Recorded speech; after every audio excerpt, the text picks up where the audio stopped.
250 years since those shots in the dark. 13 colonies stood and they lit up a spark. From Lexington Green to the boys on the beaches, we fought for our freedom and we never retreated. We tamed the wild frontier with blood, sweat, and calluses. Built cities from nothing, with nothing but courage. 250 years of stars and of stripes, of farmers and soldiers and working men's pride. We lifted the world from darkness and fear. America the beautiful, America the free. We've been knocked down before, but we always got back, with God on our side and the red, white, and blue on our backs. 250 years, let the whole world see. This is still the land of the brave and the home of the free. We ended the evil that chained human souls, gave the world a light that lit up the globe. We beat back the tyrants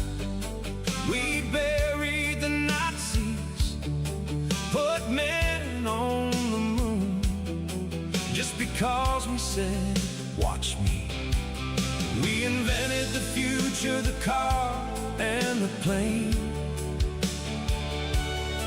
Fed the hungry nations, and we called them by name.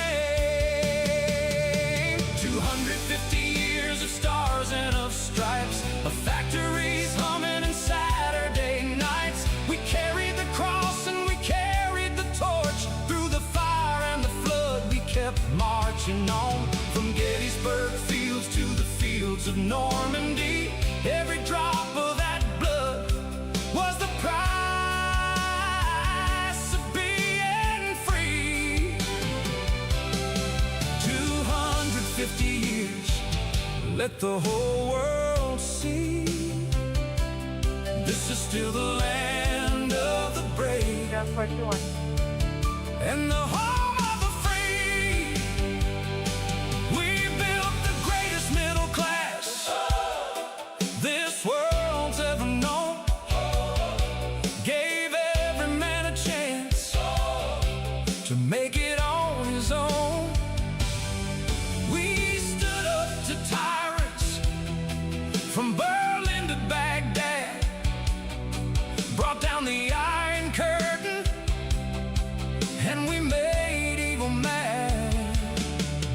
Now they're trying to tear us apart from within, but we got a fighter in the White House again.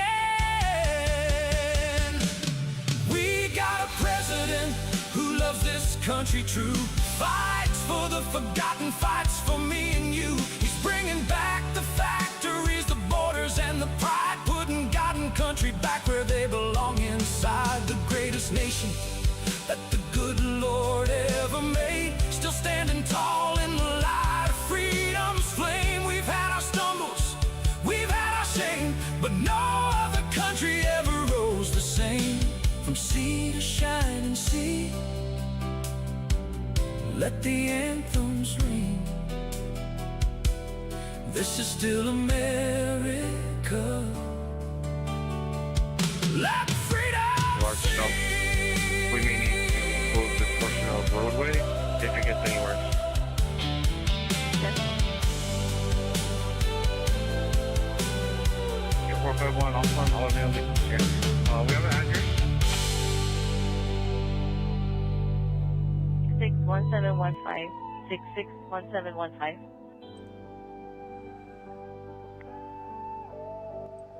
All right.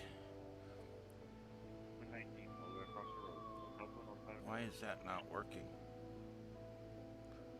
Hello, everybody. This is special coverage of the of Hurricane Leela, whatever, hitting Hawaii at this time. What you're seeing on your screen is live, and of course, the streams are going up and down because the repeaters in the area are under stress. The infrastructure is under stress, and so we'll just have to bear with the fact that these streams will be going up and down throughout the day. All right, I'm going to be continuing live coverage right through the evening tonight. So it's 2:39 p.m. on the East Coast, and we are now watching events unfold in Hawaii live as this storm bears down on the Big Island. It looks like it's going to be a near miss. Believe it or not, the eye may pass just south of the island, but it is forecast to move towards the island over the next few hours. And so this is going to be it's going to be a hit or a near miss. It is going to be a Category 1 hurricane when it gets there. So we are looking at a hurricane landfall. Yeah, it's getting there, guys. We're showing you all the different live views. Remember how I kept telling you my radar kept causing my computer to crash? Well, the radar you're watching right now is actually being generated over on my Linux machine. Yeah, believe it or not. Isn't that cool? I don't know why my camera's not working. Let me see if I can get it to come on here. All right, now let me see if I can get it to adjust. Sorry, I was actually in the middle of working on my computer, and I started getting alerts and stuff coming out of Hawaii and stuff, and I'm like, oh boy, I better get on this. So I don't really even quite have the room put back together yet, but that's okay.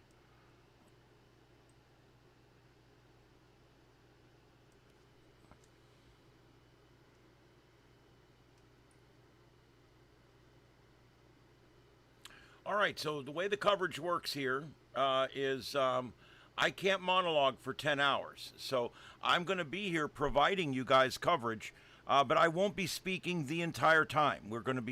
I'll be filling the time with audio streams from different places and also scanner feeds, which we have up right now.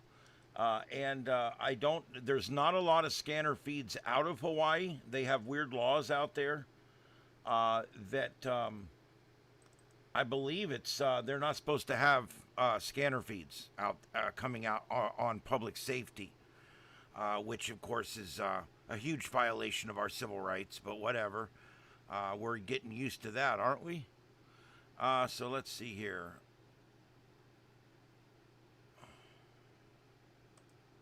Why can't I find?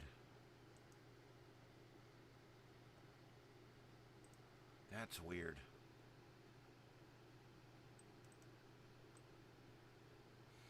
There it is. I got so many screens and so many windows and so many screens that sometimes I literally lose things. Okay, so what we got Big Island, Hawaii, and this does have public safety on it. I also have Hawaii Island Public Safety, but that one is going up and down. Currently down. Honolulu County Amateur Radio and Hawaii Volcano National Park. That's what I have. I'm splitting them. I'm panning them left and right. And actually, it looks like... Okay, no. Amateur radio came back up, it looks like. Some of them are up and some of them are down. I'm trying to keep them up as much as I can. Let's see what's going on. Nope, feed offline. So we got 2 of them offline right now. So I'm doing my best to keep what we've got coming in. Unfortunately, we don't have a lot of feeds coming in from audio, but what I do have coming in, I'm putting up. Now let's also take a look. We can also take some feeds here. Hold on, I gotta look at something.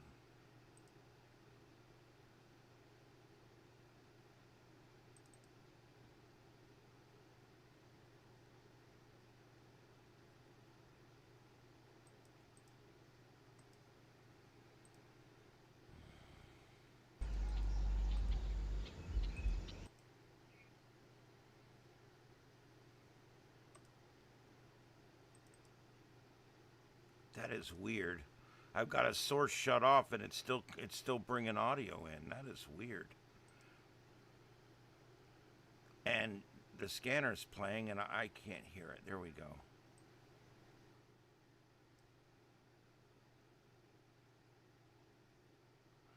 God, I got to tell you guys, this is what they've done. What they've done to OBS is terrible. So many good programs. They started out so good, and then the developers developed it to death. All right, I'm looking to replace what's gone down already. All right, so if you're new to the channel, A lot that address. I want to get help out here. Pole number 129655 on Alanil. Hanging across, little wire hanging across the street. That's far. So we do coverage here. First of all, the first thing you need to know is we use your left and right ears separately. So if it becomes too confusing at some point, if you listen on headphones, you'll be able to listen to the left and right ears separately. The human brain can process 2 conversations when they're completely separated between the left and right brain. It's an interesting thing you should try sometimes. But we do put out audio. I'm on both sides. So no matter which side you're listening to, you'll hear me. And then I've got the scanner split between left and right ears. And that's how that works.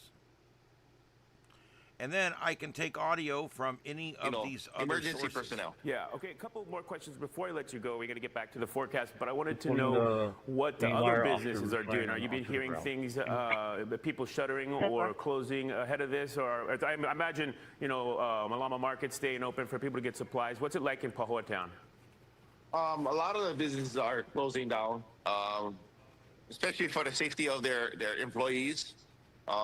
So, 90% of them are closed down. I'm not too sure about Malama Market. Yeah. But, a lot of the businesses are closed down. Last question before I let you go. How do you feel the county has done preparing for this? And you think that things are looking good if things get bad over there?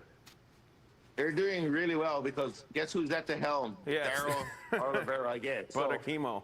We feel safe. We feel safe here. Very good. Ikaika Marzo, Marzo's Country Sports Bar and Grill. We did a cheap beat there. Go support all those businesses in Pahoa when things are safe. Brother, I appreciate you sitting down and chatting with me. Take care. Stay safe. Aloha. Stay safe. All right, let's check in. Oh, with my other brother, Billy, right behind me. Where you at, bro? Thank you very much, Casey. 8:47 right now as Lala is continuously coming towards our islands. Let's go ahead and kind of give you the latest, but before we do that, a couple of questions that are popping up here. Okay. This is for people that are watching us on social media and they're asking questions. When will the worst winds be for like the Captain Cook area? Like probably this afternoon. Probably this afternoon, as that system gets a little bit closer. Even though they're on the lee side, that's the side that it's going to pass, right? So they could see hurricane force winds probably by this afternoon, if not a little bit sooner than that. Better to be safe than sorry. Plan on it arriving sooner than later. That's Heather. Now, there is, let's see, Matt here on Oahu. What are your thoughts on Oahu on Sunday, lunchtime? I would say it's going to be rather rough. Keep in mind, guys, It there looks it's that way. early Plus, morning with the there. storm moving so slowly, right? That's the hallmark of this system. It's been slow in everything it's doing, slow in its movement, slow in its development, and and that's likely to continue through tomorrow. I want to go through some of the questions here. I'm not going to ask Guy to answer them just yet, but Rhonda, what is projected for Maui? Kayleen, will we get thunder and lightning?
You say what? Yeah, medical on advised. I got a 45-year-old male complaining of left shoulder pain. He is ambulatory. We just got him loaded down to the back of the ambulance. What's he gave our location? Medical, could you please repeat your last over?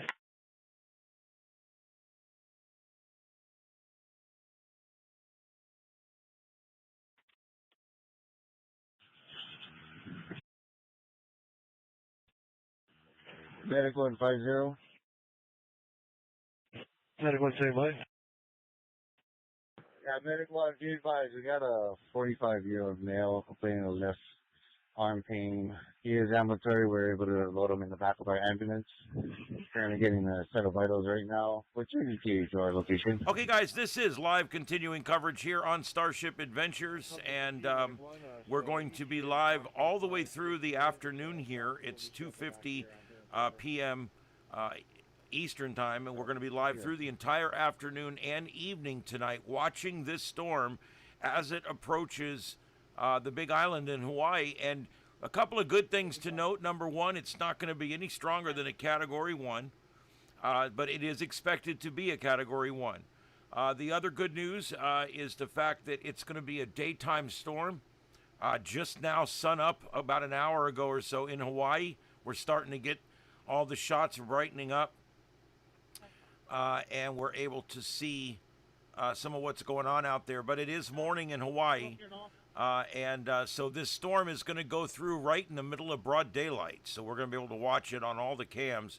And even tonight, as we get into our evening here, 9 o'clock when we normally would go live on 10, 11, 12 o'clock, it'll still be daylight in Hawaii. So that'll be kind of cool. We'll be able to see what's going on. But there you go, a fairly rare occurrence. Hawaii is about to get hit by a hurricane. I know you would think, well, they're out in the middle of a big ocean. Yeah, but that's just it. They're out in the middle of a really big ocean. The chances of hitting Hawaii are about 1 in 10,000. But every now and then you get one that does, and there we go. So we've got one storm chaser out right now, and that is DL Scales. And he is providing us with these very, very heavy rainfall. We are going to be monitoring, one of the things we're going to be monitoring today is the very heavy rainfall because we are expecting it with this storm. So let's go ahead and see if I can get this on the screen for you guys. Let's do the 3-day since we don't really care what the hell happens to this piece of crap once it leaves. All right, so let's see here. Let's take a look at what's going on. Basically, I click this. There we go. All right, here we go. Here's the forecast from the National Hurricane Center. Currently, this is as of 8 a.m., and that is Hawaiian Standard Time.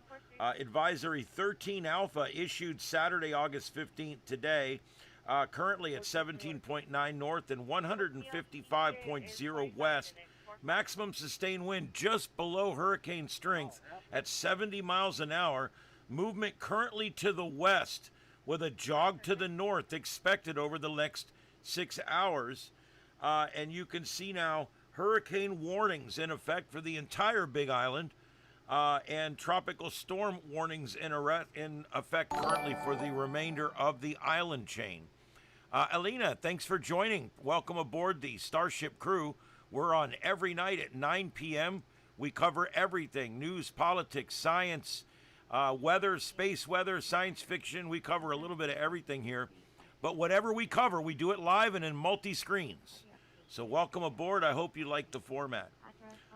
In the background, you'll hear scanners left and right ear, plus myself, and we'll be dipping in with local media here on and off. I just take little snippets of it because I'm operating under fair use, so I'm not rebroadcasting their broadcast. We're taking stuff from it, which is perfectly legal. All right, so there we go. And in the down below, you can see we've got a basically a ticker. We've been working on this for quite some time now. And I've added tonight Hawaiian news, so that should come up here before long. I used the Google AI Studios to build the program that makes that ticker at the bottom, and it all works off of RSS feeds. It's really cool. All right, so again tonight, everything we cover is in this multi-screen format, just so you know. Everything we cover. Even when there's nothing going on, I put up a bunch of live screens from all over the country. Some nights I do bars, some nights I do vistas, some nights I do, storms, auroras, whatever's going on in the world, police chases, whatever, we put them in the windows. And it's great because you get to watch what's going on. I also do a rundown at night, and it's a science-heavy political, science-heavy, but we also do political talk. We cover all of the live breaking news that's going on out there, too. Riots and protests and civil unrest, police pursuits, all that kind of good stuff. So whatever you like, we're on every night, 9 p.m. Eastern, and like right now, whenever news breaks. So there you go. That's what's going on right now with the storm, and we'll get the next advisory. We will issue that to you. This is live radar right now via the Linux machine over here. Live radar from WeatherWise, weatherwise.com, my current favorite. Used to be a big Radar Omega fan, and they did some updates that were horrible, and everybody walked away. It was pretty bad. They're faltering. But I pay for this service. It's a great service. It's called WeatherWise, and you can use it free on your phone, and if you want to use it on your computer, you just pay for it. It's pretty inexpensive. All right, so there's some shots coming in, some wild surf being captured by our storm chaser here. I'm going to go ahead and go over to the other machine, and I'm going to go ahead and make this much larger so we can see what's going on out here. Look at this. Some amazing surf going on out there coming in. Let me make this small again so we can see where he's at. There's where he's at right there. So I want you to be able to see him and where he's at. He is right near the tower site. He can probably see the tower site from there where the radar is. And look at it all. It's all just now, this feeder band coming on shore. Let me see if I can take... No, I don't think I can take him, unfortunately. Shit. 400. What's the defense notified about the Kauai? Or can I?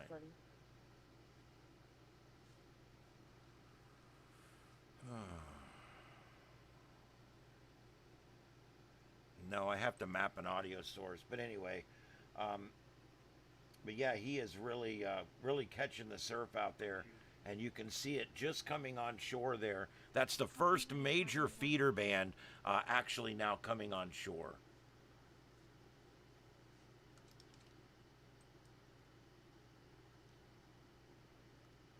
Zero 69042. 069042.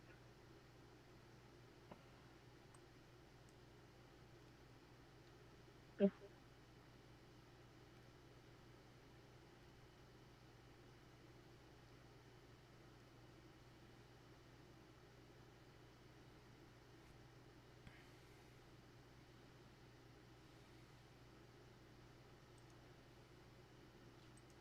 All right, I'm going to cover myself over for a few minutes. I've got more video now that I have space, so just bear with me. I'm still here.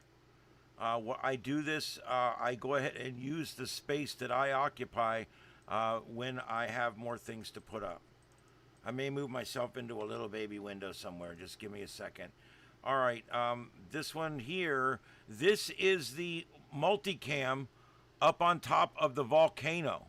And they are now getting some pretty nasty weather up there. It's literally whiteout conditions up on top there as well.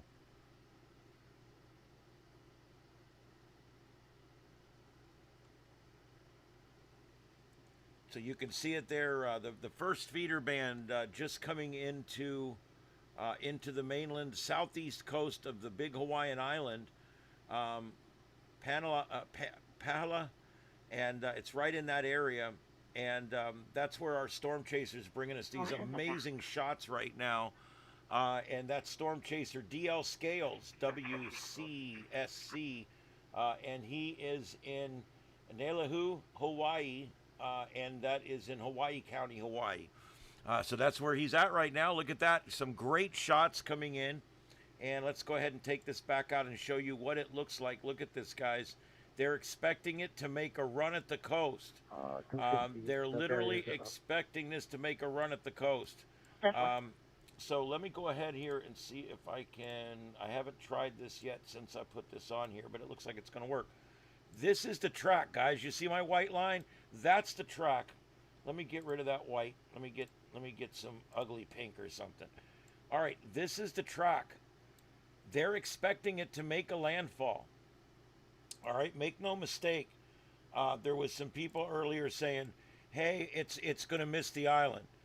No, it is not forecast to miss the island. And you have to remember something else. Now, I know this is only a Category 1, so I'm not blowing this out of proportion. It's a Category 1, but this onshore wind is going to continue like this for a while, and that's going to cause inundation. The rain coming down is going to cause flooding, and you've got two different things going on at one time. You got the tidal water coming up, and you've got the flood water coming down, and where it meets in the middle is usually the town that gets flooded really bad. They have someone that they call surface in clearable unit. 10-4.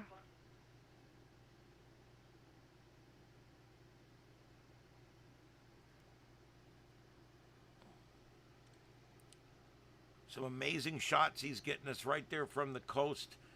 There's not a lot of storm chasers on Hawaii, guys, because there's not a lot of bad weather out there. It's just one little, it's not. I think this guy, I don't know if he flew over there and rented a car or what. Thank you.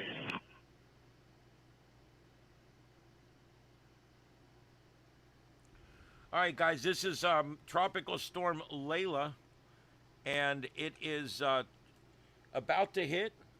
It's about to strengthen to a hurricane, according to the National Hurricane Center in Miami, Florida. Yeah, believe it or not, that's still the Hurricane Center.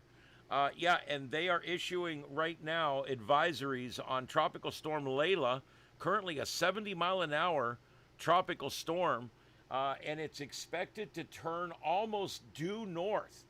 This is a very unusual thing right here. This is very unusual. I don't know what's going on right here. But they're expecting it.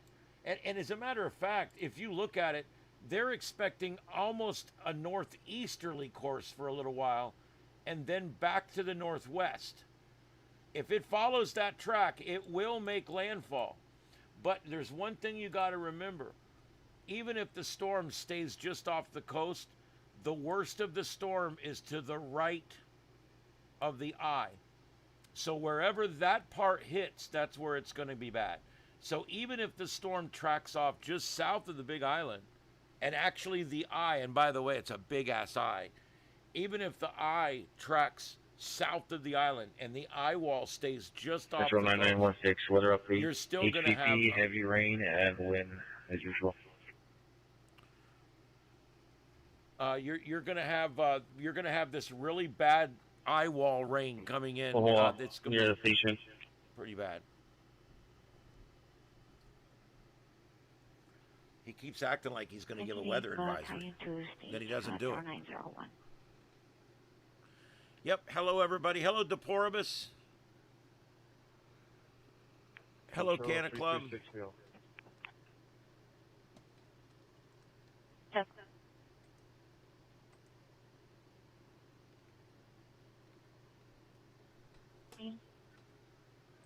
Okay, yeah, I'm just so you guys know tonight, the reason I'm able to use the radar without the computer crashing.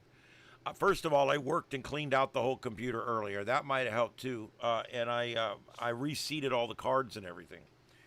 But what I ended up doing was I'm running this on the Linux machine, and then I'm using my video capture card, and I'm capturing the output from the Linux machine, and I'm putting it into my main computer as a webcam source. So the other computer is actually running the radar. All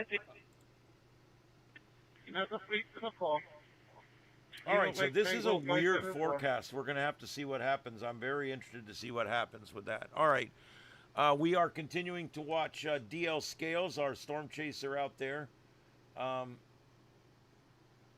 He's in Nilahu, and that's in Hawaii County, Hawaii, and he is right there on the southeastern coast of Big Island, where we've got this storm bearing down right now on the Big Island. Returning back to quarters. These folks don't see these things as much as Florida. Down here, we're pros. But up there, you know, I don't know. Now, let me cover over my spot here for a few minutes and show you guys what does it look like up on top of Mount Kilauea at the volcano. Well, there you go. Yeah, not a lot to see here.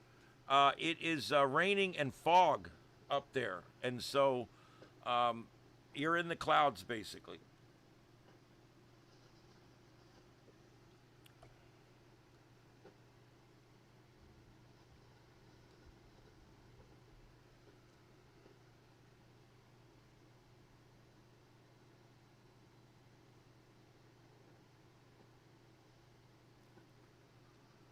I don't know where that sound's coming from.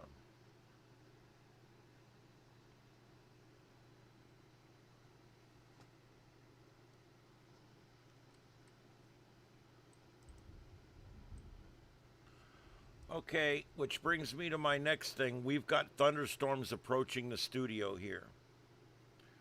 I got thunderstorms approaching the studio. And they're coming right down on me.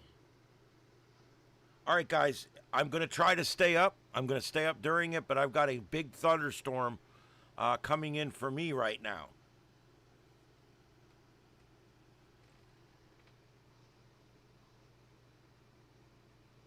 County on Omamolohe Kinimaka Street.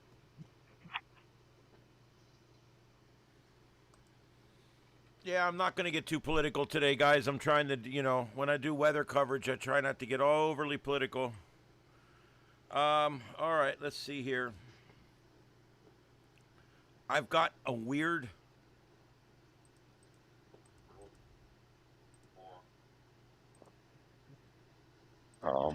But passable. Copy.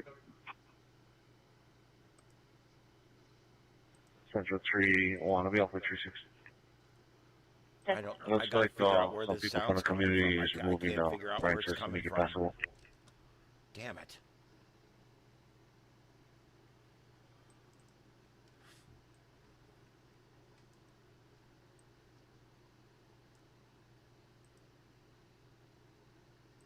All right, it's not the scanner program.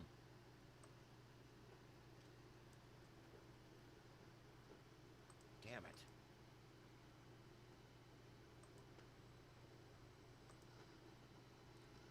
Oh, this is aggravating, guys.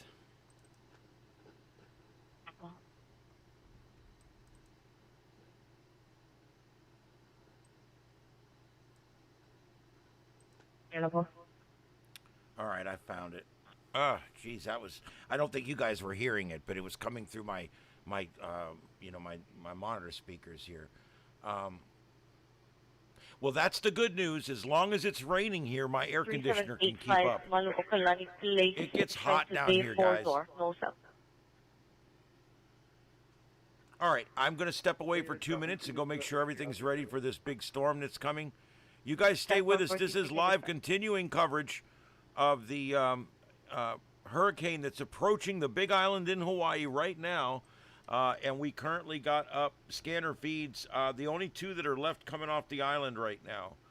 One in your left ear, one in your right ear, and I'll keep those up as long as we can. Bear with us. If the stream goes down, wait 5 minutes and come back to my channel, and it will be there again. I just, if we take power hits, I'm not in my main studio, and I do not have battery backup on this stuff. So if I take a power hit, I'm going down, and then I will get it back up in about 5 to 7 minutes. Thanks, everybody, for being here. Stay with us. The coverage continues. I'll be back in just a few minutes.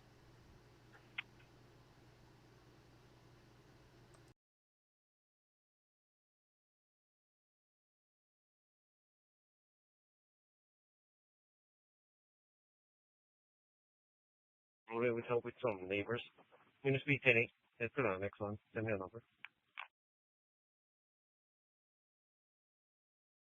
True on high power line down. Notify Elko, please. Pole 8. Pole 8. Right outside the driveway of 4080. 4080 is the last four. Palm trees. Oh, yeah. And so that's what John's. So I'm excited. You know, Guy. I love spending time with you folks in the studio, but I certainly enjoy. And just FYI, as far as weather check up here, wind gusts about probably 40 to 50, and heavy rainfall. Lots of ponding on the roadway.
Okay, guys. Yeah, I'm back. Yeah, it's storming pretty good here now. You might hear some of it on the microphone. We are still watching Storm Chaser DL Scales. He's down there on the south end of the island, and he's given us this live shot as this storm comes in. Projected landfall. Let me see here. Yeah, see, it's supposed to be 75 miles an hour with gusts to 92 when it makes landfall. And here's the current spaghetti model tracks, but the problem is they're all run way out ahead of everything, so that's not going to work out. Let me turn that back off.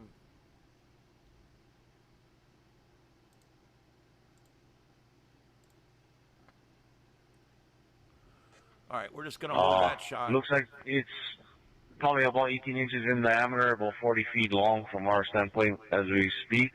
It is on what appears to be a phone line or cable line, obstructing the entire roadway just on the kilo side of this bridge.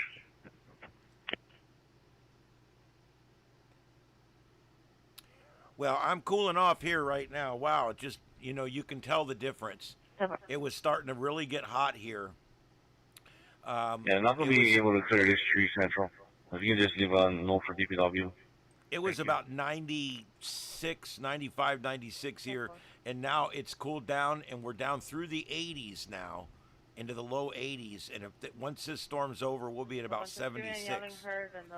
And hopefully it will drizzle and stay rainy the rest of the afternoon, so it won't ever get a chance to steam off and get hot again.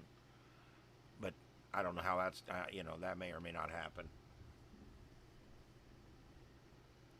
All right, I'm looking for more feeds, guys. I'm looking for different feeds. 4 minutes resetting.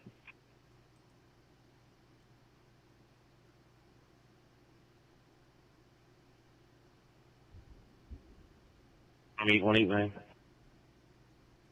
You're 189. You can clear the traffic hazard, Oahu and North Puni Makai Loop. Thank you.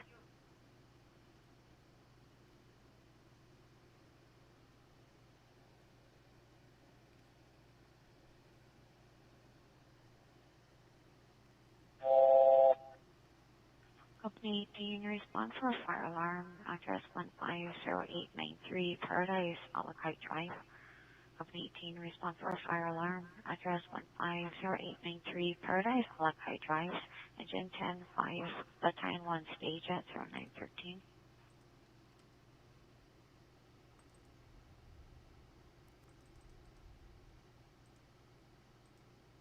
All right, so Copy 10. for those that aren't normally with us, what I do is throughout the day, I will bring you up to date on what's going on. I will also I'll also keep up different scanner feeds. I'm constantly checking for different video that's coming in from the area. If anybody out there finds a channel or video that's coming out, Yeah, or looks like there is a high power line possibly down as well. It's like pole 16, pole 16. just go ahead and send it to me. Put it in the chat room. Just put the channel name or whatever in the chat room. I don't care. And I'll pull it up and I'll see if I can. What is that? A Jeep he's driving? I think he rented a Jeep. That looks like his Starlink that he's got right there on the hood.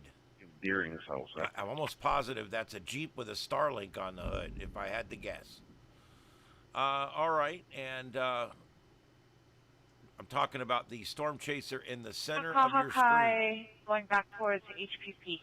Maybe, not too far in. Little ways past the subdivision. And for I'll be off with a down tree first by Opakapaka and Kauai.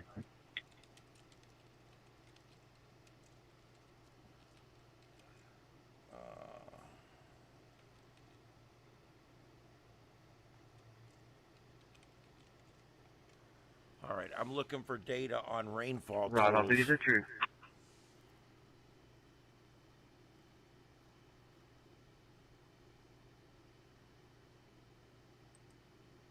8 feet, and it's small branches. I can cut it off.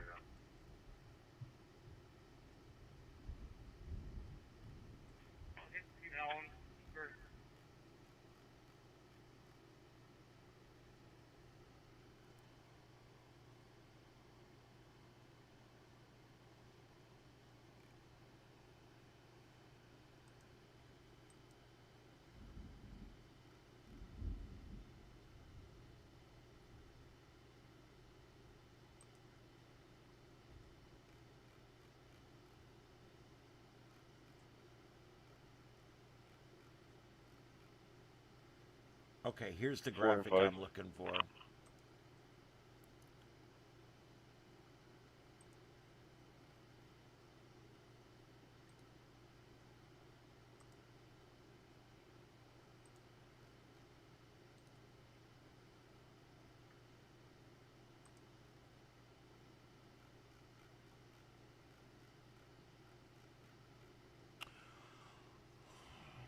Oh, we lost his connection for a minute here. We'll give it a few minutes to come back. In the meantime, I do have a few graphics here I want to show you. This one, this first one's really important. Central from 914. All right, give me a second here.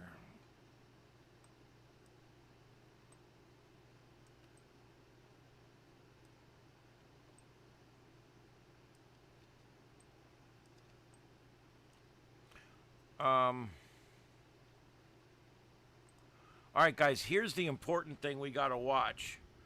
I want you to look at this. The areas in pink, which includes much of the southeast coast of the Big Island and much of the mountains and even over towards Hilo.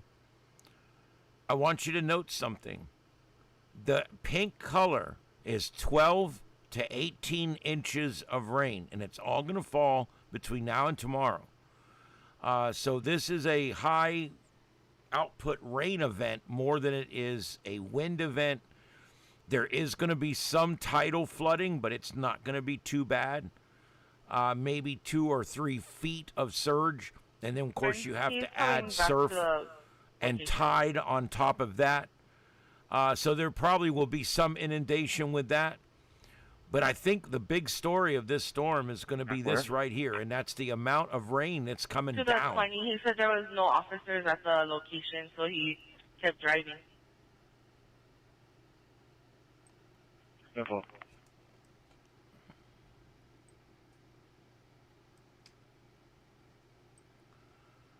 That is a, I hate to use technical terms, but that's a butthole load of water right there.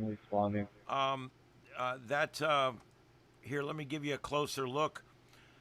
So basically, it's going to stretch almost across the island. The reason it looks like it does is because there's an island chain. There's a mountain range there. And as these clouds lift up to go over the mountain range, they rain themselves out.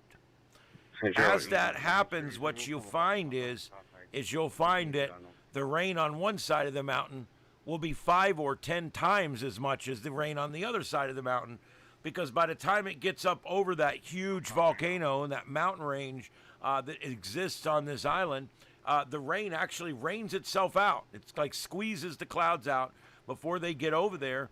And so that's why everything on the east side of the mountain chain is expected. Damn, that was close. Expected to get these very, very heavy rains coming down. So we'll have to watch for that.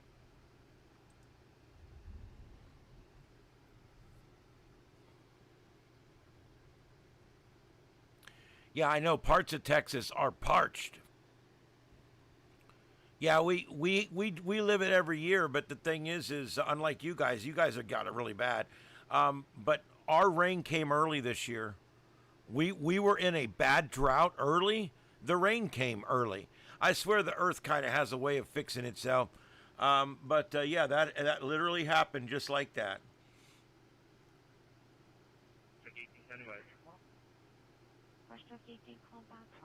Okay, Governor Josh Green in Hawaii has now declared a state of emergency, as they're expecting it now to be a Category 1 storm as it makes landfall.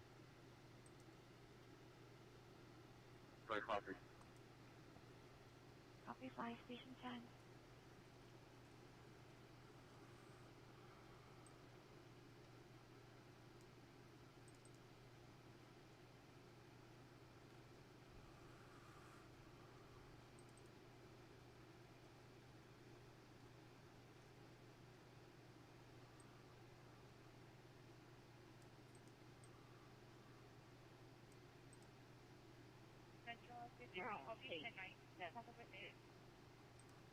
You too.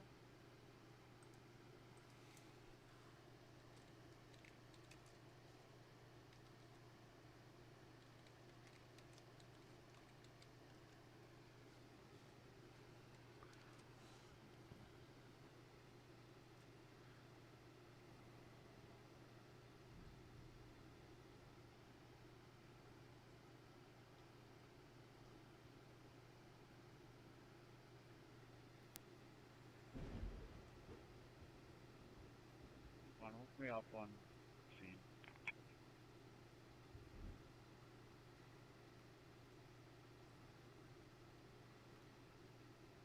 Copy loud and clear, thank you.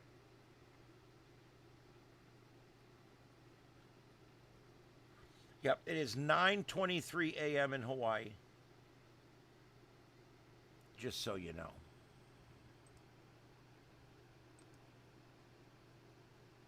And that was another very close lightning strike, although I have not seen any power surges coming from those last two. That's far, just got your Kauai area. I'm on Government Beach Road at the address.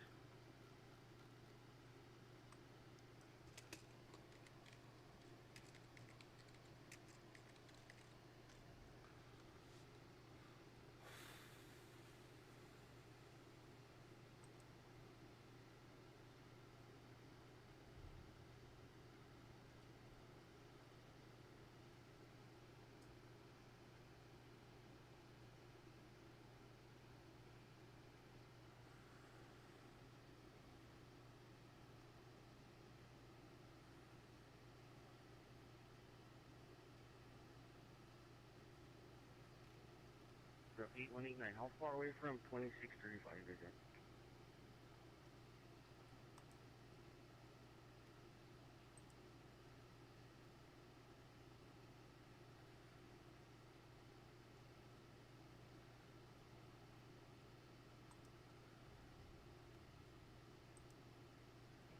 On my map. I see 2637 on the Makai side. It's a little ways past that.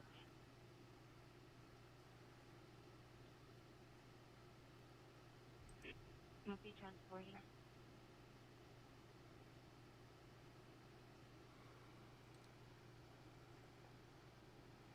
Same address in the signal, man.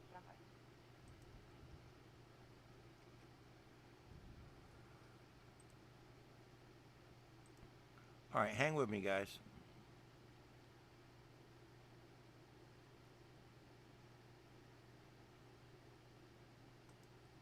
It should be right past 152605 Makai side, but looks like it's the property set almost towards the ocean line on the bottom of that property.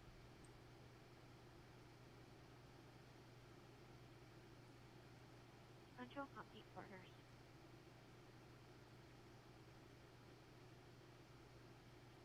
577. You went too far. Looks like it's between 2605 and 2577. And what it looks like for the map on Stillman, I'm coming up to the 05. Okay, 10-4. It should be the next one, but I cannot see where the driveway is. Copy. I believe I'm off. 10.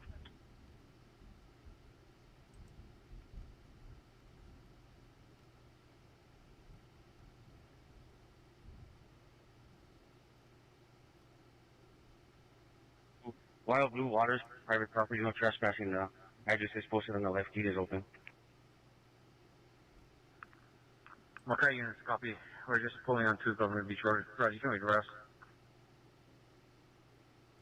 Well, that sucks. I'm not sure if it's the front house or All back right. house.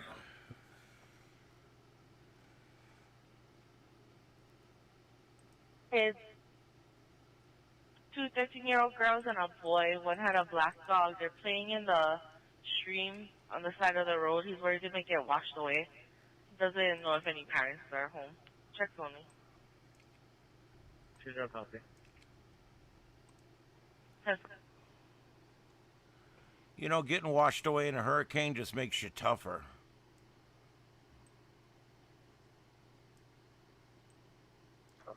I'm just saying. 916 Central. You can clear the units on 7.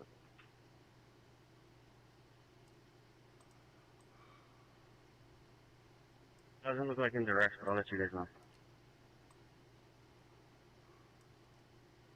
Well, students, we can head to 675 Hinano Street. We're going to enter the Glen Mikoba, saying that his truck was stolen 10 minutes ago. Left the keys in the Okay, truck. guys, I just Beige color changed the Silverado, top. unknown plate. I just put Hawaii time up there. That 0927, that is Hawaiian time. Hawaii sticker and a redfish sticker on it. Yeah, that's Hawaiian time. So hopefully that way we can keep track of it a little easier. So it's 9:28 in the morning Hawaiian time. It's 15 or 3 p.m. 28 here in on the East Coast. But there you go. That way, hopefully, it'll help everybody keep track of what time it is here and there. All right. I know I got people watching from all over the place. So that way we can make sure everybody knows where the hell we're at here. All right. So let's go ahead and go back over here to the other machine. Oh, no. The whole world just flipped over. No. No, my God. Yeah. I kind of wish it wouldn't do that, but it does. Anyway. All right, so let's take. Whoa! Yeah, two of my screens reset. We took a power hit on that one. That one hit power pole somewhere. All right, hang with us, guys. I got a heavy thunderstorm here hitting the studio, and it's expanding in size over the studio. So this is not going to end anytime soon. Trust me, as long as I don't get hit with the lightning, I'm good, because this is cooling down my neighborhood and my home and my air conditioner and everything. So this is a good thing. As long as it doesn't take out any of my equipment, this is an amazing thing. All right, so the last advisory was at 8. It's now 9:30. So we should get another advisory in about 90 minutes. So we're going to be watching for that. Sometimes they start issuing them every 2 hours. So we're going to see. There may be one in 30 minutes.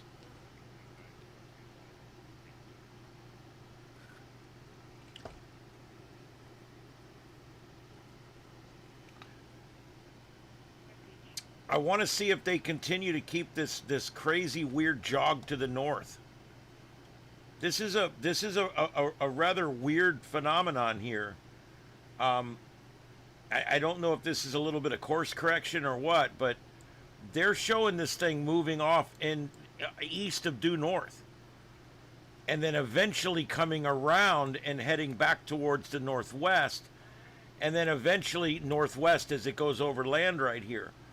But they're really expecting this thing to move off in this northeast direction all of a sudden, which I don't know. Oh.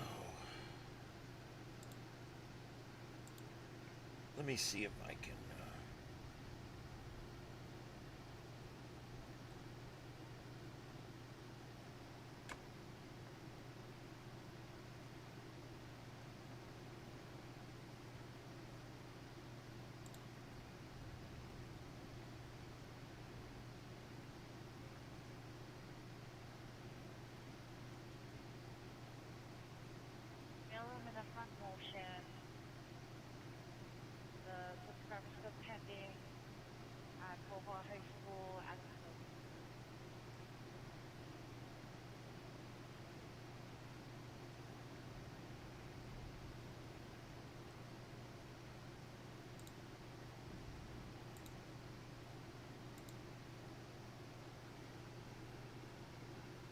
I mean, the whole thing almost looks like it's moving back towards the west.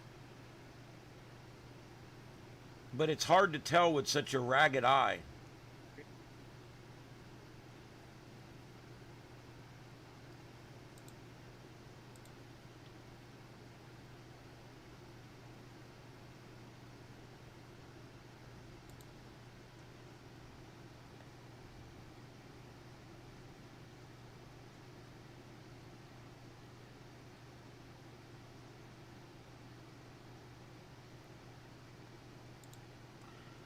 All right, so we're waiting on an update.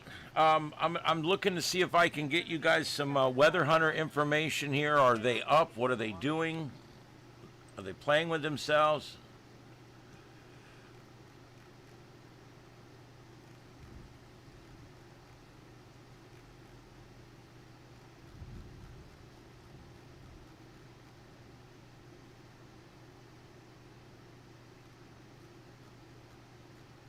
And again, you got to remember, they're not really as set up over there like we are over here in the Atlantic, where we've got planes sitting at multiple airports here ready to go.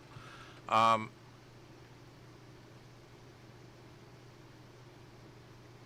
that isn't, Joe, isn't that a strange track? I'm like, wow. It's like it was moving west, but they're damn sure it's going to go northeast for a little while. I don't know. It's weird. But if it follows this track, the center of the eye will track just over the southern coast, which puts the worst of the storm, which is the right side of the storm. Remember, the right side of the storm, you add forward velocity to the rotational speed. That's why the right side of the storm is stronger. It's like, I try to relate it to a double Ferris wheel. You guys have all rode a double Ferris wheel, right? If your small wheel goes right over the top, right at the moment that the big part of the ride goes over the top, you get accelerated at almost twice the speed. And it really, sometimes you go on that ride, it doesn't happen. But if you're just in the right seat on that ride, as the big part of the ride crests the top to come over, the small part of the ride crests the top to come over, and it feels like your speed is doubled. That's what's going on here, because you've got the forward motion of the storm, which gives you that extra kick. That's why the right side of the storm. Now, if you got a storm that's moving at 25 miles an hour and it's got 100-mile-an-hour winds, you should expect 125-mile-an-hour winds on the right eye wall and 75-mile-an-hour winds on the left eye wall. That's kind of how it works.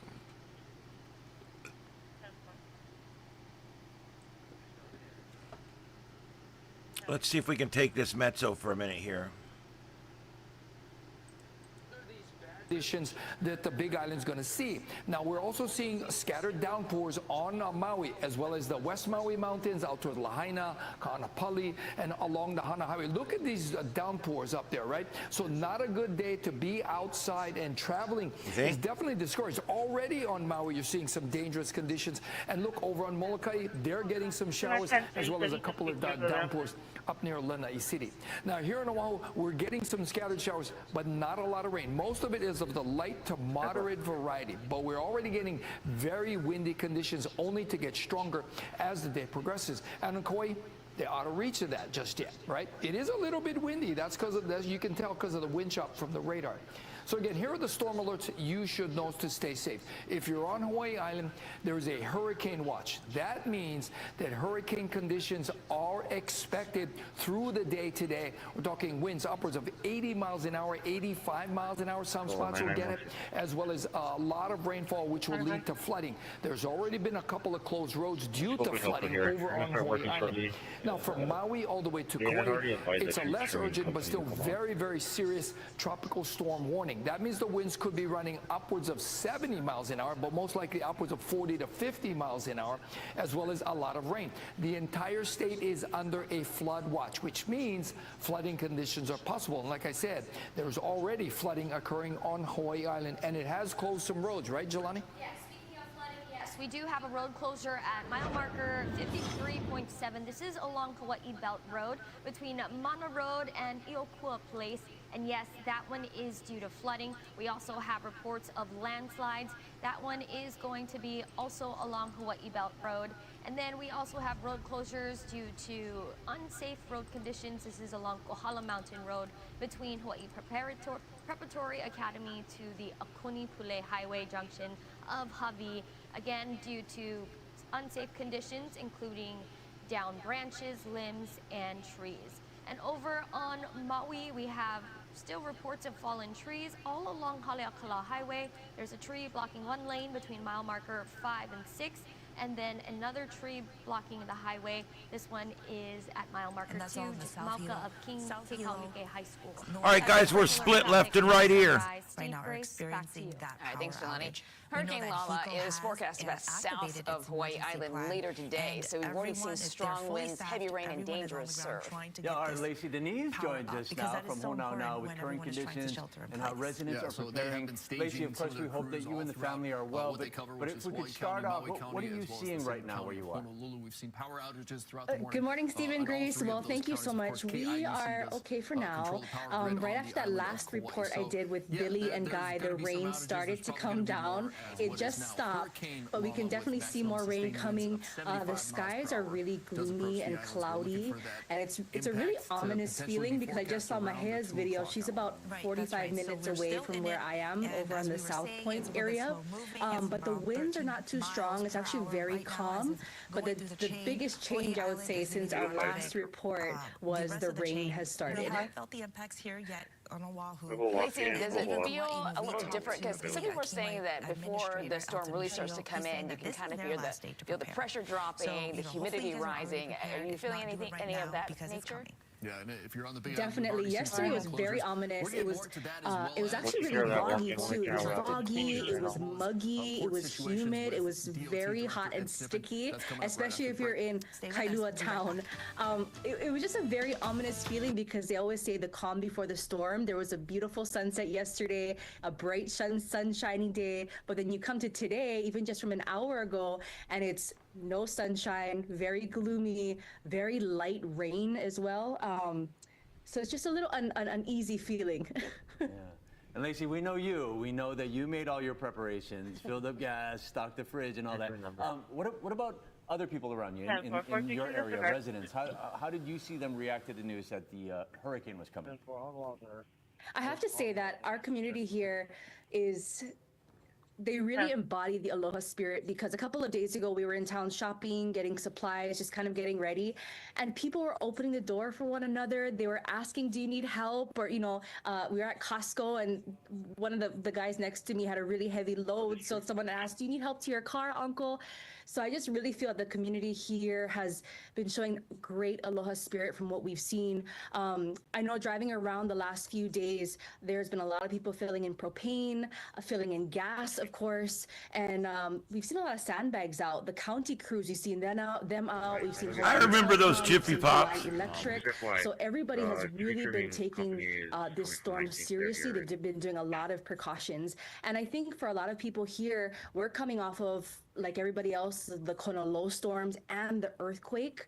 A lot of people in the South Kona community, after the big earthquake, it had damaged their water tanks because some people are on catchment. So that's another concern, that people are still trying to recover from that as well. Yeah, it's definitely been a tough year so far, weather-wise. I know a lot of families like yours, Lacey, you have 2 young kids are stuck in home because of the rainy conditions. You're keeping them occupied? Oh, we are keeping them occupied, Grace. I'm not going to say there's no screen time, because there is screen time. We have charged up the iPads, but we have made forts in the living room because we're going to go, quote unquote, have some s'mores activities because we feel. This is continuing coverage here on StarShip Adventures. My name's Ian. This is a long-form edition of the Sights and Sounds of Earth. And we are continuing our coverage here. We also have up scanner feeds that you guys can hear. on the left side, and then I'm playing different feeds on the right side as well. So we're using the left and right channels in your ears separately, and also we're trying to provide as many different views and as much information as possible here. We're waiting to see when we're going to get a new advisory. They did put out an advisory at 8 a.m. local time. It's now 9:42 local time. You can see at the top up there, the little flip clock is Hawaii time, and the regular clock there is local time for Eastern time zone. All right, so it's 9:42 over there, and we might get another advisory here at 10 o'clock. Having a hard time finding out exactly what Hurricane Hunter planes have been used and where they're at and all that kind of good stuff, but I'm still working on that. As the show goes on today, I'm going to be here. I'll be sitting in this chair for the remainder of the day with you guys, both the daytime through the day and also into tonight. Normally we go on at 9 p.m., so I plan to stay live until my regular 9 p.m. show, and then I'll be stopping and starting a new stream at 9 p.m., and we'll go for 2 or 3 additional hours at that point. So yeah, this is going to end up being about an 8-hour stream when it's all said and actually no, a 9 or 10-hour stream when it's all said and done. So it's going to be a long day today. We're going to be covering this all day. I can't talk all day. So as we go through the coverage here, there will be moments where I'm not talking and I'll be taking other audio. All right, so, and like I said, I've got the scanners on the left side, and I'm playing other various audios on the right side. Your message to residents about being out on the roadways, what do you have to say? Yeah, don't be out if you don't have to, especially on the Big Island. You got Cat 1 winds coming through, got heavy rains coming through. Just a little bit of water on the roadway could be dangerous for you. So if you don't need to drive, don't be out there. We'll keep the roads as safe as possible throughout this event, just in case you got to be out there. We're making sure that emergency access is always provided. But if you can, stay at home, keep your family safe, be warm. We're making sure that we can get all our goods to everybody, but that being said, we have to shut down 3 of the ports right now on the neighbor islands. All shut down since 8 a.m. this morning, so all those harbors are shut down. By noon today, we'll shut down Honolulu Harbor. Making sure that we keep everything safe so we don't upset any of the cargo. 645-233 Puuloa Drive. And there's a cable line down across the roadway. What are some of the preparations that you folks I'm not familiar with, the update has not come out yet, so still a tropical storm officially, but I'm waiting on an update any minute now.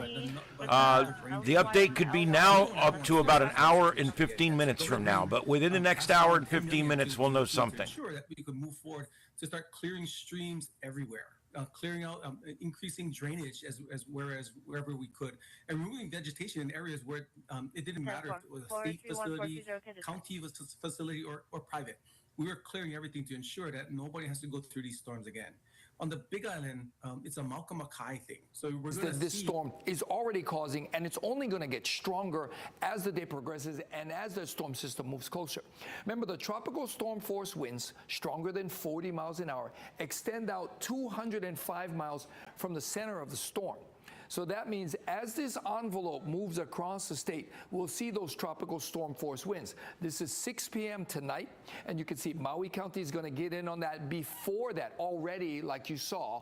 They already got those winds, so this is correct. Now, it's expected to maintain hurricane strength through 6 p.m. tonight. And look at that. Then it's going to move to the south of Maui and Honolulu going to get those strong winds later this afternoon through the rest of tonight and tomorrow morning as well. That's going to be the roughest time for us here in Oahu is later tonight through tomorrow morning. And then Kauai is going to get in on the action early tomorrow morning. They're going to get some of those strong winds through tomorrow morning as well. And then by tomorrow evening, at least wind-wise, we should see things settling down. And this is by tomorrow evening at 9 p.m. Although at that point, it's still going to be a tropical storm. Also, with regard to the storm swell, as that system moves along, the swells will be picking up in height and slowly. It is just downpour after downpour, heavy rain, and heavy winds as well. We've saw multiple downed trees and downed branches on Kula Highway as well as Old Haleakala Highway as well. Every turn that you make, Kimo Road even as well, there's a downed tree. Lani and Haleakala Highway, and police were blocking because an officer had said that a tree branch and they were able to remove that, but the trees still remain. So crews are going to be insanely busy. Please drive slow. I know Ed was saying that people on the Big Island shouldn't be out and about driving today. That's really the case for upcountry Maui as well. We ran into some visitors from Columbus, Ohio, who were staying in Kahului and just didn't want to spend their whole vacation in the hotel room. So they ventured up to Komodo Bakery, but a branch ended up hitting the front of their windshield. So dangerous conditions. They just said we're grabbing some donuts and spending the rest of the day inside, and that's really what people should be doing, is not venturing outdoors, especially towards upcountry. Now, what is up must go down, so we haven't made our way down to Kihei or South Maui just yet. We're just wrapping up here from upcountry. So, Sam, I'll send it back to you. All right, Nikki, mahalo for that live update. Nikki, you were first-person experience with the March Kona low storms on Oahu's North Shore. That is where you do reside, and you got a first-hand look at some of the heavy rains that you saw up there. I know there was more flooding at that time, but if you could just describe the difference in the rains that you saw then versus what you're seeing right now. With that was just torrential downpour for 7 hours straight. And like so much so that it woke you up in the middle of the night that it was coming down. With this, it's the wind. The winds are just absolutely howling. And I mean, even just walking from the Foodland to my car, which was just parked in like the third row, I was getting blown back, completely blown back. You could barely walk. Like the wind was just howling, and it just dumped so much rain in your face that you would feel like it is kind of like we're back in March, but I mean, the wind is the big factor here on Maui. The rain is steadily coming down, but it's just, minor rainfall. Nikki, where you're at right now, we see that there's a lot of cars on the road. Do you see that there are people trying to get those like last-minute supplies? Because you were telling us that there are some businesses that are open, but it looks like there are some that are closed as well. Yeah, well, Puuloa Shopping Center, Foodland, Starbucks, some of the stores are open, some of them aren't. I'm right next to an Ace Hardware, and then there's a Bank of Hawaii right behind me. So talk about essentials, this is where you want to be. The Kula Ace Hardware was also open. We were over there. People were grabbing propane because they had run out of propane yesterday. So a lot of people upcountry do rely heavily on propane, so they were out there getting that. People are still running in to grab tarps as well. Some people are grabbing some cash from... Preparing for the worst. Because of the Kona low, it made us more vigilant in when we give out our messaging and when we connect with our people. It's island-wide, and we have stations in every part of the 9 districts. For example, right now we popped up shelters in every district, and for sure, I mean, we see residents utilizing it. So that tells us that although they're predicting on the south side, these winds could take shape in different ways, and we just got to be ready. County officials are asking residents to remain sheltered, avoid unnecessary travel, and continue following emergency alerts. Crews are also standing by to respond to flooding, fallen trees, and road closures. Also, stay tuned to Hawaii News Now. Now, as we had mentioned, Lala is now at hurricane strength now, and it's still moving south of Hawaii Island. Tropical storm conditions are already hitting the island, bringing heavy rain, strong winds, dangerous surf. Our Jonathan Masaki is tracking the conditions live from Puuloa. Jonathan, where are you now and what are you seeing? Up high enough where normal vehicles can Okay, so we came back to the bayfront area. Right now I'm going to ask Kai to kind of take a panoramic shot of the Hamakua coast to give you an idea or a glimpse as to how the weather is affecting this area. Right now, you can barely see parts of the Hamakua coast kind of getting past Honolulu and the Hakalau area. As you come a little bit further into town, over Coconut Island and into Hilo Bay, a blanket of rain really hitting this area pretty hard right now. The winds not really that strong just yet.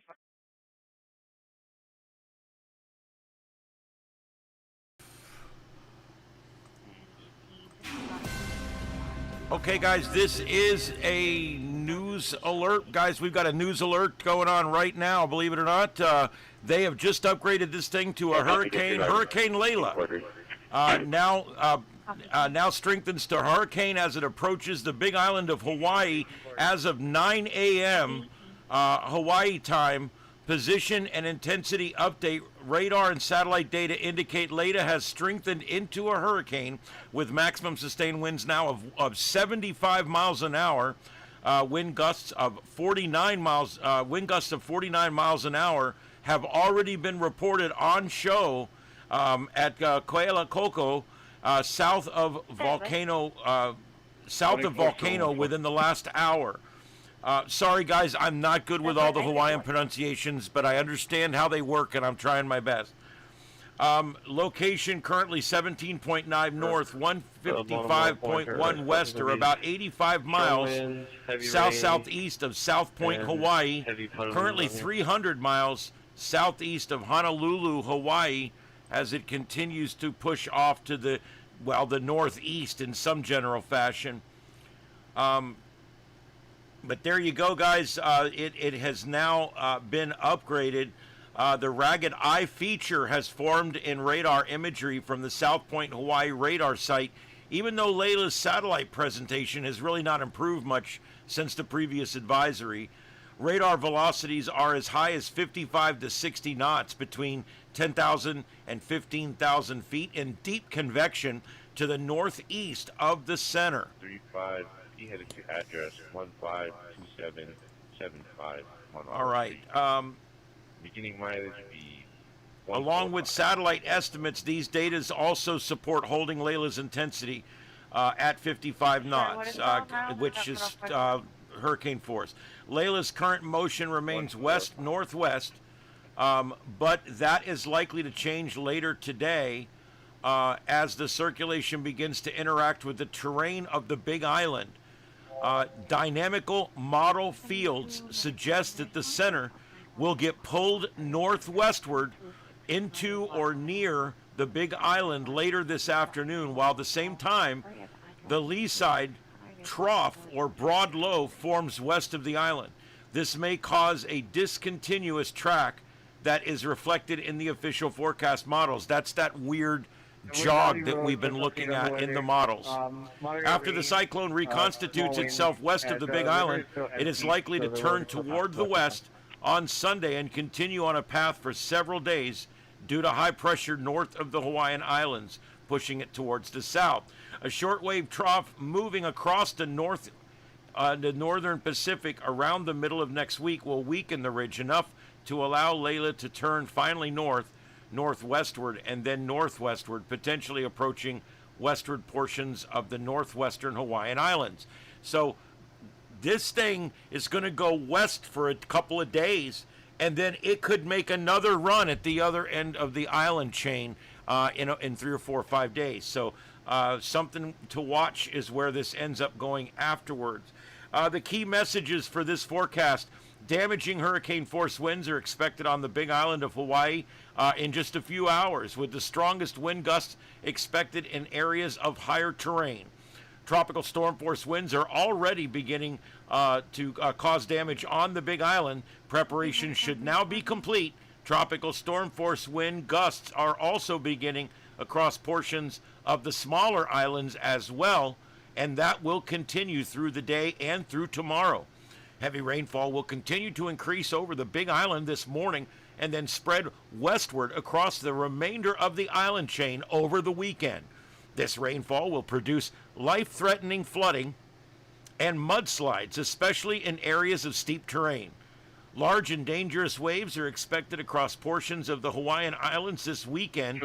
Surf is already building along the east-facing shore and will increase along exposed southern shores as Lala passes through the region.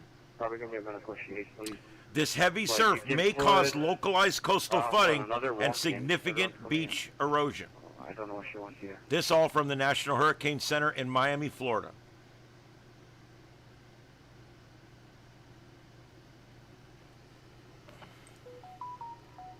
Using Collins showing to the Zone 29 version 2 closet window, no help.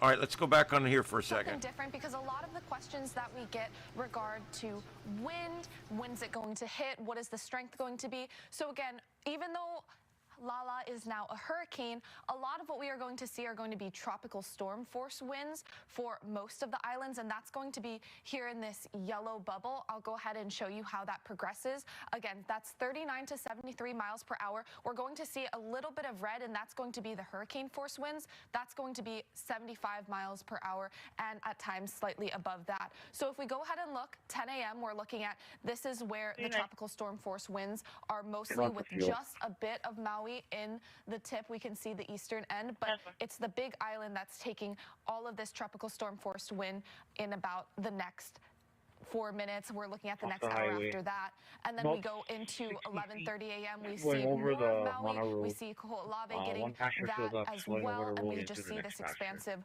tropical storm wind radii. And as we go hour by hour, we can see it slowly creeping. So again, we're going to feel these winds on the Big Island for quite a bit. If we go to 1 p.m., we can see most of Maui getting covered by the winds. We go to 1:30, still same. And then here's where I want to point out, 2 to 2:30 is where we see again those hurricane force winds here down in red. That's when we can expect them to start to make landfall on the southern tip of the Big Island. And again, that's above 74 miles an hour. We're looking at least 75 miles per hour winds for them there. And we're going to see, if we go slightly, that these winds are just kind of move inland, and we can see again for the Big Island getting those hurricane force winds, while the tropical storm force winds expand even further into Maui County, get it covering Lanai and parts of Molokai as well. And by the time we get to 7 p.m. this evening, we're looking at the hurricane winds moving offshore, but still, even after that, the Big Island is still going to be experiencing those tropical storm force winds. But we can see as we go a little bit later, we can see that area where the hurricane force winds are gets very, very small, because again, we're expecting Lala to weaken. We're not expecting her to stay a hurricane for more than about 12 hours was the last look that we were seeing. But again, by the time we get to this evening, then you can see that the entire central Oahu area, or central of the area of the state, is covered. It's pretty rough out here. What would you say, Guy, Billy, about the wind speeds? I mean, like, it's pretty intense. It's pretty, yeah, no, I mean, I'm not even, obviously I kind of fell off there as a joke, but you could get pushed around in this stuff, especially little kids. You gotta be careful. I went to take my phone to take a picture of this, and the thing almost blew out, yeah. Oh yeah, that you want to be careful about that, but Casey, stay safe out there. Yeah. Okay, so let's bring you back in here to Guy Hoggy. That kind of reminds me of like Pali Highway, you know what I mean? Yeah, it's like that. And Casey said, John was having trouble keeping the camera steady. It's like that. And that's just the start of it, right? We're just starting to see that. Remember, there's a fair bit of rain coming in right now for Hawaii Island and for Maui. We've been seeing the windward sides get a lot of rain. Okay, let's talk about flood advisories. Yeah, so there is a flood advisory. That means these yellow shaded areas are getting minor flooding conditions on right now. The rest of the state with this green, we are under a flood watch, Billy. That means flooding conditions are possible. Right. So we're watching that as that continues throughout the day, but we're expecting that to also move as the storm moves to the west. Right, it's going to move to the west. The rain's going to increase for Maui County, for Oahu, and later on for Kauai. So keep that in mind. And if you take a look at, this is Wailuku Stream. Earlier this morning, it was already raging.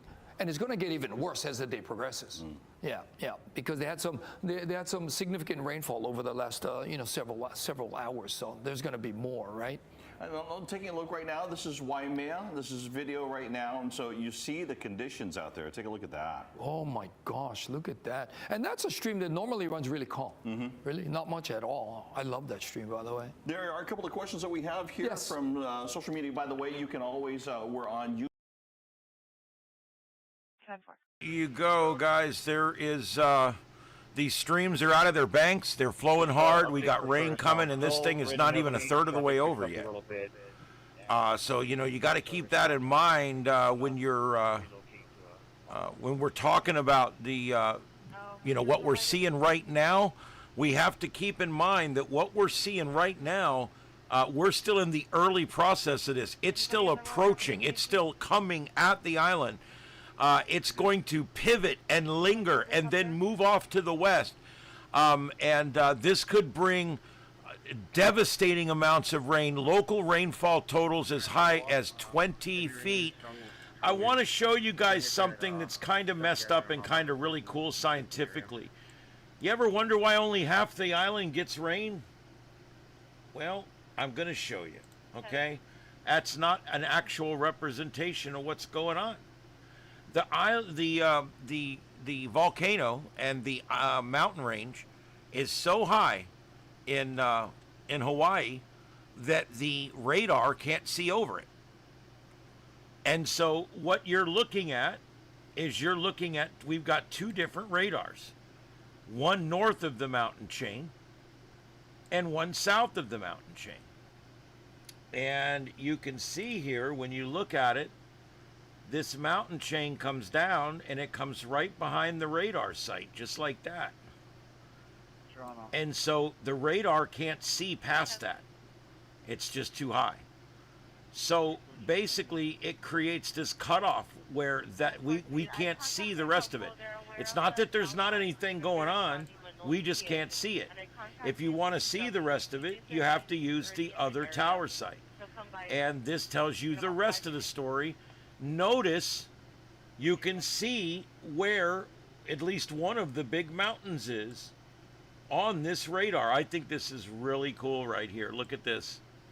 It sits right there. Can you see it? I think that's so cool. And then, of course, there's another big one over here and this whole thing. And so what ends up happening is this radar site can only see parts of the island, and this radar site can only see parts of the island.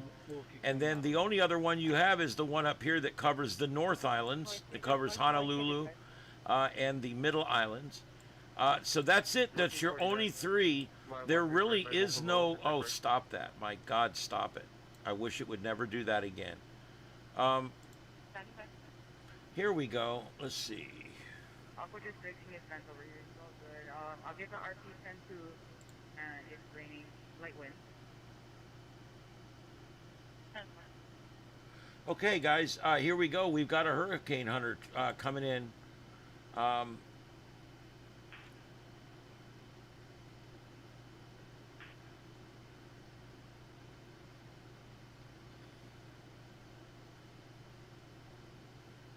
Okay, so that is a storm hunter coming in. You guys can see that coming in there, and this is showing you his pressure and everything. But that's what this is right here. This is an actual. These are plot fixes for the Hurricane Hunter plane, and it is coming in. We'll keep watching that. That should update itself automatically. There's wind barbs there for 40 miles an hour already, but that's at flight level. All right, so there we go. We're going to continue to watch this. I'm going to put this back in motion. I don't think tornadoes are that big of a threat today, as you can see with these. Sometimes in the outer feeder bands, you'll see little spin-ups. But I don't think I don't think we're going to see much in the way of tornadoes. I just don't. I just don't. So we're not going to worry too much about that. We're going to stay on the velocity mode. Or I'm sorry, we're going to stay on the reflectivity mode.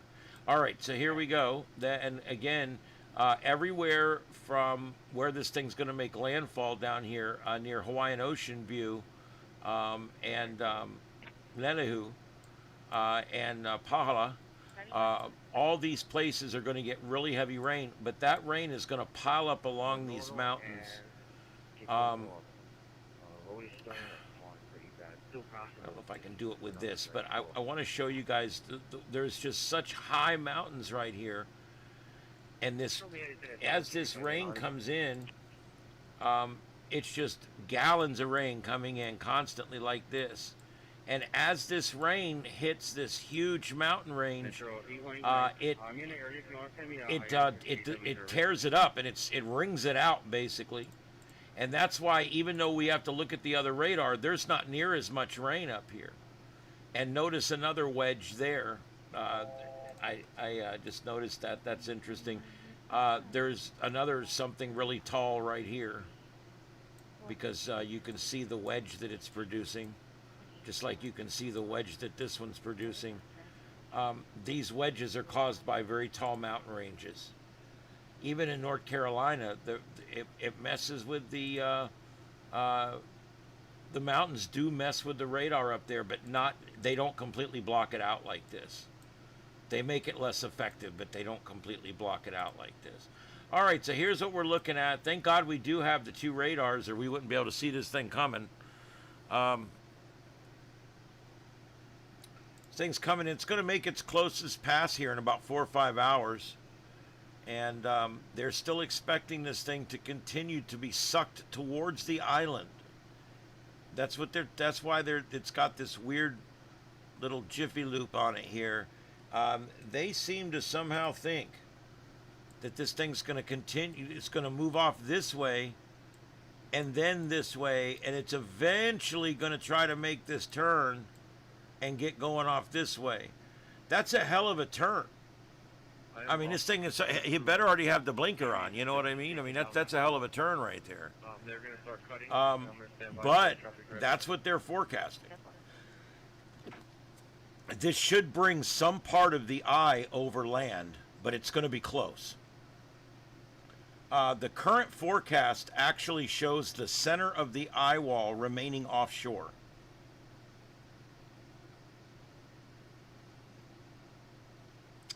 Don't look at the blue line, look at the gray line. The gray line is the actual coastline.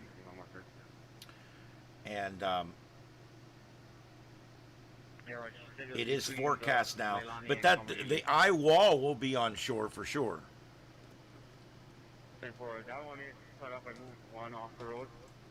All right, welcome everybody. My name's Ian. This is StarShip Adventures. Thank you everybody for being here. We cover all kinds of different things, not just hurricanes and storms, but we do cover almost everything you could imagine under the sun, especially if it's about science.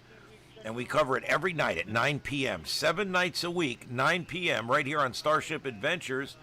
And we've got a great crew and a great bunch of moderators and members, and we just have a really good time over there. So if you haven't checked it out, throw a subscribe on there, hit the like button. And check us out for a week and see if you like it. It's something a little bit different. You know, Deploribus, that's one thing I did not check to see if the Hurricane Watch Net is active. I can always put that up as well. Let me see here if I got what we got here. God, this sucks with 3 mouses.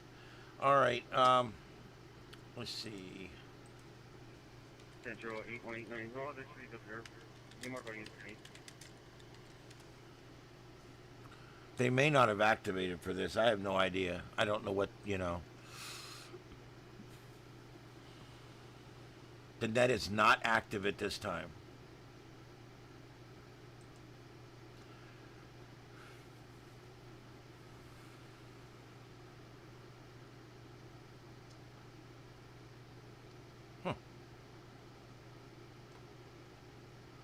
See, I don't know if they do the other, I don't know if they do Pacific. The Hurricane WatchNet is an amateur radio program where amateurs from all over the country listen to certain frequencies that will work well in that portion of the day. Usually 20 meters during the day, 40 meters at night. And what it does is they listen for people that need to get information, give information, welfare checks, emergency calls, anything. And they're listening from all over the country. So if you've got your HF rig and you can get on HF after a storm and the power goes down, you can go out and literally throw a wire up over anything, and on 10 watts you could probably talk to 15 different people on the Hurricane WatchNet. It gives people an opportunity to get emergency signals out for amateur radio operators. It's one more method to get your emergency out. Because if local radio goes down and local television's down and you can't get anything, Hurricane WatchNet will actually talk to you and they'll give you information and stuff. So it's pretty cool.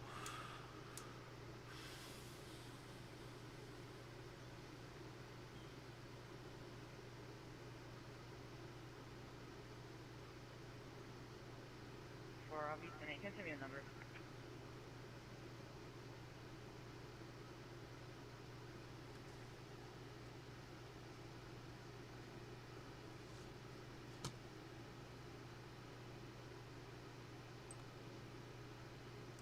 Huh. Metro 8189, I'll go investigate it for account, see why the power's off.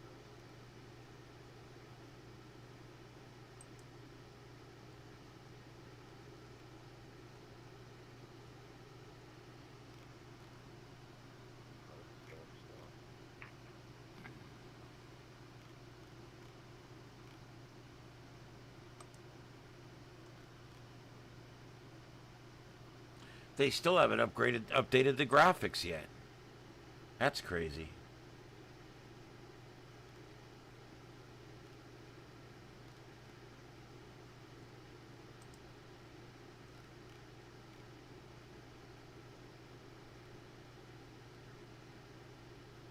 Okay, well, it is a hurricane. I can vouch for that. Let's hear what these guys are talking about.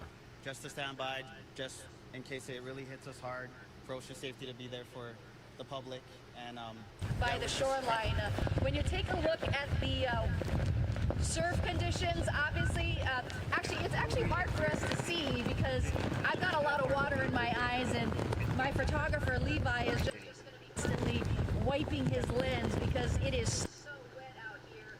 But surf conditions, it's just a soupy mess down there, and as you heard Billy B say, it's not really brown like Oahu, but it's just really, really dangerous down there. And we can't tell you that the county is putting their resources in areas where they know that will get hard hit, like the southern areas, the Kauai district. Those areas always get hard hit by storms, and that's why they're just urging people to be prepared and be safe at home. That's the latest from here. Let's go to my colleague, Jonathan Masaki. How is it looking where you are, Jonathan? Well, Mahealani, the wind is not pelting down to me like it is with you, but I'm going to take a step away from the camera right here and show you the break wall right around the Hilo Bay area. If you're familiar with this area, there's a protective wall that surrounds the bay, which protects it from strong surges. This always gives you an idea as to what is coming in, as you can kind of look at the distance as Kai starts panning towards the Hamakua coast. That blanket of rain continues to come down even heavier than what we saw 10 minutes ago. Now, here at the Hawaiian Islands Hotel, we do know that safety protocols are in place. They had several safety briefings for visitors who are here who were unfortunately either stuck because their flights got canceled or are delayed, and they are telling residents and visitors to this area to not even go into the greater lawn area of the Hawaiian Islands Hotel. But as you can see in the distance right there, that steady rain coming into the Hamakua coast. We did drive a little bit farther out today to kind of let you know what is going on in that area. The road in front of Hilo Bay was still open when we were driving there just about a half hour ago. As we got a little bit closer to the resort area, Banyan Drive, many of the roads still open. But what's very clear is that we do not see a whole bunch of motorists on the road. So it's very obvious that many residents are taking this very seriously. And, Hawaii residents are very much aware of what kind of weather comes in since they do live on Hawaii Island. So that's about it for right now. We're going to go downstairs shortly to talk to some of these visitors who are actually trying to wait out the storm on their own to see when they can get on a flight back. But for right now, they're just kind of buckling down, perhaps enjoying a Hawaiian type beverage as they pass the time. That's the latest from the Hilo Bayfront. I'm Jonathan Masaki. Guy Hagi, over to you. Yeah, Rod. We'll try turn them off and on. And so we also got a chance to hear from some folks at the airport. Their flights have been canceled. That's something that's going on as well. So if you have a flight, you should check your flight info. Just double check that. And a reminder from the Hawaiian Alaska official website, all neighbor island service today from Kona scheduled after 2 p.m. have been canceled through the evening. Again, that's today after 2 p.m. through the evening. And so that is the latest. Again, you can take a look at this weather. Just mainly wind. Again, thank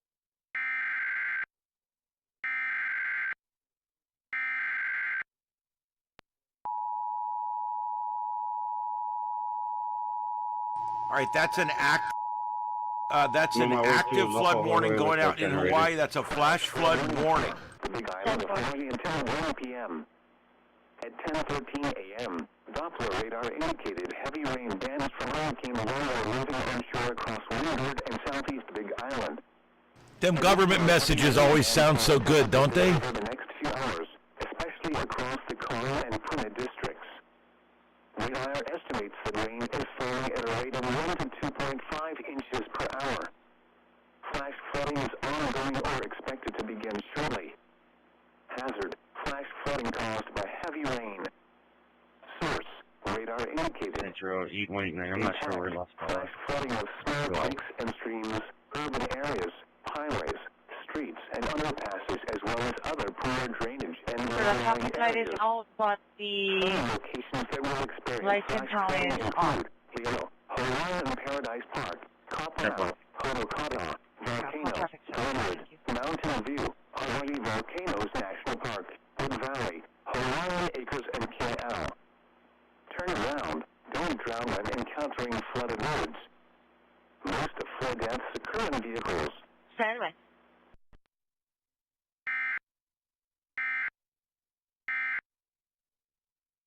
Change the strength of those winds from Lala.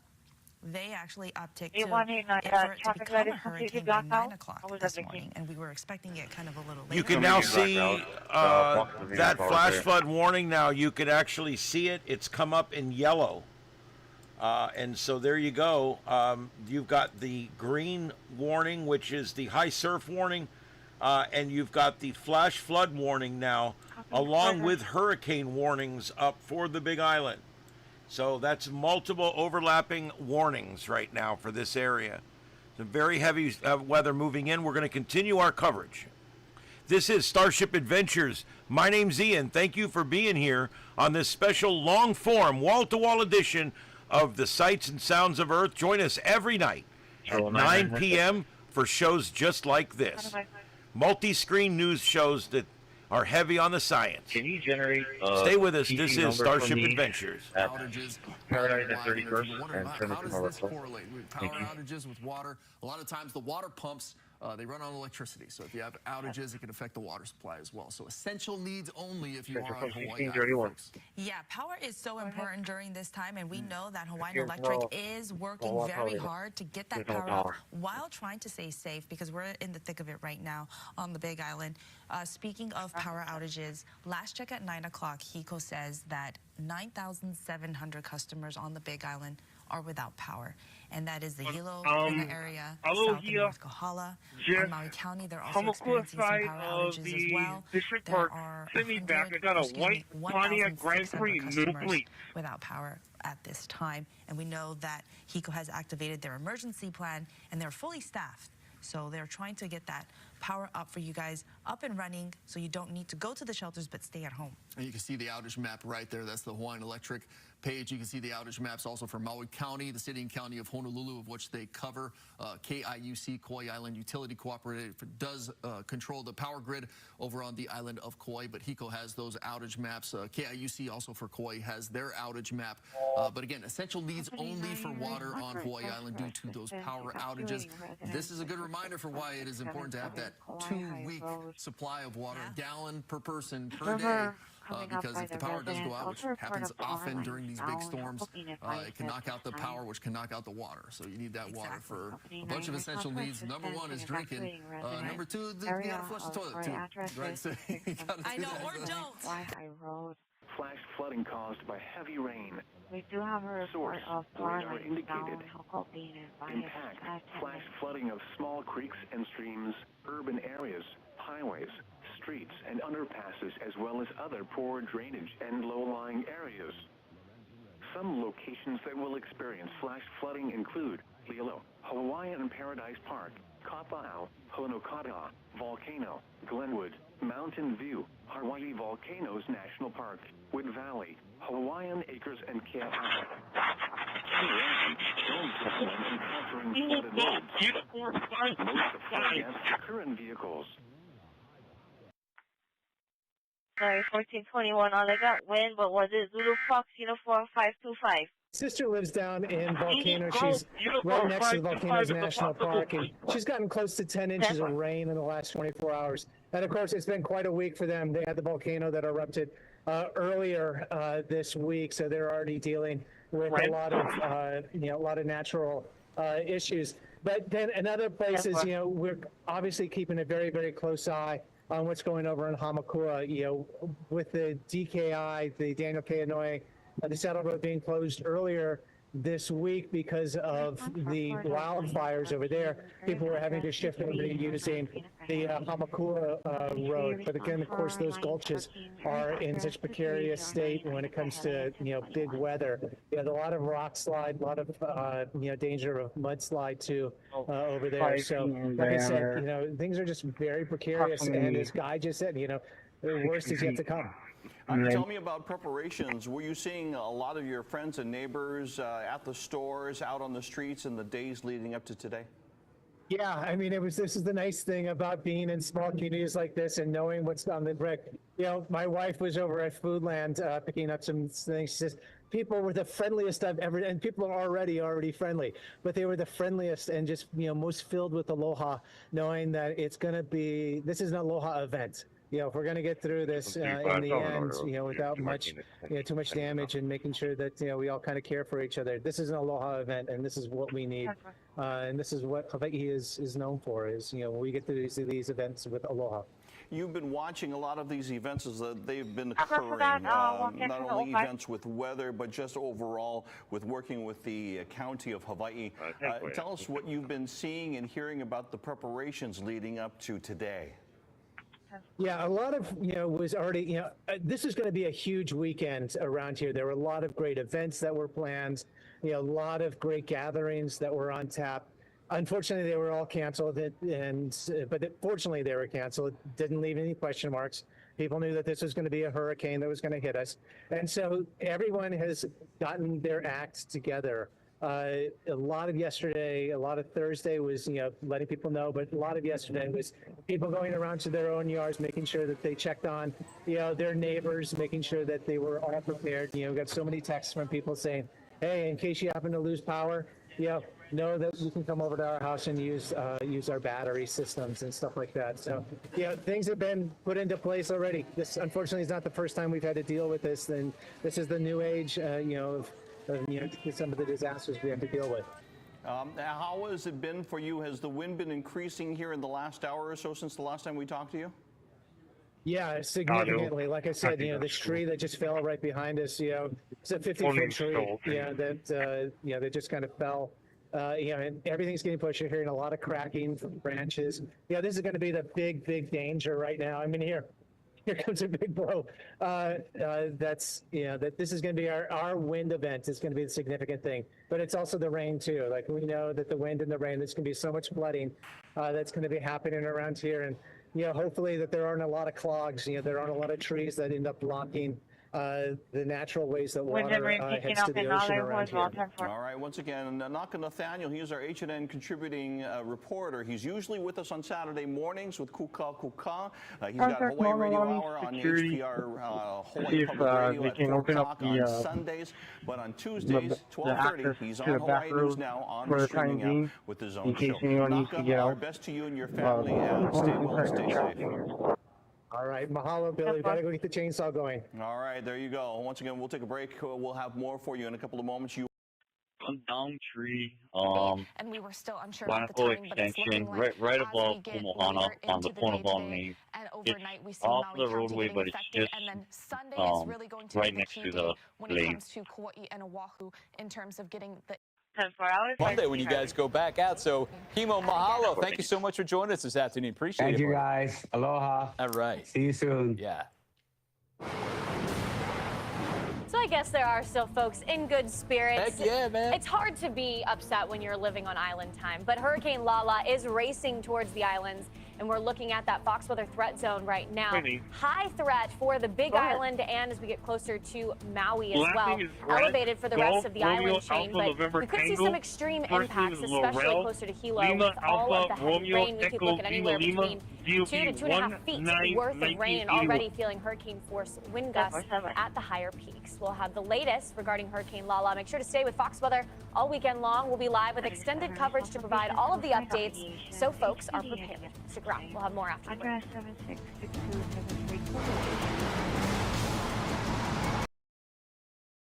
All right, this is continuing live coverage here of Hurricane Lala, Layla.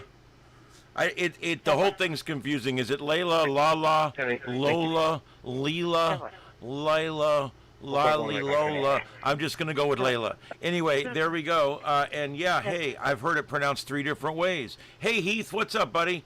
And thanks, Kat and DeFloribus and Subsystem Zero and all the regulars for being in tonight. RWL, Mickle, thank you guys for being here. He has a permit. Number is hotel. For those just joining us, I've been up now for, I don't know, let's see, 2 hours. I've been up now 2 hours. I reseated all of my cards in the computer. I took the hard drives out, put them back in. Took the video card out, put it back in, took everything out, put it back in. It fired right back up. I've had no blue screens. I even pulled up the weather and was moving it all around really fast trying to get it to blue screen, and I couldn't. I don't know if it's fixed, but we're moving in the right direction. However, tonight, the radar and that one storm chaser in the middle is being served to my main computer from my Linux computer. Yeah, I'm running weather-wise on my Linux computer. I'm displaying it full screen, and then I'm taking the full screen through my capture card, the same one I used to capture the screen on my ham radio.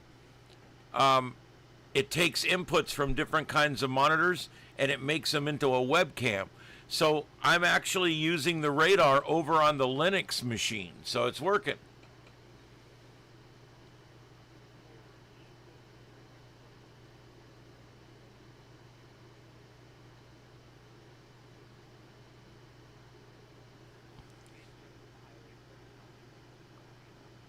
Okay. Well, I appreciate you guys. Yeah, and even if you're just letting it play while you're doing something in another room, it still helps the algorithms like you wouldn't believe.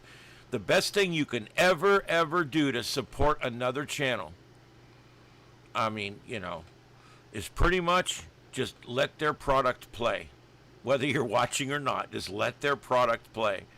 And that gives them all the credit for you watching it, basically. All right, that goes up and down. It will come back. All right, let's go and let's do another round here. Let's hear what he's talking about now. They're just about to make landfall, and look at all the rainfall Center now left. coming on. Remember, this green is what's happening right now. And then it's going to pass by the rest of the islands through tomorrow. But it could still be within that window of tropical storm force winds. So that's why you cannot let your guard down, and don't judge what's going to happen by what's happening right now in your neighborhood. Because if anything, things will get worse before they get better. Let's go island by island to see who's getting what right now. Look at all those bands of heavy rainfall just swirling around that center. And there's also a little bit of a storm surge. It's not a big storm surge, but if you live along the coast, it could impact you 1 to 3 feet along this side, 1 to 2 feet higher than normal over on the leeward side, over on the Kona side, right? So they're getting widespread rain now, but the heaviest rain stretches from Hilo out to Volcano, down towards Naalehu, with more on the way. So the rainfall total is going to build up. In fact, there is now a flash flood warning for the Hamakua coast and the east side of Hawaii Island because flooding is now occurring. And we know that because Jolani has been telling you that some roads are closed. Now over on Maui, they're getting increasing rain as well, especially along the windward side. But look, now the West Maui Mountains covered with clouds and some showers, some of them heavy up at Pu'ukukui, up at the top. It's also wet over in Molokai and in Lanai as well. And we've got scattered showers too, but most of the showers are of the lighter variety. So even though it's blustery out there, because we know how windy it is over on the windward side, we haven't seen anything in the way of overwhelming rainfall. Even fewer showers for Kauai. But again, Kauai is going to get the rain maybe later tonight in the overnight hours. So the hurricane warning remains posted for Hawaii Island. That means they could get hurricane winds as well as strong as well as lots of rainfall. Right? Already flooding is happening on the east side as well as the north side. And a tropical storm warning is on for the rest of the state. That means we are expecting tropical storm conditions with winds stronger than 40 miles an hour. That could lead to more power outages. We've already seen a handful of power outages over on Hawaii Island, and the rest of the state could likely follow suit as that storm moves up the island chain. Now let's see what's happening with the roads. Getting bad, yeah, Jelani? Yes, we've got a fallen tree. This one is a northern Hilo. You've got Beach subdivision. Address is 124307. Those the smaller islands. Looking at the characteristic of Hurricane Lala, is there anything that's unusual? Bryce Moore, he's on the Hilo side of the Big Island. He was saying that, you know, sometimes there's lulls, and, you know, there are other parts where it doesn't look like nothing much is happening. So is this characteristic of a hurricane, or what can we expect in that area? Second patient of 47 male, also with I would say it's more of a characteristic of the terrain than the island itself. I mean, the hurricane is trying to make its way through the area, but those the mountains, the volcanoes up to 14,000 feet are really putting a lot of friction into the atmosphere and into the storm. So the winds are trying to go around the hurricane, but are getting stopped by the mountain. They have to go around. So we see that accelerations through the terrain. And as that's happening, either you're going to see areas where you won't see hardly any wind at all, while you go over to Waimea area and you're going to see winds to 80 miles an hour. So there's a big difference, and that's almost inclusive to what the terrain is doing as the winds come into the mountains. And we've had a nice look at the satellite as well as the radar for the storm, and we get all the Big Island Public Safety scanner just came back up, so I've connected it in. We now have 3 scanners up. This storm that you find to be the most problematic, that are the most intense? Well, the most intense part of any hurricane is going to be around the eye wall. So that is looking at the radar. The eye is showing up really nicely here just south of the Big Island. And in this band that surrounds the eye wall, that's where we're seeing the most intense part, both wind and rain. So the winds are sustained in there at that 75 mile an hour intensity that the Hurricane Center put out for their 9 a.m. update. But also all the rain around that ring is going to be anywhere from 4 to 5 inches per hour rain rate, or even higher than that. So that's where the most intense part of the storm is. But that's not the whole story, of course. You're getting all of that moisture is pushing into the windward side of the Big Island. We do have a flash flood warning up for the whole windward side of the Big Island. So they're getting 2+ inches per hour rain rate there. They've already seen anywhere from 6 to 14 inches of rain. So the ground's saturated, the water's flowing down the mountain, and it's a very dangerous situation. Just an incredible amount of water right there. So we've noticed the storm's track is headed about 12 to 13 miles per hour, somewhere in there. Is this a particularly slow-moving storm, or is this pretty usual for hurricanes to move at this speed?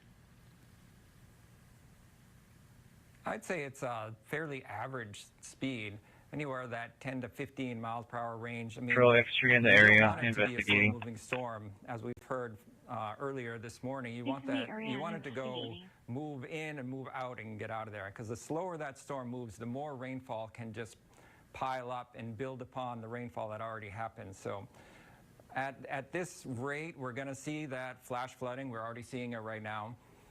And as long as that storm keeps moving, at least we'll have an end in sight, so to speak. So a landfall and have come close, but no matter what, whenever we were initially forecasting this track for Lala, the biggest concern would be if it made a southern pass, because it can still intensify in the warmer waters that we have in pockets of the southern shores, and then it doesn't have that interaction with land, so it can stay a little bit more wrapped up together and not feeling the impacts of that mountainous terrain. But because of this close approach, it's already getting ripped a little bit by the mountains, so definitely feeling that tug, but question still remains if we will or will not have a landfall. It seems a little bit less and less likely as the hours go on. I But don't know. Listen, Brian Norcross is kind of iffy on it. National Hurricane Center says it's still a situation where it could make a landfall, but either way, if it stays down the south a little bit more, it's in the warmer water temperatures for sure. So you got the impacts of what's going to go on right now. Yeah, so the impact zone is primarily rain. We've been discussing that. Rain is the #1 threat, but I would say wind is a #2 that we really need to be mindful of, especially across parts of the Hawaiian Islands. There's a look from parts of Hawaii, beautiful. Yeah. But you can see that cloud deck starting to come in, and that's the moisture that's being influenced by the center of circulation from Hurricane Lala. For John Yasunaga, holding that camera down really steadily. It's tough conditions out here. I'm getting pushed around myself, and I'm a big fella. So a reminder, be safe, take care of one another, and also if you live on a main thoroughfare, really wherever you live, we saw a lot of garbage cans, Opala cans, blown onto the street. Those are like missiles. They can hurt kids, they can hurt animals, and then they can get in the roadway and cause a really serious accident. So I want to talk a little bit more just about some of the things we've seen as I brace myself, keep my earpiece but you just see the power of Hurricane Lala, now upgraded to a hurricane, and just how intense this may get for us. I'm thinking about our friends, like Mahealani Richardson said, that are out in the elements. They're doing that. We're doing this so that you can hang out, relax. We're probably going to have a lot more. We have been updating our coverage plans as things develop, right? We did sunrise this morning from 5 a.m. to 11. We brought the whole team in. That's because we want to keep you safe. We want to keep you informed. Our first alert weather team is all over this, and we're so grateful to have some of the best meteorologists in the state with us on this. So I'll send things. I've been blathering on here long enough. I better batten down the hatches, Stephen Grace. But look, you know, it is just a beautiful sight to see. Disaster relief, safety training, and more. Joining us for the latest on their preparations is Red Cross CEO Molly Schmidt. Thank you so much for joining us, Molly. Aloha, good morning. Thank you for having us. Now you have boots on the ground everywhere. Can you tell us what Red Cross is doing right now for Hawaii County? Absolutely. You know, the American Red Cross Hawaii chapter has been preparing for Tropical Storm Lala all week long. Our teams have been pre-positioned. We have volunteers, staff, and supplies on each island to ensure that our communities have the resources that they need in case of emergency. Last night at 6 o'clock, shelters were open throughout Hawaii County. The Red Cross was available on No, the worst definitely has not hit yet. Those shelters as needed. Right now, I am in Waimanalo at the Blanche Pope Elementary School at the evacuation center here. Many refuge sites and shelters, as you were saying, will be opening up across the state. Will Red Cross be at all of them? And how are you spreading out your resources and volunteers? Absolutely. You know, when the American Red Cross is called upon by our counties, we are ready to respond. And we have over 100 Red Crossers at the moment who are on the ground throughout all of our counties. And spreading resources is an accurate thing that we are constantly looking at. Yeah, just remember that it's only 10:30 in the morning there. And yeah, they're going to have bad stuff going into the night, but I think it's going to peak out for them about mid-afternoon for them here in about 5 hours, 6 hours or so. So just remember, I got 2 times at the top. How does Red Cross help? I got the 2 times at the top, and the first one is 4:39 or 16:39, which is the time here in Eastern. The other one is Hawaiian time, Hawaiian Standard, 10:30. It's 10:40 now. Paired with 3 or 4 time check. Water, your comfortable items, sleeping supplies, and if you have pets, make sure that they're leashed, kenneled, and things like that. But everyone is welcome. Pets are welcome. And we do ask that people do come. If we do change strategies and then move to a sheltering where we do have cots and blankets, those resources will be provided.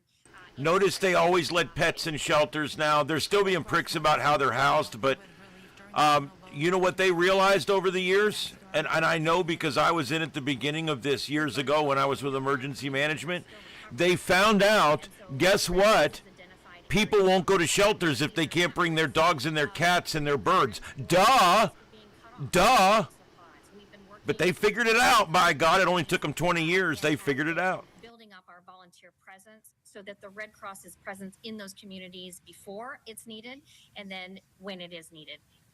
Molly, we really appreciate you doing this interview with us. Is there anything else you'd like to add? Yeah, everyone stay safe first and foremost. Continue to listen to those emergency announcements. But as we continue to brave this storm together, it is different on every island. And so preparation, we know, is key. And the Red Cross of Hawaii is saying that the preparation is an act of aloha. The better that individuals are prepared for your home and your own property, every family is different.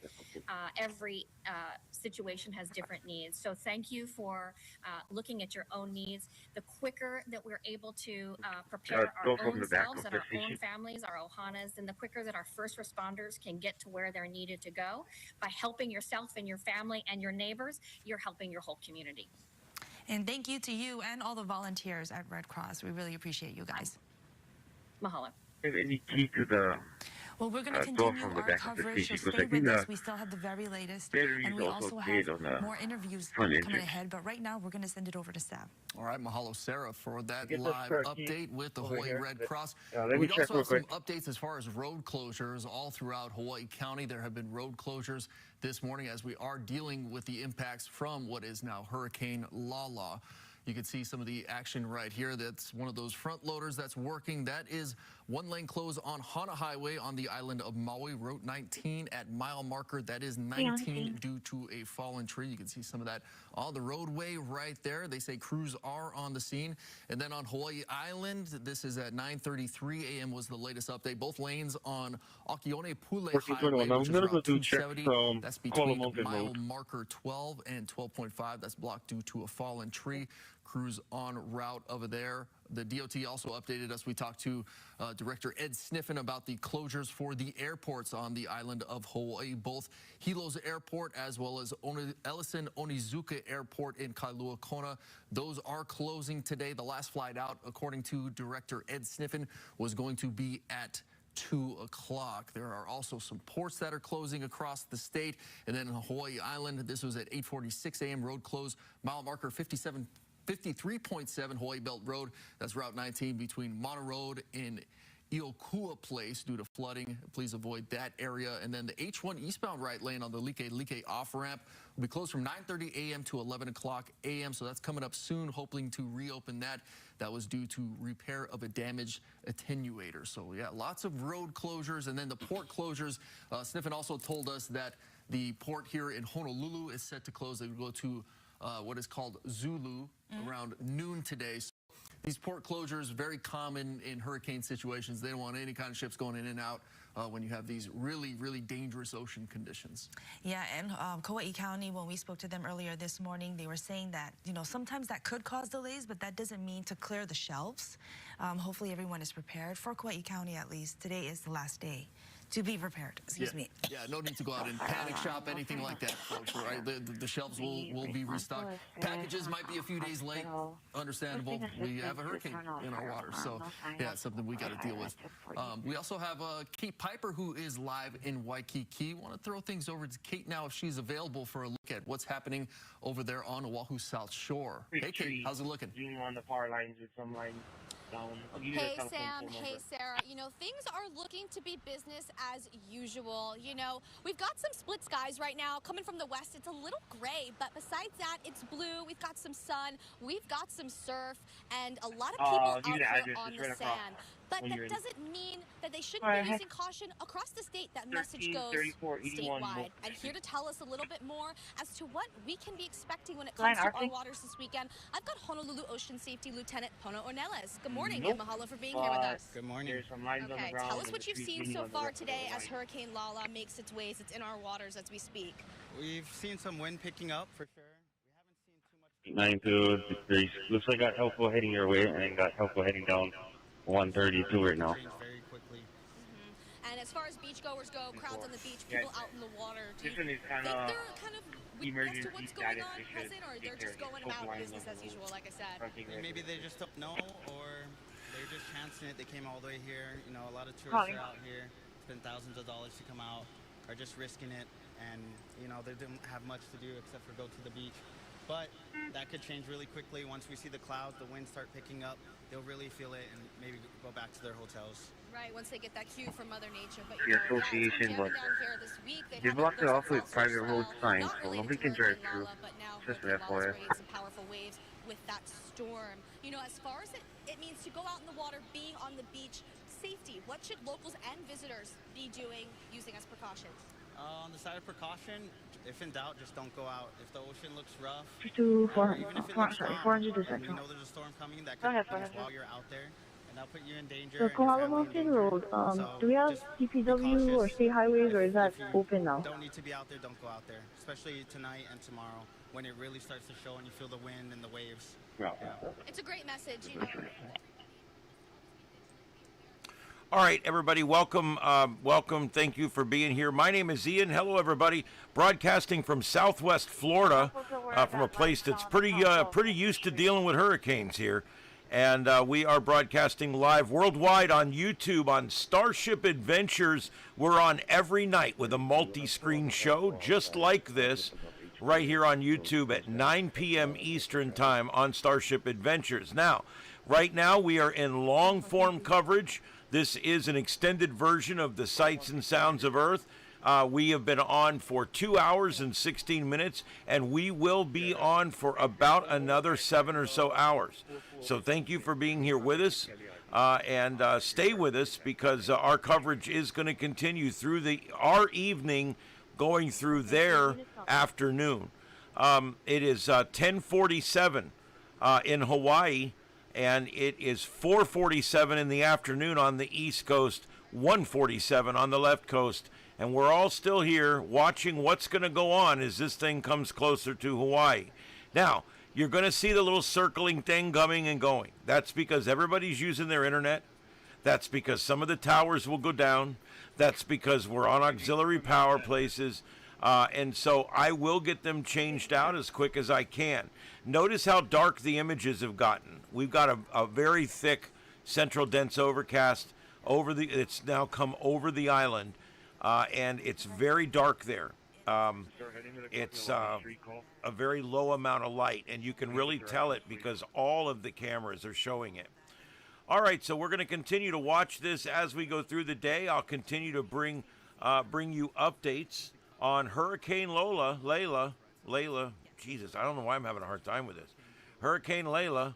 I'm used to the Atlantic names. Anyway, so yeah, we will be here all afternoon. I hope you guys are enjoying the coverage. And if you guys find anything that I'm not covering that you think's better than what I am covering, please put the link in if you can. If it won't let you put the link in, just type out the channel name so I can find it.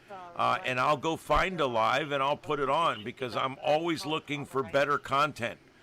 I can actually go into another mode that's called the 9-screen, where I actually have 9 separate videos. But right now we're using the 6-screen, and I'm using weather-wise in the large screen. So there you go.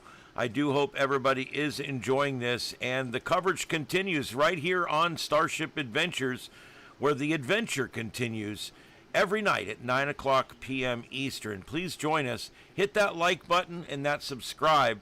It really makes a big difference for channels that are up and coming, and I'm trying very hard to put out quality content for you guys. And whether it's breaking news like this or 2 hours a night for the regular show, I try to always do a good job and put out good content in multi-screen format. I call it ADD TV. That's right, Attention Deficit Television. I think it's pretty cool.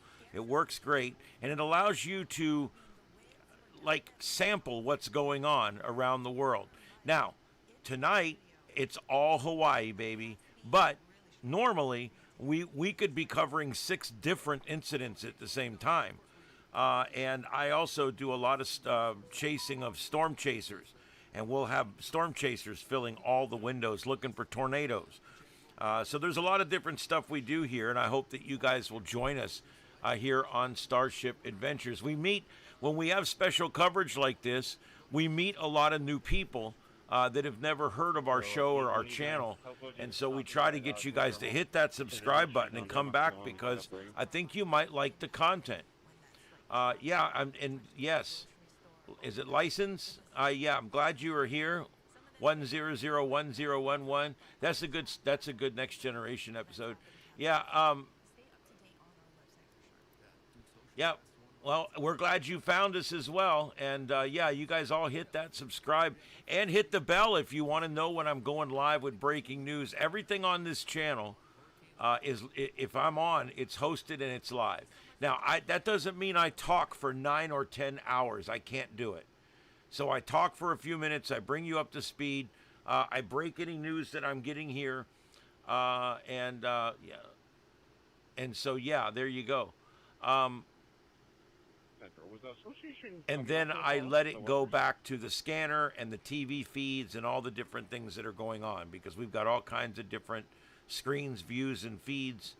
And boy, it is getting dark on the Big Island right now. And another thing that's going on, and I'm looking for flood data right now, but we are under a flash flood warning.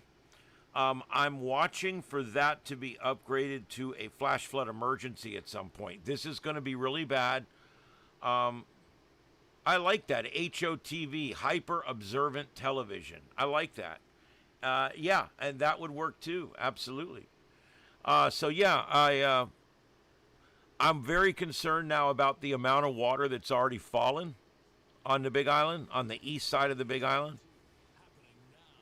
But I'm even more concerned about what's yet to fall, because we will easily, if you're out there, I don't know, we get a lot, you know, I start talking to people as if they're listening to me from Hawaii, but the truth is, we will get a lot of listeners and a lot of viewers in tonight from Hawaii, because that's where it's being affected, and they're out looking for alternative news that will bring them information in a different way. And so we end up picking up a lot of viewers from the areas that are actually being covered, or you know, the areas that are actually being affected by the calamities. So it works out really good.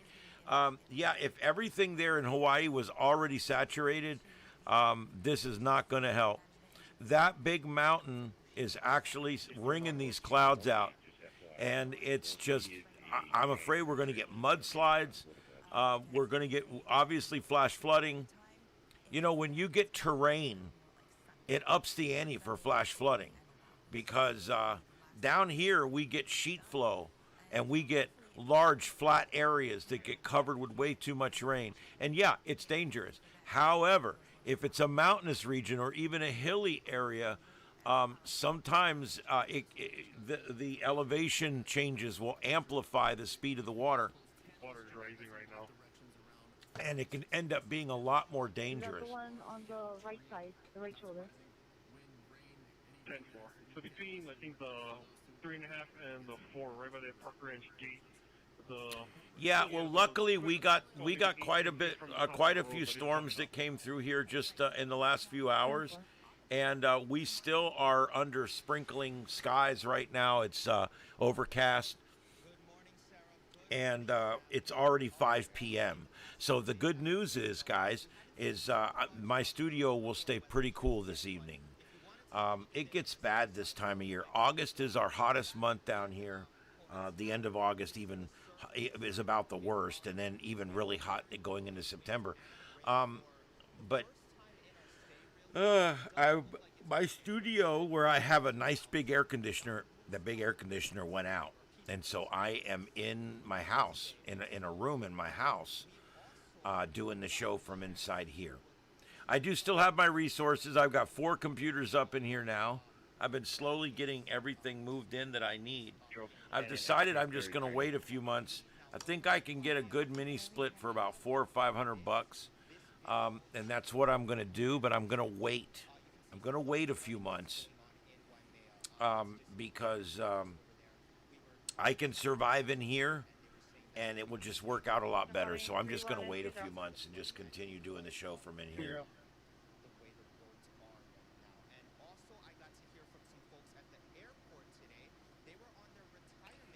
All right, our storm chaser out there, DL Scales, he is live right now in Nalihu, in Hawaii County in Hawaii, and he is alive. He is live out there right now. I am located in North Fort Myers, Florida, which we call Southwest Florida. We're down almost at the bottom of the country's wang.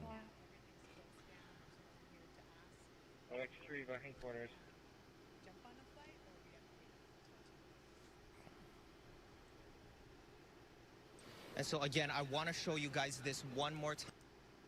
If they need to wrap things up and bring people in. So again, we mahalo everybody that's keeping our visitors safe.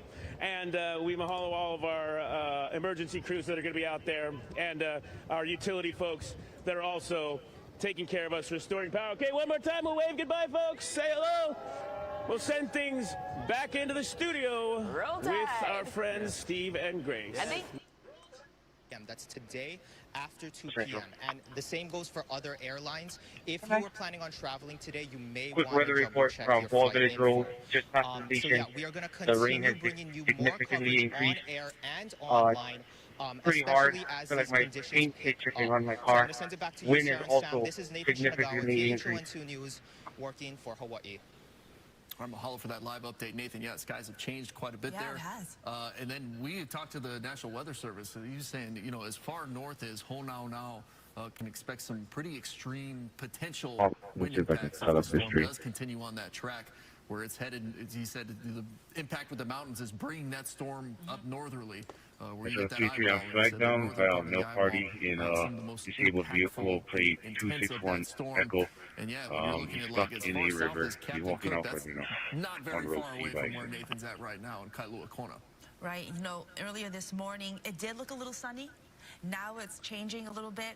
Right before our eyes, we're seeing that. There's a slight odor. We're still investigating. Can you have the agent respond so we can use it there and see if there's anything that's high temperature? And so it's kind of just interesting to see like what the effects are as we're moving forward in this newscast. Yeah, it's very scientific and technical, but yeah, how the winds and stuff and going up those slopes again, nearly 14,000 foot peaks, right? When you're talking about Mauna Loa, which is just below Mauna Kea, yeah, above 13,500 for both of those massive mountain peaks. And Mauna Loa, just a huge. Okay, this is going to be past the range, almost by where the parking area is to go up to the top of the watershed. Right, so on the every island we're going to see Koala Mountain roadside, there's a cable that's snapped, and it's actually blowing and going over the Koala Mountain lane right now. On Maui's North Shore. Aloha, Nikki.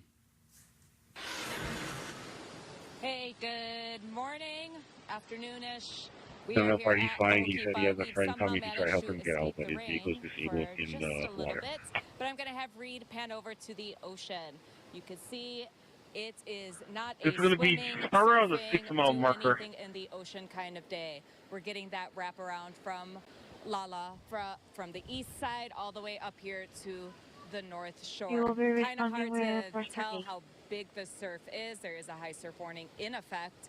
But because it's so windy, it's really knocking down those wave heights, so it doesn't look as big as it actually is. Still super windy across the North Shore, still super windy up country as well. I'll send you a picture. I just want to bring your attention to the center of the screen. That's our storm chaser, DL Scales, the only storm chaser I can find out there. If you find another one, let me know. But he's out there giving us great shots. This one, this one here, you can see the surf getting closer and closer to that structure right there. And you can really tell by not just the trees, but the grass as well. You can see strong winds there. That's sustained 35. That's gale force winds right there. Easily sustained. With gusts to probably 50, 60 miles an hour. There was one there. And that he's really experiencing some really bad conditions, considering this thing's not there yet. It's just not there yet, but it's on the way. But things we are seeing now will get worse. This thing could be growing in strength and size. We'll know here in just a little while. We've got hurricane chasers inside the storm, and we will know here pretty quick what's going on.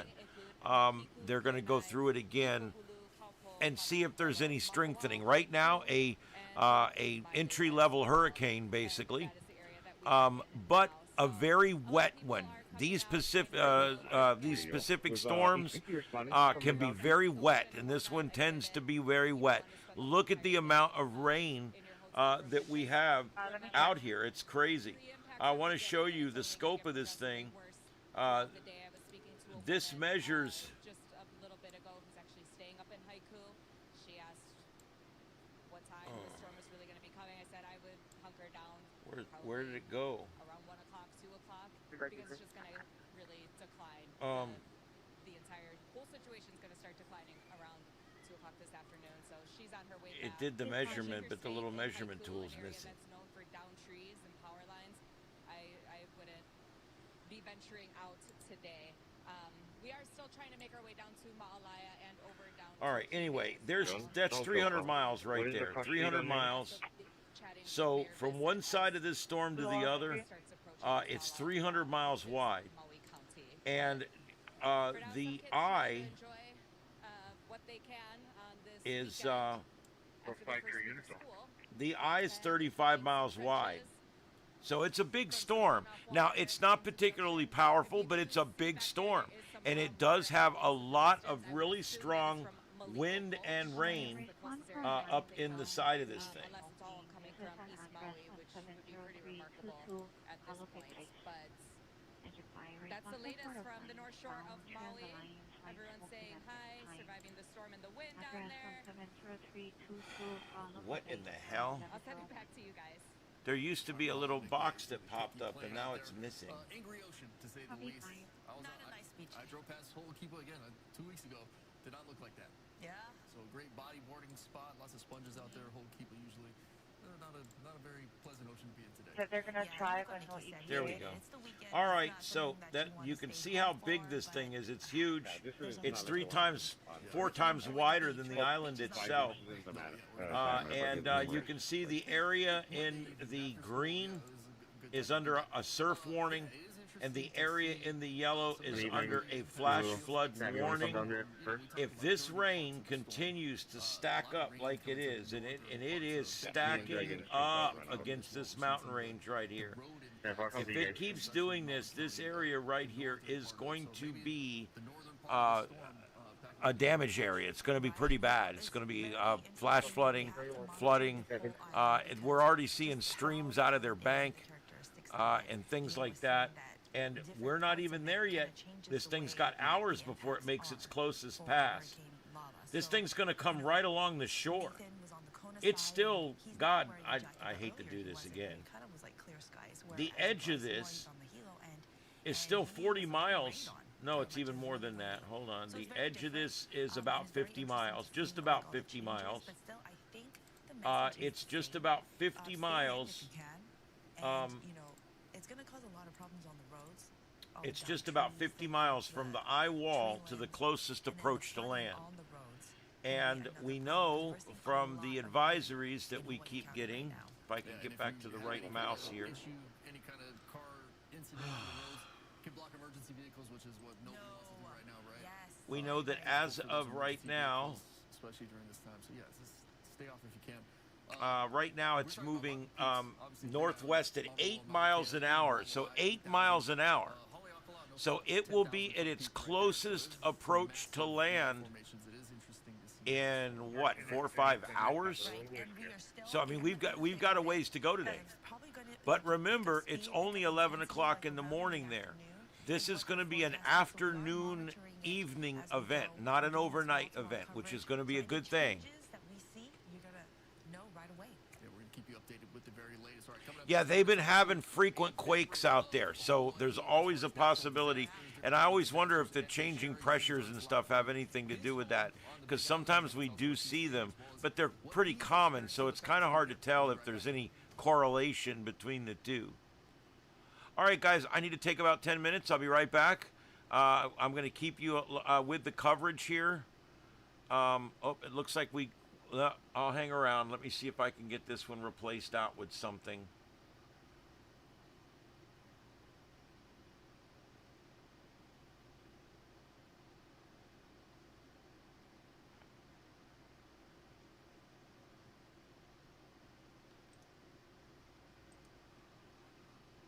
I thought that newscast would go on all day. They probably just changed the links. I'll get back into it again.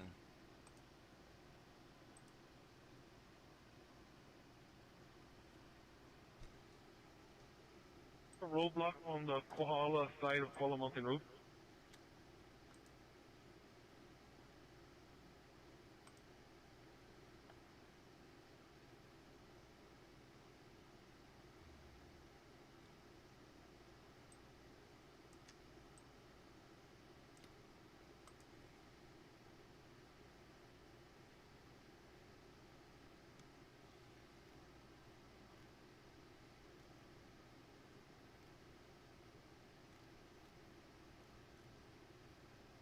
340, copy.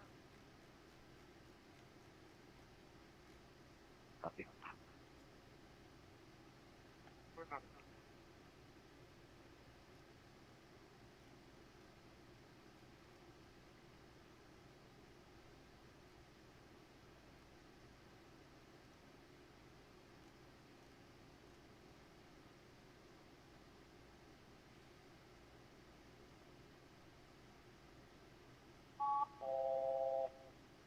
Engine 1, respond for audible fire alarm. No sign of smoke or fire. 398 Kilowatt Avenue, the Hongwanji. Engine 1, respond for fire alarm. No sign of smoke or fire. Address 398 Kilowatt Avenue, the Hongwanji, at 1106.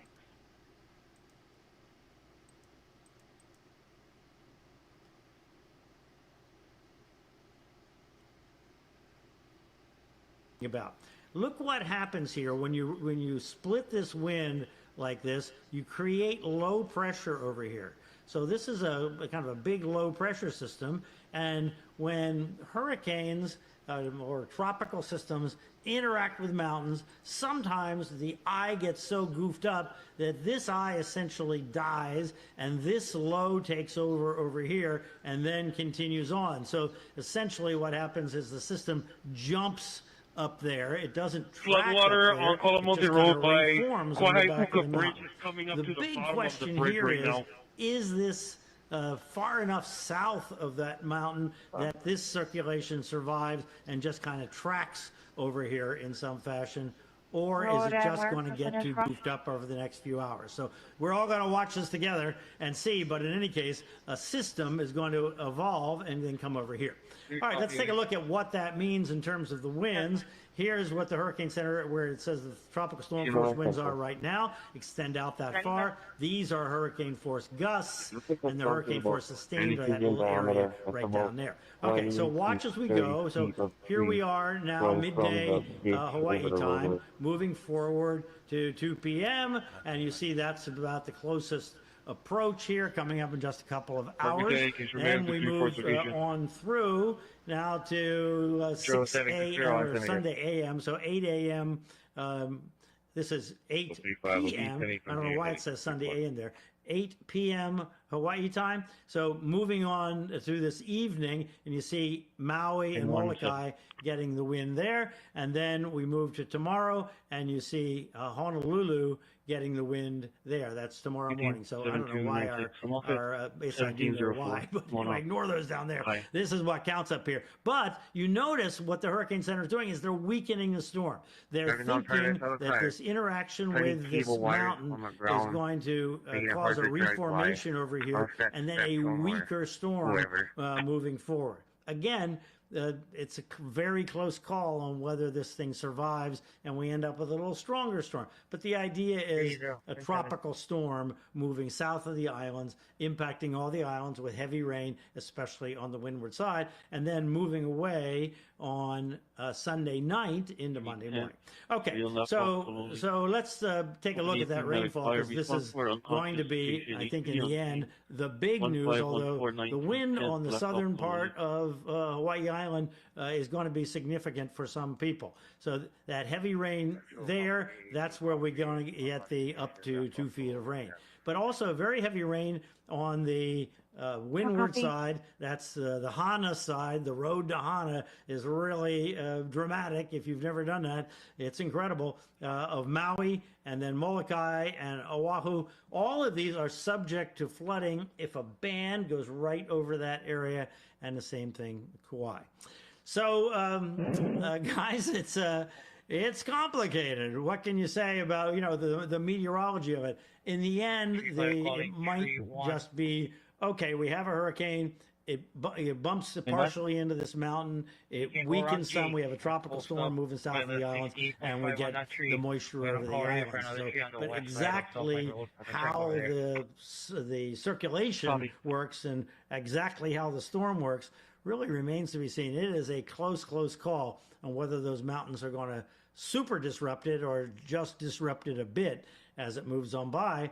But as we saw, the closest approach should be in the next 2 to 3 hours, and when you guys pull then you see it'll be there's moving away, under and we'll see any kind of, exactly branches. what shape everything I is watched in. 2 branches Okay, fall already guys? on the way Yeah, up. Brian, I mean, it's an interesting setup, especially when you start to feel the impacts of the mountains and how that, can create this disjointed track. One thing Bob and I were chatting about behind the scenes is we really haven't heard any discussion of any tornadic threat, but there is some mid-level drier air, and a lot of times that can cause some extra rotation. It's another boundary going in there. You've got the speed shear. Yeah.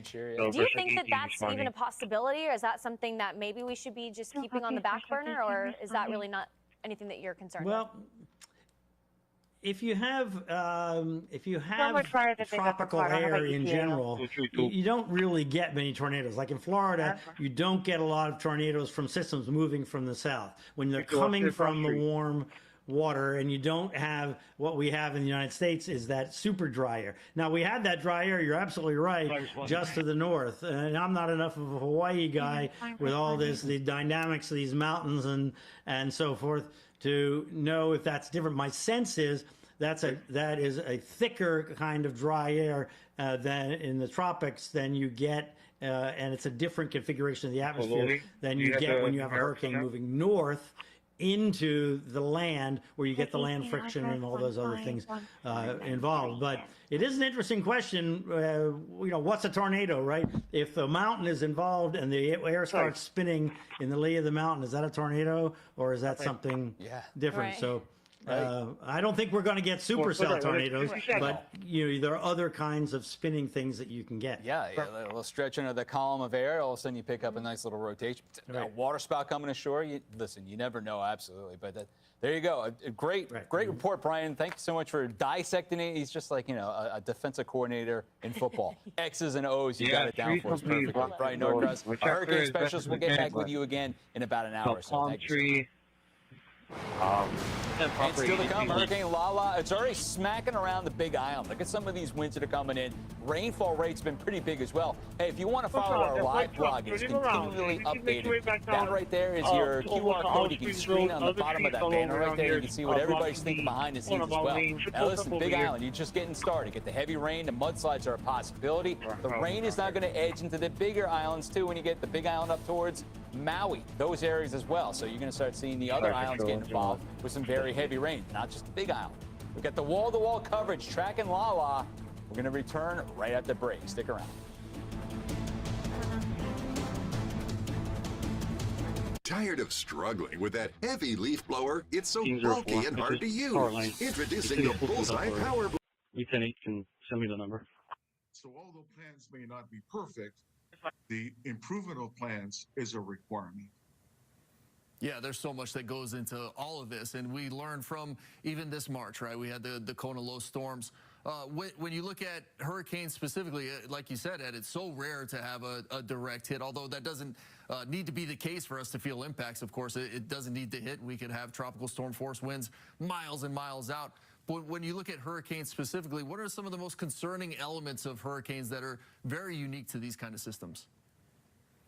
Well, first off, as we've been saying repeatedly from your guests, is the flooding, potential flooding. We've got flood advisors now, reports of flooding with the hurricane because of the amount of rainfall. 12 inches in Waimea. Anyway. It'll probably go higher in Central areas, 21. Watersheds Probably about a quarter mile past Kohala Ranch. So flooding is number on one. the Kohala The other thing that we got to keep site, our eyes on there's a is tree that probably storm about surge 6 and what it inches can in do diameter, as crossing the both lanes. I hurricane cannot passes move it. by certain It's places, covering small both lanes and a lot of diverse. Kailua Kona, for example.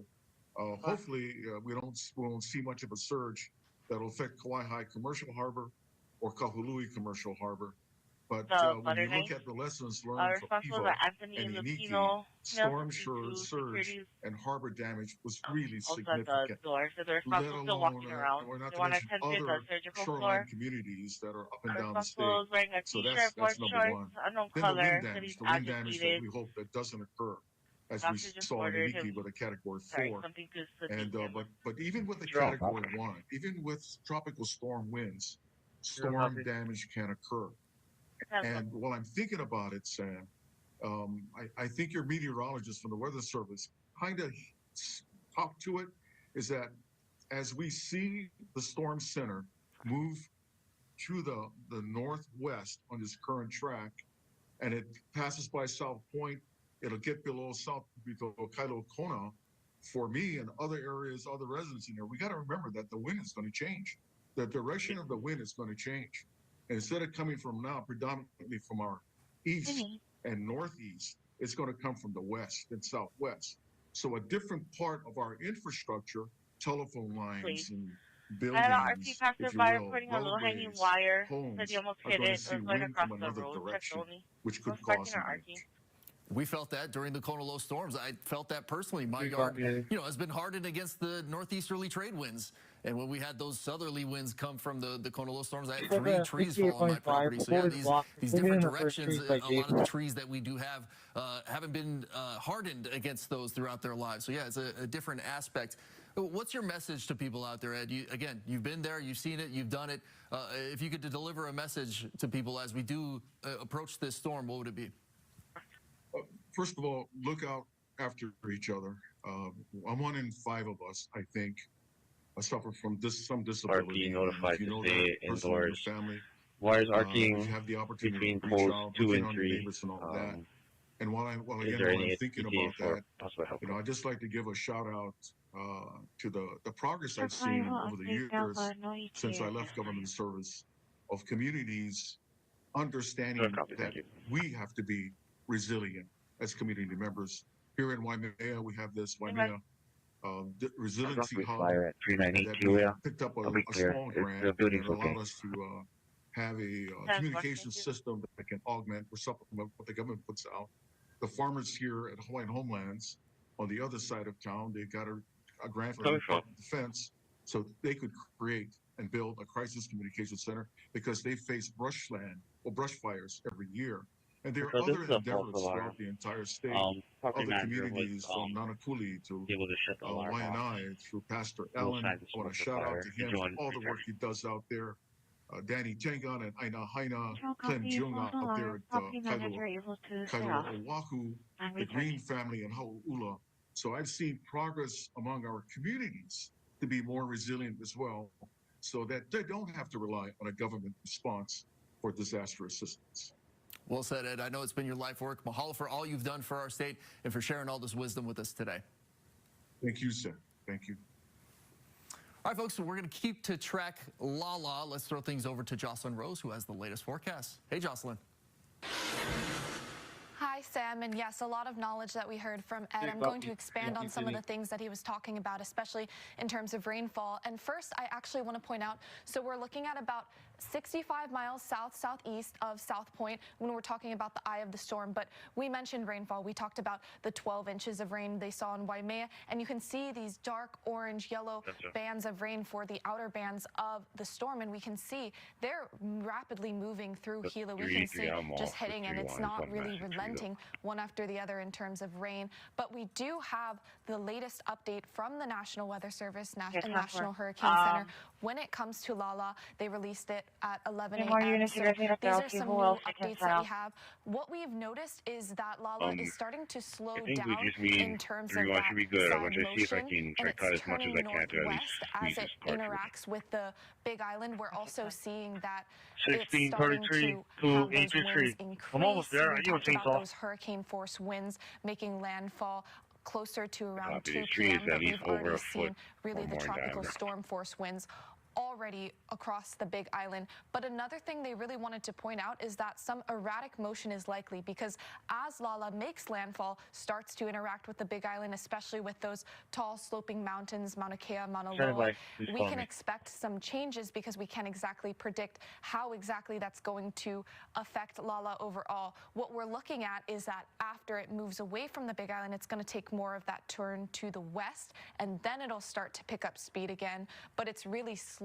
as it kind of drags over the landmass right now. So that was their latest update there. They also mentioned that the hurricane force winds extend about 35 miles outward, and that's directly from the eye. But those tropical storm force winds, they extend about 175 miles outward, and we saw that kind of graphically when we looked at that yellow shape that passes through the islands to show the diameter and the span of those winds. So these are the biggest updates that we have now. Again, I'll show you with the track too what we're talking about in terms of the slowing down and then speeding up later. So we'll go ahead and take a look at that right now. Actually, here with Hurricane Lala, we can see that it's moving at only about 8 miles per hour, and in some of our updates only an hour or so ago we were looking at 10 miles an hour. So we can see, doesn't seem like a lot, but it makes a bit of a difference when we're talking about a system like this and how it moves over, because we want it to move as fast as possible. But unfortunately, when we talk about interacting with the landmass, we're going to see a little bit of a Walmart slowdown warehouse, there. 69 Railroad Ave. I had Walmart security calling in with the... All right, thanks for joining us, everybody. We're going to continue our live coverage here right through the evening. This is the Sights and Sounds of Earth. Special shout out to my moderators out there and to everybody that's watching right now, and our members. You can get a membership for just $2 a month, and it helps the channel out. And yeah, do whatever you can to help out creators on YouTube. It's an important function. All right, everybody, thank you for being here. We are going to continue coverage. I'm honest with you right now. I'm grabbing a bite to eat. I haven't ate yet today. I saw this was getting close. The winds were getting bad, and I went live. And then I thought about it. You know, I'm like, you dumbass, you didn't eat. So here we go. I'm going to go. I got the food here. I'm going to eat. I'm going to be watching this. And we're going to continue our coverage here on the Sights and Sounds of Earth special long-form edition, Hurricane Lala, as it approaches the Big Island in Hawaii, with 65+ mile-an-hour wind gusts now being seen by our storm chaser in the center screen. Stay with us as your multi-screen coverage continues. Stand by. I had highways on Koala Mountain Road. They moved a tree blocking Koala Ranch. 8 a.m. slowing down significantly. We're looking at 50 mile per hour winds as it's underneath Oahu. So again, these are 12-hour increments here, and we can see it looks like it'll I'll know it coming down. I'll go check out the Kauai stream. As we get to Sunday evening, then we're still at 50 Sorry, miles per hour. I'm right on. When it's a I'm little passing Parker School right now, so I have a rush out there. to the west as well. Monday morning, we're looking at slightly 60 mile per hour, and then I want to show the full track here because I thought this was something interesting that we would want to note is that we actually see it picking back up speed and going back to being a Category 1 hurricane with those 75 mile per hour winds. Now, this is not going to affect us once it's past us, but I thought it would be interesting to note, and I kind of want to talk about the reasoning behind that. It really has to do with sea surface temperatures. That's a major factor. We're looking right now at the eastern Pacific in this really dark region near Mexico. This is where we've seen the majority of the systems coming out of when we talk about this 2026 hurricane season. We've seen 8. Hernan makes the 8th one. We saw, and then the most recent one that passed near us was Fausto. But when we have systems coming out of the eastern Pacific, they're forming over the warm water. And remember, the key threshold moving over is going to be that 80 degrees Fahrenheit required for tropical cyclone formation. And you can see our waters are a little bit cooler when we talk about the waters near Hawaii, and that's usually a good thing because it's less conducive to tropical cyclone formation. We do see some darker waters down below us, but what we are going to see with Lala is that there are some warmer waters to the west of us, northwest of us, and as it moves past us and interacts with these warmer waters, it can start to feed in, it can start to grow in strength a little bit again. Normally what we like to see with any system is that it moves to the north. This is what happened with Fausto, moved into these waters that are below that 80-degree threshold. So again, that's something to be of note and why we could see the changes that we are seeing with Fausto. But taking a look at rain, because that's something that we're always concerned about as we go hour by hour here. Looking at 11 a.m. right now, we can see some heavy rain again for the Hilo side of the Big Island. So we can see just hour by hour it's slightly increasing. The red is going to be the heaviest concentration of rain that we're going to see, and that continues all the way through tonight for the Big Island. So it looks like the rain will not be letting up there. As we keep going, we can see Maui County getting it, continuing. That's going to be Sunday overnight hours. we're seeing that. And then Sunday morning is when Oahu gets the majority of the rain, as well as Lanai being in there as well. So We even 16, see some 15. areas of orange just slightly for Dynamite. Oahu, Kauai getting it by Come on, Sunday bro. afternoon, I'll go check out getting that the alarm. majority of the rain. And then Time from for it, there thank you. onward, it's moving out of the state. But still, that just because the center is past us doesn't mean we still see those dark green areas, meaning we will still see some heavy Sorry, rain that's bands Wi-Fi. there. But again, as we go into the rest of the week, it's looking like it starts to clear up. As you can see here, Central Mall. we go back to our normal rain pattern. So again, 643 we talked about our projected rainfall totals. We're And looking yeah, at 10 this to line 20 is on the Big super Island, low. but I'm with the gonna maximum at times of partially 25 hit it, so inches of I'll rain, stay 12 on for until you can Maui, and the notify the rest of the appropriate island chain. agency. Looking at Doesn't 8 look like inches it's of rain. powered We'll though. go ahead and keep you updated. That is the latest that we have right now. We will join right after a break to get you all the latest information, as well as more interviews and live He's appearances. blocking So the stay view tuned. coming Thank off of Kipahele and trying to make a turn onto Mamaloa. We can try and move that one off the road, off the shoulder.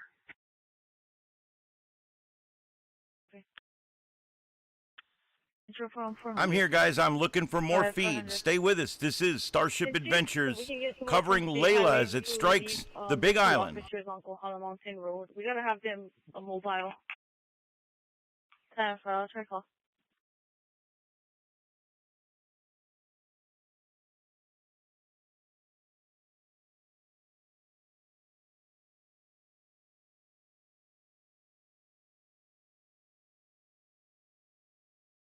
Whole street.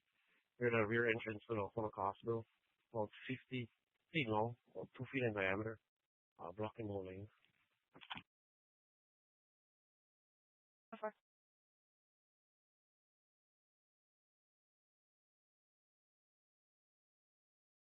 1609.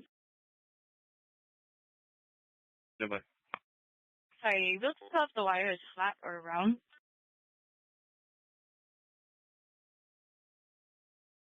Between E and F. Okay, just be advised that other units were trying to access calls in that subdivision. The roads were kind of river-ish. Ceiling fan and light literally takes 10 seconds to install. Let me show you. If you can They screw were in a light bulb, you can river-ish. screw in the That's socket not breeze good. light. Is that easy? Or is that easy? Socket Breeze comes with this handy remote. You've got 3 light settings and 3 fan settings with a push of a button. You can control the light and the breeze that you need. Socket Breeze fits any standard light socket. And if you have deep recessed lights, just use the socket extender. If you want a ceiling fan and light installed, well, then you need a professional contractor. Or you can do it yourself and install Socket Breeze in less than 10 seconds. So easy. It's easy to install, and I can move it wherever I want it. Socket Breeze is great for my workshop and my garage. Now I've got a light and a fan wherever I need it. Installation is as easy as screwing in a light bulb. I don't have to worry about it being permanent in just that room. Socket Breeze delivers portable, powerful, cool, refreshing air and bright light wherever and whenever you need it. Now, the Socket Breeze light is yours for just $59.95 and the shipping is free. But wait, order now and get $20 off. That's right, you can get the amazing Socket Breeze for just $39.95 and the shipping is still free. And there's even more. You'll also receive the Deep Socket Extender, absolutely free. And you'll get it all for just $39.95. Stay cool the easy way. Order your Socket Breeze light today. Call 1-800-526-1746 or go to buysocketbreeze.com. So call 1-800-526-1746. That's 1-800-526-1746 or order online at buysocketbreeze.com. Call now. Your dog did it again! Meet Bullshot Pet Stains, the professional strength foaming pet stain remover. Stand up to stains and spray, and the mess goes away without bending or scrubbing. Its powerful bioenzyme formula neutralizes and eliminates odors at the source for a fresher smelling home. Stains can hide. Using this black light, you can see Bullshot disintegrate the stain and odor fast. It's American made, and get it at Walmart or on Amazon with free shipping. Order now! This year, as we gather to celebrate America's 250th, get your yard barbecue ready with Pocket Hose, the world's #1 expanding hose. Our new ballistic outer sleeve is reinforced with a liquid crystal polymer used in bulletproof vests that's 5 times stronger than steel. Turn on the water and it grows into a full-length, full-power hose. Turn it off and it shrinks back to pocket size for easy storage. Upgrade your hose game with Pocket Hose Ballistic. Available now at Home Depot, Walmart, Ace Hardware, and on Amazon with free shipping. Welcome back, everybody, to our special coverage of Hurricane Lala. Great to see you. We got the big old Earth right next to us. I know, we've got the giant globe, and it's highlighting the impacts that are quickly approaching from Lala. Guys, we got Scanner on the left. We've got it all queued up, ready and we're for covering different the local Hawaiian Islands. newses We've got on the winds, right. Rain, a little bit of surge, but it's the waves that I think are going to be. And so stay with us. This is StarShip Adventures, and the adventure continues. We're covering Hurricane Lala as it approaches the south tip of the Big Island here in the next few hours. We've already got near hurricane force winds on land. We're going to continue monitoring this through the evening. Stay with us. Coverage continues. Big, and you're looking at 22-foot breakers for the east side and the south side of Hilo area, all the way back down to Volcanoes National Park, right by the coast there, getting down to South Point. So, yeah, the waves are coming in strong. And you can see our impact zone right here. This is what we're looking at with the Fox Weather threat zone. And we're talking about a dark shade of red and a bright shade of red. You don't see it very often. It's a high threat, and it's because of the heavy rain. Haley, we're looking at 1 to 2 flying around directly across the eastern slopes right there. entrance of HPA, the one with the Waimea, Hilo, and Kauai sign is on one leg, and it's coming down right now. Rainfall forecast of close to 20 to 30 inches is certainly possible, just given the fact that we're already looking at a flash flood warning for Hawaii County right now. I think flooding is going to be a big problem here, but truly, and after speaking to a professor of atmospheric sciences from the University of Hawaii, she said wind might be the sneakiest larger threat, just given the fact that now we're looking at power outages, over 24,000 people without power, more specifically on the Big Island. That's a good point, too. And they usually get the trade winds are out of the northeast, but this is more of an easterly, almost southeasterly, depends on where you are with the winds. It's getting all swirly, too, when you get up and over the mountains. But the biggest change we saw at 5 o'clock is the fact that now the Big Island, at least for now, that air cone is away from you. So probably not going to take a landfall, which would be the center of the circulation, but you might see a brand new center of circulation form on the other side of the Big Island because it's just getting so swirled around right now. The wind's coming right off the water, hitting that mountain right there and swirling everything up and just messing up the flow. Yeah, it's kind of a jagged center of circulation in the National Hurricane Center. Brian Norcross also noting that we could have almost a disjointed track as things start to reconsolidate around that low that's attempting to form in some form or fashion on the leeward side of the mountains. But really the mountainous terrain, I think, is what makes this approach and the impact so unique, especially given that to take these seriously, because obviously we've experienced them in two really, really profound ways in 2023 and just recently in March. And so our community understands the steps that need to be taken. So we're always advising them. They're all part of our partners. Our community is our partners as well. So we ask them to be prepared with a 14-day supply of things they need for their homes, medication, flashlights, batteries, all those things. We ask them to have them in case they need to, stay sheltered in place. And then, of course, they have a 2-day go bag in the event they need to go to one of our temporary evacuation points. So yeah, our community, they've heeded the warnings, and we're hoping they're doing that right now. Very tough, resilient people on Maui and in Maui County. Mayor Richard Bisson, thank you so much for stopping by with us today to share all this information. Awesome. You take care of yourself now. Aloha. All right, folks, let's toss things over to Sarah now, who's over at the desk. Thank you very much, Mayor and Sam. The National Weather Service has been keeping an eye on Hurricane Lala's track. Meteorologist Ian Morrison joins us live with the current conditions. Good morning, Ian. Good morning, Sarah. Now, we do have an update. You guys are reporting that Lala is now slowing down and kind of turning northwest. Can you tell us a little bit if that has, what the process is of it slowing down, if it has anything to do with the interaction on the Big Island? Yeah, it has quite a bit to do with the interaction with the Big Island.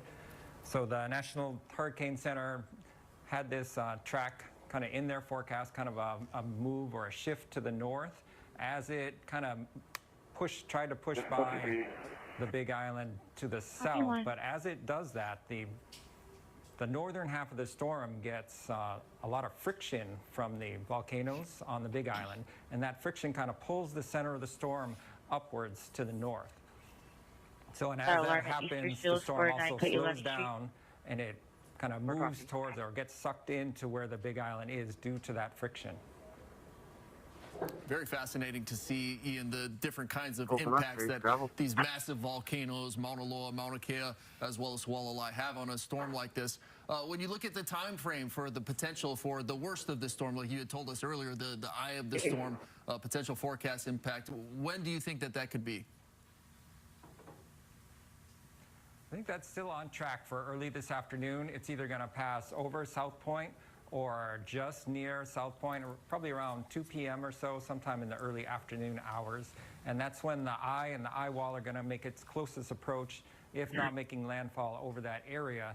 So all those communities on both the leeward and windward side of South Point are going to feel the effects of the strongest part of the storm moving overhead.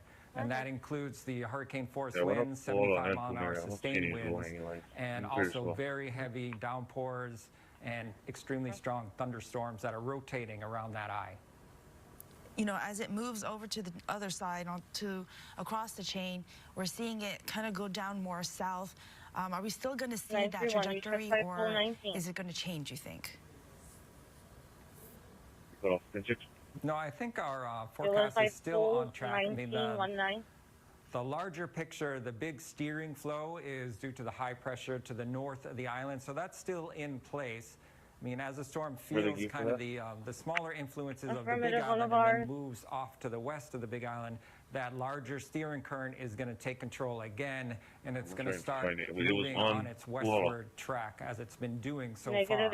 So as with that, the impacts are still on track to continue on the Big Island for the triple threat of wind, rain, and coastal flooding due to the large surf, and then continue down the island chain as well with those threats from Maui County. I'm not sure if that's inflow or outflow. I'm not sure. As far as the strength of this storm, but when I come across it again, I'll see if it's in the descriptors. One hurricane at about 9 o'clock this morning. 19 as far as what's fueling this, is it the surface ocean temperatures, and how is the wind shear playing a factor in this?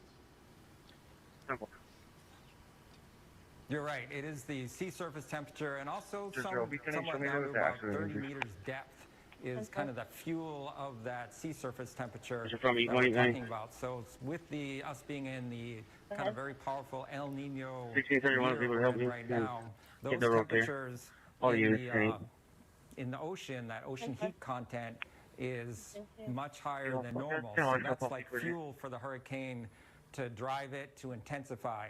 So with the higher octane fuel, the hurricane is going to be able to strengthen further than it would in a normal year. So that's what we're seeing right now. Vertical wind shear is also down due to El Nino also brings about less vertical wind shear around the island.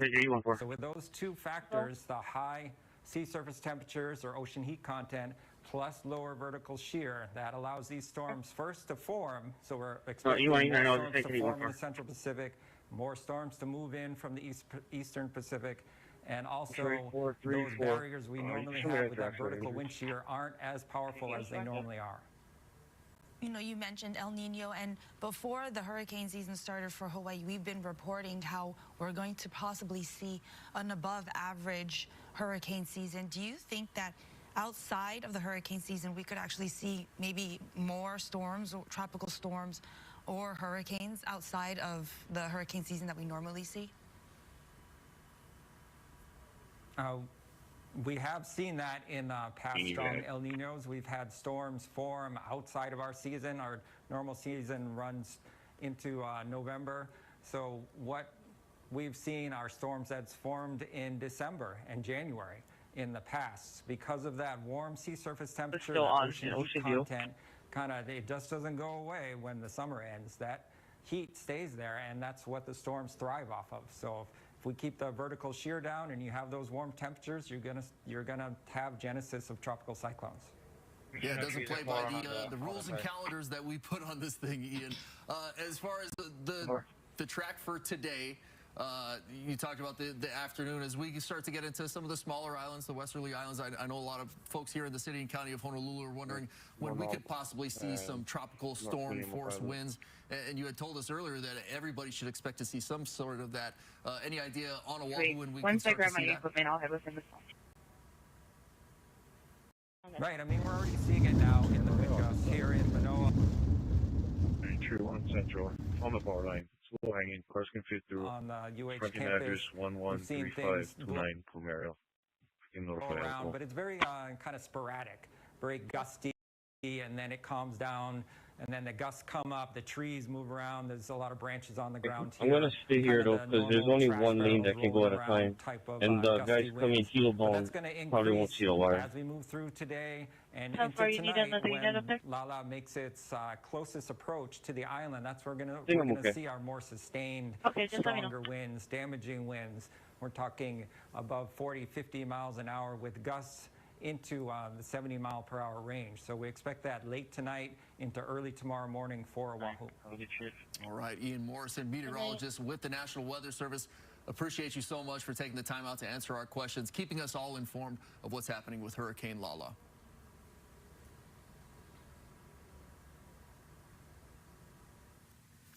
All right, in Puuloa, some businesses have closed up for the storm, while others are still trying to serve the community. Bryce Moore is now live with us to give us the latest. Good morning, Bryce. Good morning, Sarah. Hey, Sam. That's right. Here in Puuloa, some businesses, I would say most businesses, 9 out of every 10 have closed their doors, but some still are open and trying to serve the community. I got to swing by Pele's Kitchen here in Puuloa, and they are still open even though their power's out. They are cooking with propane and by flashlight. If it gets too bad, you just block with the barricades that we have and pin one. It's quite a sight, and it's awesome to see that people are still coming together. There was a resident in there who was actually on his way to the Puuloa shelter. He got to see that the restaurant was still open, so he swung by. For us, it's really questionable. I mean, we are all wrapping light around it and assuming everything's going to be great when we get back. But with these winds, we live way down in the jungle where it's probably going to get serious. So we came in to head up to the shelter and get in some concrete in case the wind gets strong. Control 6951. Yeah, about 10 minutes ago. We were warned it might happen, so they got propane for the stove. It's all good. Stormtrooper with the blue one. Now, as far as the weather here, there have been, I would say, consistent downpours that sometimes lull just a little to make you think it might be easing. Then it just starts downpouring all once again. We're in a little bit of a sheltered area here. Not too much wind where we are, but right next to me, it is blowing pretty darn hard. But as you can see, there are still businesses that are open. Most are closed. Again, stay home if you can. But if you do need to go out, there are still some businesses that are open crossing the highway. That's the latest from this side of the Big Island. For now, I'm Bryce Moore, KHON2 News, working for Hawaii. Back to you folks on Oahu. All right, mahalo for that live report, Bryce. Coming down out there, you could hear it in Bryce's shot. It's Very Big Island to see. Folks got to be rugged to live out there. Okay, Big Island folks are rugged. You They're still tough. got one in Puuloa. Stay open. Hey, we got to use the flashlights. We got to use some propane. That saying, you know, if there's a will, there's a way. Yeah. There was a way. So I got 012 headed to Team C33 or But Sierra. speaking of electricity, 4, 5, and I mean, 6 yeah, the at power 10th outage Avenue, 7 and the is impact there. to customers is actually growing right now. So right now, I'm looking at the HECO map outage, and it's saying that on the Big Island, 15,200 customers are now. Yeah. And that's all the way from, as you can see, all the way from Javi, all the way down to South Point. So, yeah, I think we're going to see a little bit more. I know HECO is trying their best to stay safe and trying to get the power back on. But we are seeing that progressively since 7 o'clock this morning, more and more customers are being out with power. Yeah, their crews are very brave. They are always going out into very treacherous situations, but they have to stay safe as well, as brave as those linemen, et cetera, are. So, yeah, you can see the outage map right there. You can check that out. We have that on our website at KHON2.com. You can go find that link. You can find a bunch of other links that we do have out there. We have digital stories that'll help you out with the HECO outages. Yeah, YouTube's favors for never sending out notifications. I even put out a community post, too. So far, even had a couple road closures on Oahu. 931 and 932. I got you full. We're talking about the ports, etc. and then shelters where people can go if they are in need of a shelter or desiring a shelter, right? If you live in a single-walled home, you're not confident in how that thing would hold up with either tropical storm or hurricane force winds. You see the HECO outage map for the island of Oahu right there. And then the Kauai Island Utility Cooperative also has an outage map for the island of Kauai. Yeah, I mean, this hurricane is impacting all aspects of our lives, from the air to the harbor, also down to the roads and in our homes with the power outage. So I think, you know, stay home if you can. But if you have to go out, definitely check everything. We have it very easy for you, consolidated on our website. And just check, you know, what is going on, what's closed, what areas to avoid. All that, because some businesses are closed as well. So having that all in one place, very helpful. We're here also wall to wall, giving you the latest update. We just recently told you that Hurricane Lala is slowing down from like 13 miles per hour to 8 right now because of the interaction with the Big Island. Yeah, Morrison from the National Weather Service shared that with us, and 8 miles an hour. You think about the storm itself moving, right? Not the winds that are associated with the storm. The storm itself, he was also saying you don't want that to slow down, because when the storm slows down, you start to see more rain dumped in areas, right? You'd like to see that storm break the speed limit, get out of here 60 miles an hour, speed through the H1. That's what we want, right? Yeah. But it does interact with the volcanoes. It interacts with those massive shield volcanoes that we have on Hawaii Island. Create some different scenarios. It does. It really does. And I can't believe I'm saying this, but I can't wait for Monday. I cannot wait for Monday to come around. First time that has ever come out of Sarah's mouth before. Right? I know. Usually we dread Mondays, but in this case, not so much. Yeah. New favorite day of the week. I know. I think it is. No more Aloha Friday. Looking forward to Monday. So yeah, if we're not talking about the things that you want to know about, KH12.com. Going to have you covered with everything that you do need to know right there at your fingertips. And the now, the effects of Hurricane Lala, of course, slowly rolling in on the island of Oahu. That's right. Kate Piper is live at Sandy's Beach with more. Good morning, Kate. Hey, Sarah. Hey, Sam. While you guys are doing wall-to-wall coverage in the studio, we are on Oahu going beach to beach. We were over at Waikiki, where we kind of saw business as usual, but we've made our way to Sandy Beach, where the wind is picking up and there is plenty of waves. But the message stays the same. Ocean safety is key this weekend. And here to tell us a little bit more about what folks can do, I've got Ocean Safety Lieutenant David Louie. Good morning and mahalo for being here with us. Any other tell us a little bit about what you've seen as Hurricane Lala is ramping up, especially today. Yeah, we're definitely starting to see winds increasing. We're looking at winds probably in a 20 to 35 mile range with gusts easily approaching 4 miles an hour. Ocean conditions are changing as well with the increase in the wind speeds, We have surf probably in the background here, probably in a 6 to 12 foot face value range. We anticipate the conditions to ramp up into high surf warning levels by this late afternoon. So our message with ocean safety has always been, we're asking people to stay out of the water for their own safety.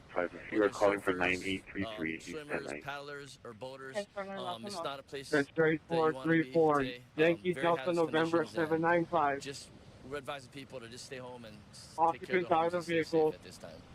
You know, big mahalo to you guys. Always staying so vigilant, always keeping an eye out for everyone from the sand to the sea, you know, always spreading that message. It's such a great reminder in times like this. Sometimes we forget, or, you know, if we're here on Oahu, we're thinking, oh, let's go squeeze in a little bit more beach time before that storm comes. You know, message stays the same. Stay safe. When in doubt, don't go out.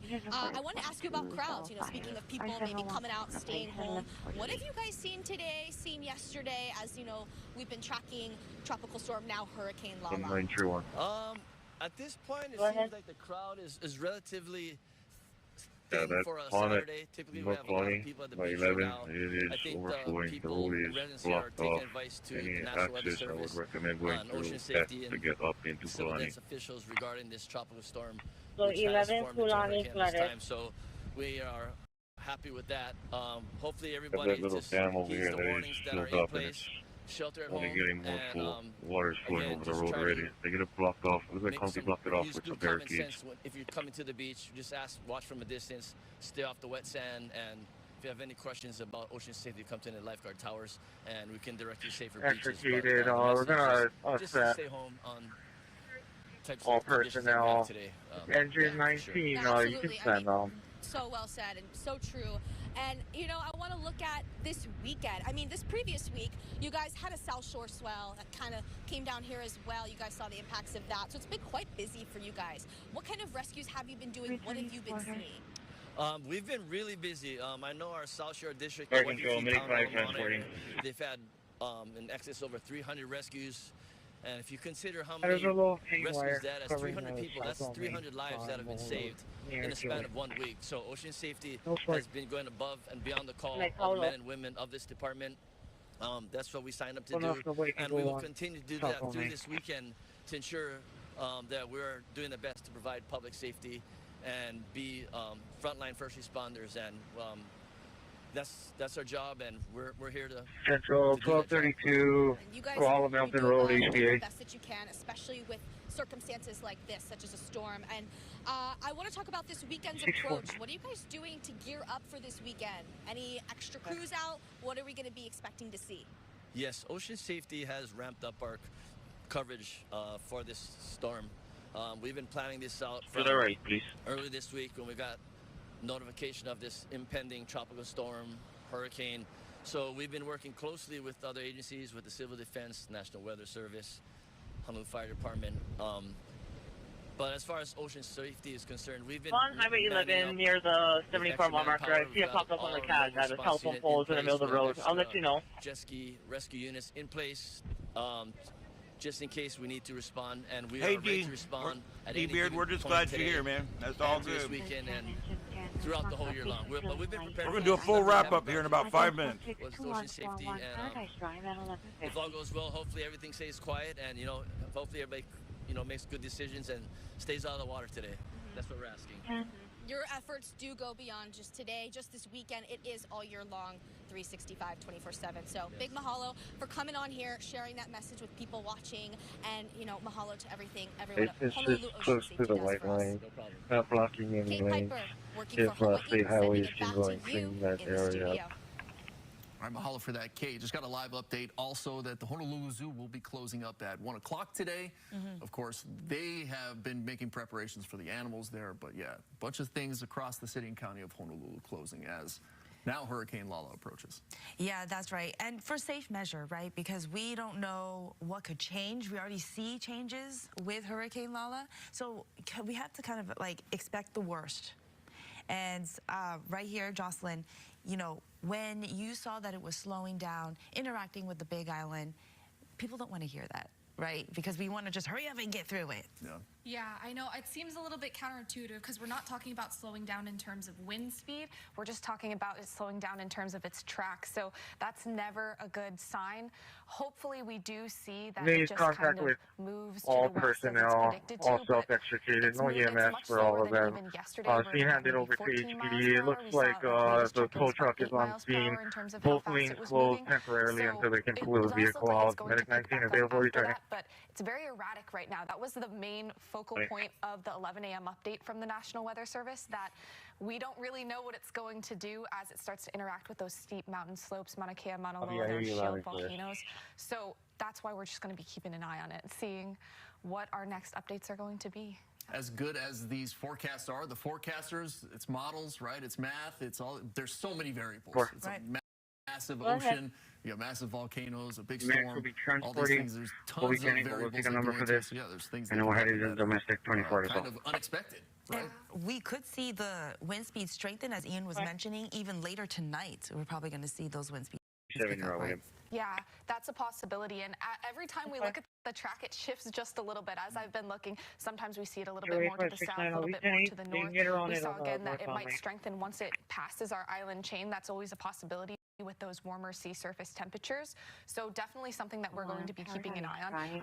As I've looked, the wind speeds have kind of been within this like 60 to 75 mile per hour range as it kind of bounces between being a hurricane as it is right now, back to a tropical storm, potentially strengthening back to a Category 1 hurricane in the future as well. So that's a big thing. It just takes a little bit of change in wind speed to move us to different thresholds there. Yeah, that's just something that we call it, right? We name it something when it gets to a certain threshold, that's 75 mile per hour. It's not supporting any electrical lines. Important for insurance purposes, right? If Negative. have their home impacted. Still Sometimes passable, I check just your don't insurance know if policies, it's by the gonna way. That's fall another more thing that's into the important to do roadway. before the storm. Take pictures of your belongings, etc. Important for insurance purposes. Videos. Copy that. Let's stay on the side of caution. We should close it from there. That hurricane becoming an impact. They're gonna be right on the 74. I'm gonna turn around and I'm just gonna block the road so nobody can go down the It would be bound. such a historic event. Obviously not a good thing to happen, but it's been since 1992, since Hurricane Iniki struck our islands. I'm trying to get a full number. So yeah, I guess the having a historic event like this is something that we needed to prepare for, but something that Jocelyn seems to be coming to fruition with the track and forecast right now. Yeah, absolutely. And this I'm would going to clear actually it be to the my first one with our ability and modern then weather go tools to hit the Big go further Island. down We the saw dead end. some There's another out tree of some blocking. Hawaiian language newspapers in the past, like 1800s, where it was potentially they were talking about seeing a hurricane there. But since then, we really haven't seen any with the advanced models that we have today, the advanced forecasting and all the ways that we collect that data. Okay. So this would really be a historic event. And it could just be with that difference of about 1 mile per hour, because we were looking at 74 miles per hour makes all the difference, and we're hovering around 75. So very interesting to see how we're just over that needle mark. You know, it was a long time ago now. I can't believe it's been this long. It was 12 years ago. Isel, it was a hurricane. When Leilani was taken care of, we should the check. district on Hawaii Island, and I'm on the floor. before it hit, became a tropical storm. So obviously caused a lot of damage. Again, the hurricane, the land doesn't care what it's called. Yeah. But an approach that hit as a tropical storm, albizia trees all over the place. I went to the Big Island afterwards. It was like a couple months later. Albizia trees still all over the place because it's just, there's so many trees out there and it's so powerful with all those winds. But it was almost the exact opposite, where it kind of slowed down before, as far as its wind speeds, before it hit the Big Island. This one gaining in strength due to, as Ian said and you had talked about, Jocelyn, warm waters. El Nino. Yeah, we got these warm waters that kind of supercharge the system. Yeah, and you never want to underestimate those tropical put up storm force caution winds. tape We at saw how 423. far they stretch, There's a vehicle and it broken could down just be for a Kelly slight Maine, difference if it's 447. downgraded to a tropical storm, but They're gonna wait still until very the strong road in is terms cleared of out. the impacts But they're that good for we've now. been Let me seeing. change. I really like the model that you've been using, that Justin and Brittany were using also, where it shows, you know, you got the red dot with the hurricane, where it's at tiny hurricane force winds. The tropical storm, the big yellow area, massive, it's right? huge. So those tropical storm force winds go all over the place in this storm, which is a big storm. Yeah, Hurricane Lala is definitely fat. The impacts and then what is that called? The dirty parts that we were talking about as well, just like how far reaching it is. What do you see in terms of like it passing us when it comes to Oahu? Like, do you think that we're going to have to worry about those winds? I think we're definitely going to see increased winds. We're looking at that maybe 25 to 40 mile per hour range, so just barely getting those, a little bit of those tropical storm force winds, but it looks like we're not getting as severe of an impact as even Maui is, and clearly the Big Island. So as the models have been updating and keeping that track to the south, it looks like with both wind and rainfall, we are getting much less. Our max rainfall is looking at about 8 inches, but for the majority, we're hovering more in that 4 to 6 inches range. So we're definitely not getting the worst of this storm. And unfortunately for the Big Island folks, that is taking the brunt of it. But we'll continue to watch, because especially as that track shifts south, it's a little bit better news for Kauai and Oahu. But Maui and Big Island already seeing the biggest. Yeah, seeing some impacts so far. You're looking live right here out at our tower cam overlooking Waikiki and Diamond Head as you are looking to the south. If you could see the Big Island, which crystal clear day, I've seen it from the top of Coco Crater. I've seen the slopes of Mauna Loa from up there. Very unusual to see. That's basically the direction you would be looking. So you'd be looking south at Lala as it approaches from the south. But yeah, you can see some of those partially cloudy skies. Even watching Kate out there at Sandy's, that's about 2 or 3 minutes away from my house. It's very rarely that windy out there. You know, Sandy's can get pretty breezy trade winds. It doesn't get. Hey Terry, welcome in. All over the place. Oh yeah. Welcome in, everybody, guys. This is continuing live coverage right here on StarShip Adventures, the sights and sounds of Earth. We're on every night at 9 p.m. with the same multi-screen content that you see right now. However, today we went ahead and we're doing long-form coverage. We've been on for 3.5 hours, and we plan to go to between 11 and 12 o'clock tonight. So that's another 6 hours. So we'll be on over 9 hours today. I'm glad you guys are here. We are getting the rollies up there, and that's because the internet's coming and going out there on the island. They will come back on. You just have to give them a chance. Are you responding? All right, so basically where we're at right now is we are covering this thing live. It is about to come near the coast. It's going to come very near the coast here in just a few minutes, and in the next few hours. And it does look like it's moved north some. Mountain Road, was that before or after the entrance so I think the eye wall with the absolute worst of it is actually going to get closer to the coast. Behind me, they moved it off the road.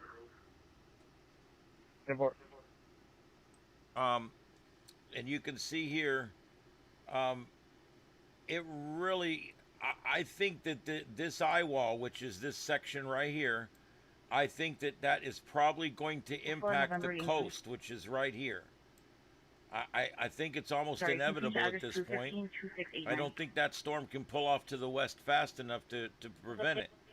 So we are going to get some eye wall right along the coast here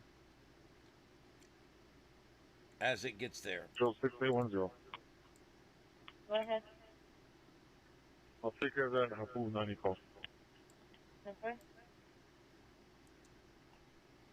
Our storm chaser decided to relocate, and he is heading to another location. So we're watching for him, and we've got a bunch of local coverage we're also keeping an eye on. The tree is coming from the address that I've given you. It's about 12 inches in diameter, 60 feet in length. It's going across the roadway. I don't see any down wires.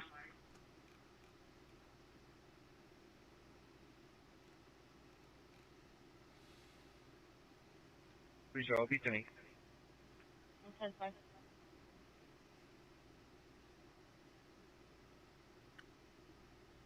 All right, so we do have 2 storm chasers live, as long as we can keep them going here.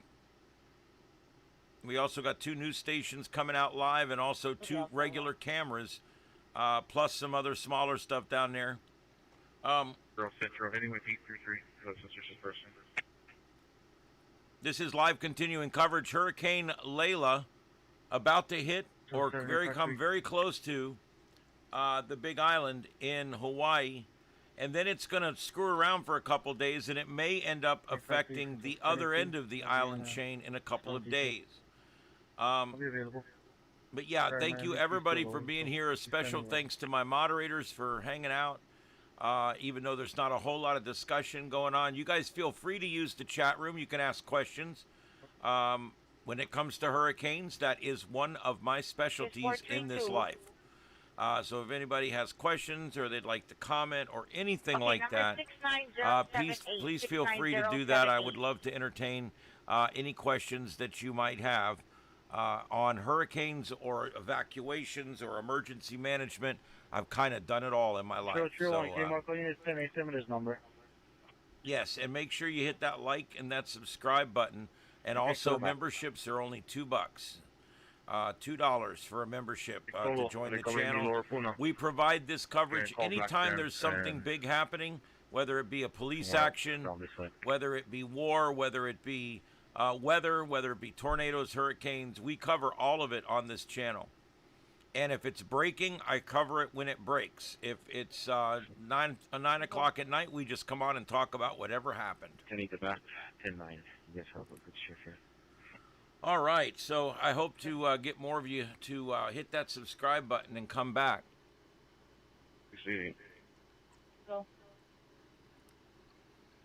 Yeah, depending on where they are, if they're east of the mountain on the Big Island, they've probably already got 10 inches of rain. I'm going to show you guys another graphic that kind of puts this in perspective. This from the National Weather Service. Take a look at this, guys. This is the rainfall totals. All right, and I'm going to go ahead and advance it to the end here. Look at this, guys. You can see in the you really can't see in the lower left. Hold on.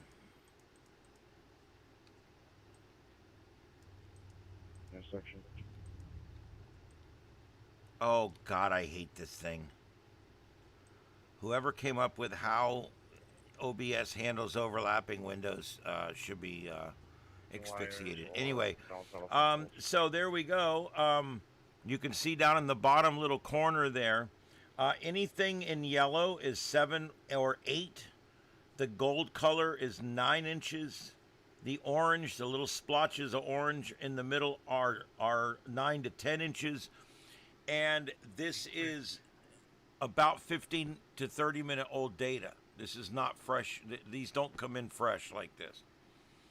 So we've already got 30 more minutes of rain on the ground beyond this. Plus we've got this to go on the rest of the day for them. Now, I know for us, it's 6:05. It's already starting to, we'll be dark here in a couple of hours. But for them out there, it's just now noon. It's literally high noon, 12:05 Hawaiian Standard Time. Check scenario, And remember, Hawaii does not observe daylight savings. Down, blocking the roadway. It's blocking one lane, Malco bound. She's saying it's a big tree, but I don't know how big in diameter.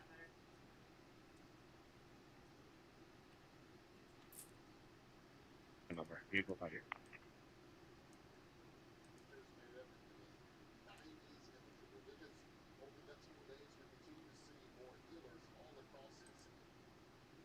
Brunt of the impacts, that is also somewhat of a rarity as well. Yeah, you listen to the Big Island in recorded history now. It's never had a landfalling hurricane. Yeah. And they're going to get very close to this one. In fact, the center of the eye is just about 60 miles away. So if you think about Hawaii and this expanse of the Pacific, it's like a pinhole. The fact that it's this close is just pretty amazing anyway.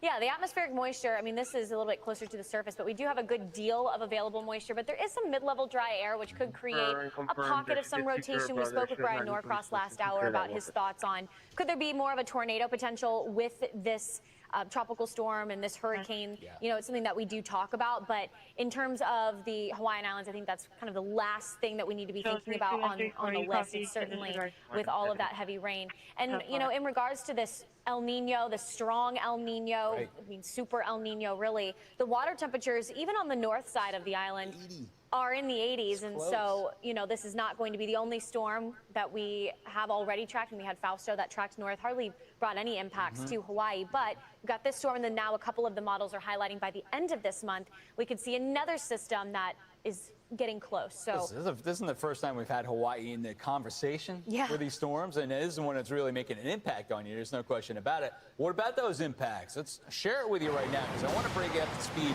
on the satellite imagery and also the radar imagery too, because things are watching. It's pretty interesting to watch what's going on with the land-sea interaction with the wind. Now you can see what it looks like in Waikiki Beach. You're talking about Oahu right now. It looks lovely.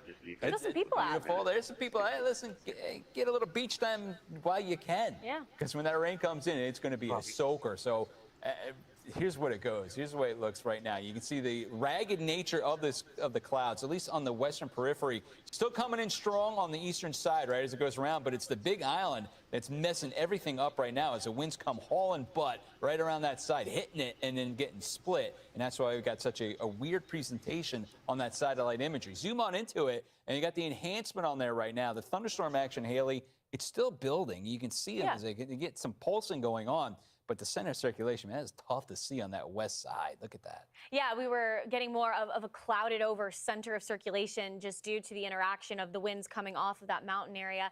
The National Hurricane Center as well, even noting in their discussion of the 5 o'clock hour that we could get this center of circulation to reform and almost be a disjointed connection point with the track of Lala, which would then reform possibly along the southern shores. But that would be the near miss. What are we going to see here in terms of a landfall? And at this point, let's look at that band too. Yeah. There's a couple of steady spiraling rain bands right there, and rainfall rates. Yeah, you zoom into it a little bit more. I got Stephen McLeod driving it for me, just looking at the rainfall rates per hour, and it's been going between 1 and 2.5 inches of rain per hour. The red shaded area, that's one band that's ready to move on in. It's already in that flash flood zone. I mean, that's going to come in right now. It's over 1 inch per hour in that one spot. If you look right there where he's got it pinpointed, 1 and about 1/3 inch of rain per hour. So it's tremendous amounts of rain, and it's trained over the same spots for a long period of time. Yeah, I mean, that's really the orientation of a tropical entity, is where you get these rain bands, and it just creates this continuous motion of heavy rain, and then also the angle of approach based upon the mountain terrain. The windward side is going to get absolutely hammered with rainfall totals feels close to 20 to 30 inches. The leeward side, you guys are going to see rain as well, which is why we're not talking as much of an elevated threat for fire weather, which is something you also have to think about for the Hawaiian Islands. They'll get a good punch of rain coming in, but overall, you see we got that latest major crest, which occurred yesterday, and now we're seeing that pulsation here. We'll probably climb back up into major flood stage. Yeah, so listen, we know that all the islands are going to get a taste of this, whether it's wind, rain, or both. You're going to get a taste. So the island of Oahu is currently under a tropical storm warning, with a flood watch is going to go in effect later on this evening. Fox weather correspondent Katie Byrne is on the south side of Oahu. She's in Honolulu right now, Hawaii, where conditions are deteriorating right now. Take a listen. 11-4968. Rain and winds battered Hawaii's Big Island early Saturday morning, the first signs of Hurricane Lala. This is an enormous storm. The storm continues to build up wind speed, reaching hurricane strength as it approaches the state, a rare occurrence for Hawaii, which hasn't had a hurricane make landfall on the Big Island. Hey, Mary C., welcome in. We have not had a hurricane make landfall in quite some time, so none of us really have experienced this. Hey, Terry, welcome in. And guys, don't forget to hit that like and subscribe. Rainfall could hit the double digits on the Big Island through Monday, with wind speeds expected to reach 75 miles per hour. The National Guard has been deployed across the state, while many residents are loading sandbags and stocking up on gas as the storm approaches. Local officials are warning everyone to stay safe. You have to be careful. If you're on the road and there is an incredible amount of rain coming down, there are going to be car accidents and there will be fatalities. Do not go out if it's unsafe. But even as the storm gets closer, some people on the Big Island say the waves are in great condition for a surf. When we first got out, it was a little smaller, but it started building as we went. And the wind really kicked, it kind of came off of it, and it made it really nice to surf. The storm's kind of close, so the waves are a little jumbled, but you can feel the real power starting. It's kind of the calm before the storm. There is a chance Lala will not make landfall on the island, but its most severe conditions could still make an impact. In Honolulu, Katie Byrne, Fox Weather. Yeah, listen, as a surfer, I can tell you know the difference between a hurricane swell and just a plain old trade wind swell. There's a huge difference. Look at this. You got the picture with the radar and the winds on top of it superimposed. What's not pictured are the volcano tops. Mauna Loa, Mauna Kea, 127 mile per hour gusts. That was last hour. If you want to look at our live blog, you can scan that QR code on the bottom part of your screen right there. You can see the inner wind fields, especially when it comes to tropical storm winds. That's in yellow with the 39 to 73 mile per hour winds. We're headed to the 29th one. Here in yellow, and as we go hour by hour, here's us right now. We can see that the Big Island is just full when it comes to that force of the winds, and we can see rapidly approaching. We have those hurricane force winds, and we should expect those within the next Mary, that's 2 hours as we go. This is. It looks that's like a good report there. The weather conditions are definitely deteriorating, especially the south and southeast sides of the Big Island there. But yeah, there we go. The internet's out, but the power is holding on. Remember, every time we get a big storm or every time we get solar activity that's really bad or any of that kind of stuff, it pushes them to harden our power grid and even harden our internet grid. And so luckily now, when storms come, we don't lose as many people don't lose power as in the old days. Used to be entire cities were without power for weeks down here in Florida. Now just about everybody's back on within 10 or 12 days, except right along the coast. So it gets better every year. The infrastructure gets stronger. The ways to repair it and replace it get quicker. And the systems and resources and logistics that go into repair are better, are a better grease machine than they used to be. So all that plays together to get power restored pretty quickly. But we are hearing there are thousands, perhaps 10,000 so far, nearly 10,000 without electricity on the Big Island. As we continue to monitor, this is the Sights and Sounds of Earth. My name's Ian. Thank you for being here. We are going to be doing more in-depth analysis. We're also going to be watching the rainfall here as the measurements start to catch up. We've got areas in the southeast coast of the Big Island that have received 10 plus inches of rainfall, and there's still 2/3 of this storm left to go. So you can do the math. We've got rivers out of their banks already, and we've already got damage being done, and we're only about a third of the way through the rain event. So stay with us. This is StarShip Adventures. If you get a link or a web page that's putting out a good feed or something, just paste it right in, and I will go find it and replace something that's less exciting. But I'm trying to find a smattering of all the different things going on. We've got 2 coastal static cams. We've got 2 storm chasers, and we got 2 local medias, and we got Fox National down below. And we are going to keep this going here. We're also, remember guys, we do use WeatherWise as our weather radar source, and we want to thank them. And also Storm Chasers DL Scales, that's DL Scales, and also what is it? I can't read it. Oh well. That's crazy. Sam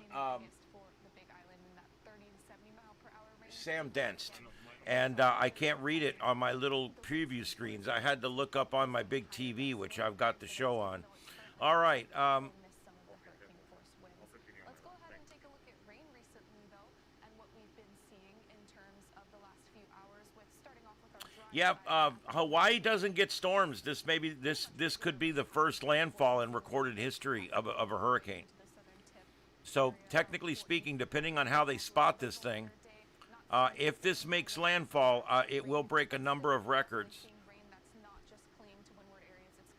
Look at quite a bit of small debris down. We're losing our storm chaser there.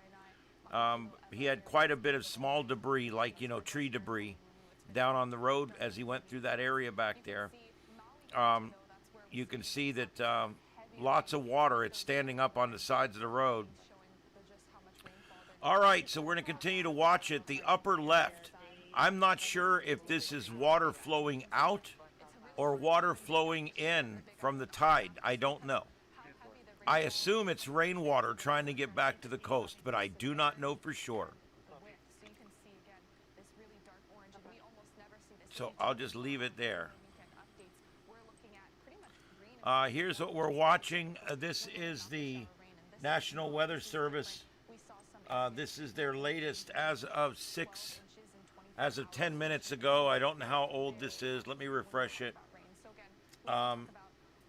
Yeah, this is the latest one.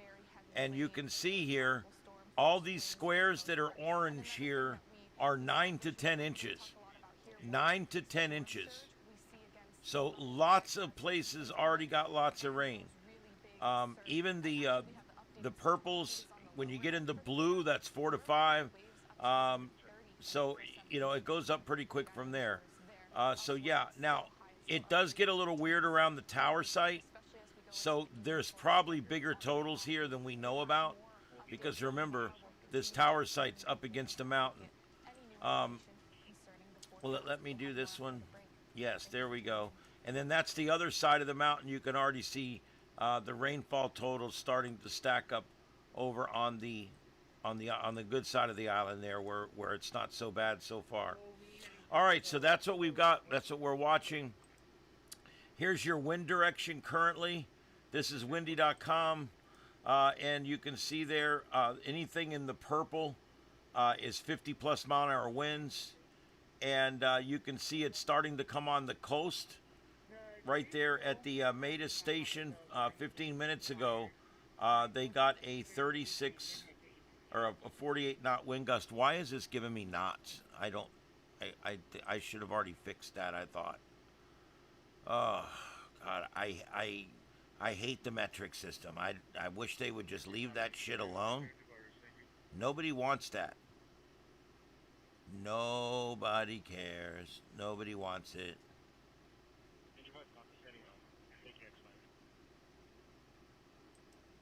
The only thing I like is my pressures. I like in millimeters of mercury. Other than that, I don't really care. I really prefer everything in standard measurements. But anyway, there we go. So there we go. Still giving me knots. Isn't that awesome? Isn't that awesome? That's just amazing stuff. Just makes me feel really good inside.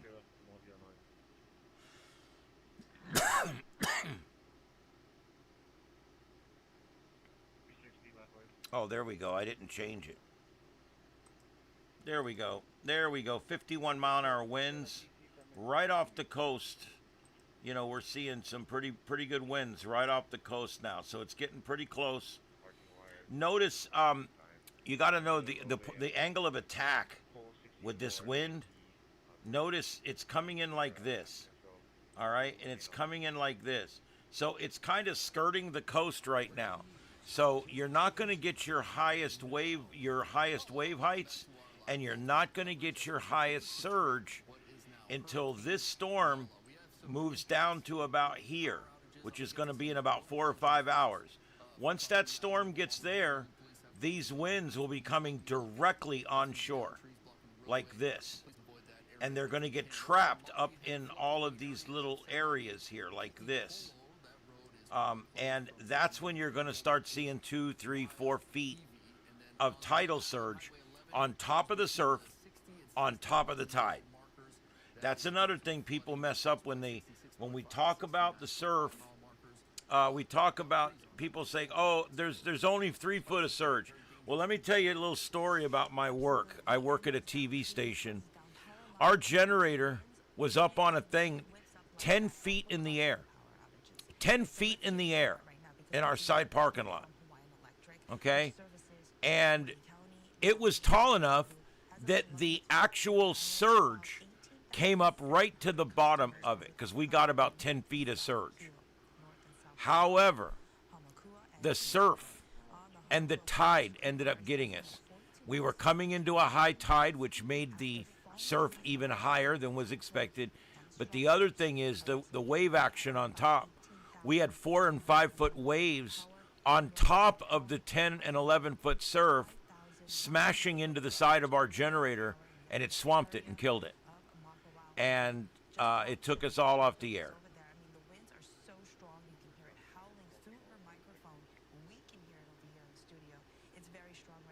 Well, yes, I did. All I did really is 2 things, guys. I took all of the memory sticks and hard drives and everything out of my computer, cleaned everything out, and put it back. That's all I did. I tried to switch memory cards with the other machine, and neither one of them would start up. So I don't know what the deal is with that. So I put them back in. I just cleaned everything up, put them back in. The other thing I'm doing different tonight is the weather radar. Okay?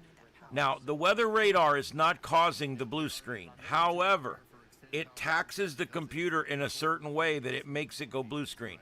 It'll go blue screen anyway, but if I'm in the radar and I'm moving it all around, it will blue screen. So tonight, I'm actually running my radar on my side screen.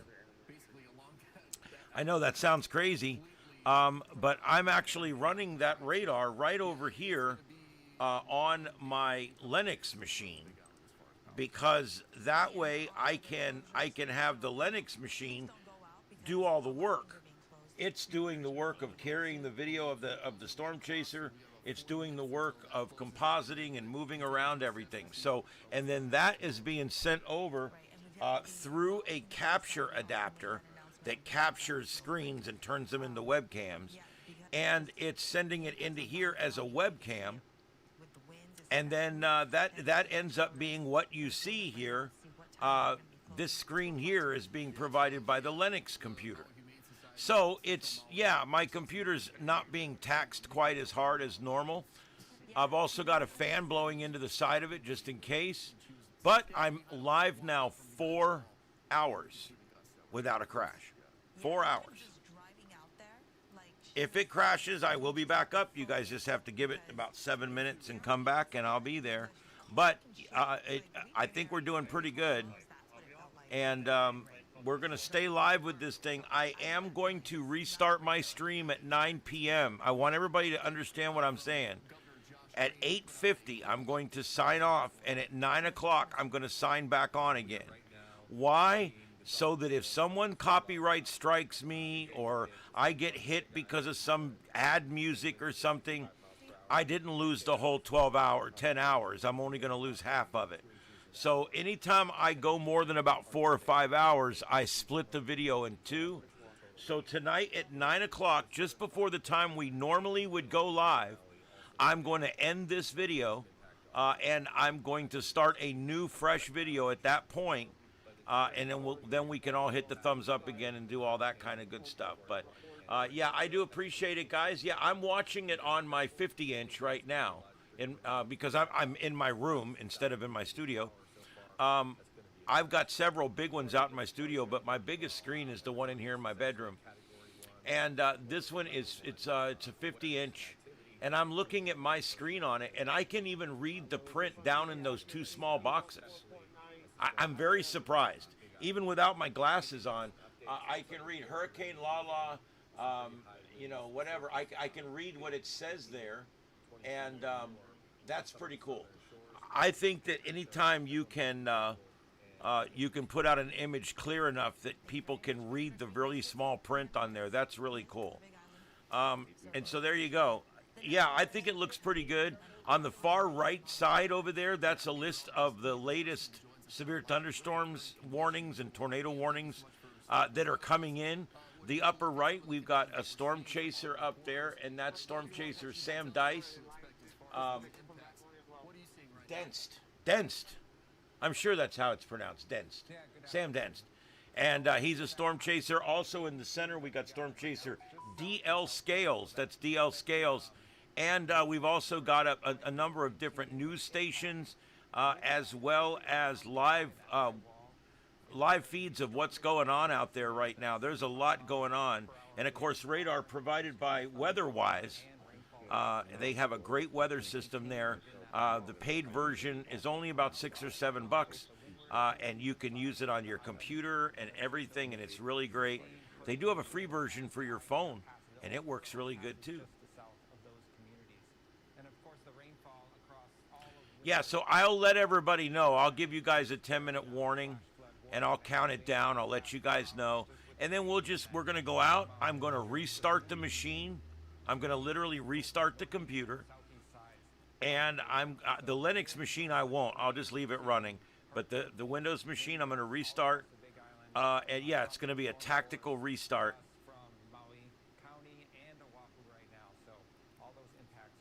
Normally you can't mix matter and antimatter cold. It blows up.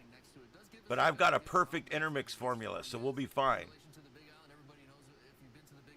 If you name the episode of Star Trek that comes from, that's 20 points. That's the highest points I ever give. That would be a good. If you mention that, that would be really good. That would. Listen, anytime I do a Star Trek reference, if you guys get the episode number right, you get points. The points equal nothing, but they're fun. So yeah, we'll be definitely. We're going to leave this on until 9. About 10 minutes to 9, we're going to cut off and come back on. That's all.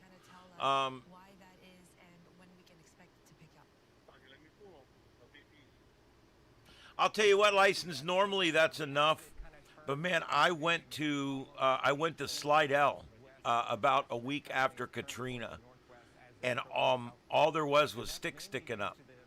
Those people had their houses on 10 and 12 foot stilts, not 8 or 10, 10 and 12 and 14 foot stilts, and the surf came up and took the houses right off the top of the stilts.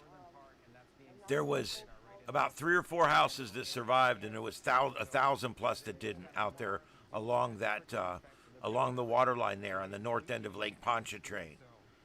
And I've never seen anything like it. We called it Stick Town. It was just nothing but the stilts sticking up from all the houses. Even the road was missing, dude. Parts of the road were gone. They had to come out there with loaders and build the dirt up so we could drive on and off what was left of the road. Holy shit. Yeah, Katrina was a 3 when it arrived, but it arrived with a Cat 5. In some respects, it had Cat 5 strength. It was, when it comes to like the wind, it had died down a little bit, but the overall size was still like a Cat 5. The overall push of water was still like a Cat 5. So yeah, you're going to get a lot of really bad damage with that one.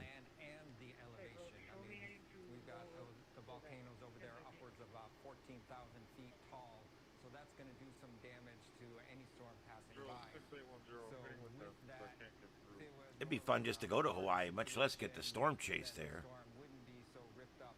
I'm watching that water in the upper left.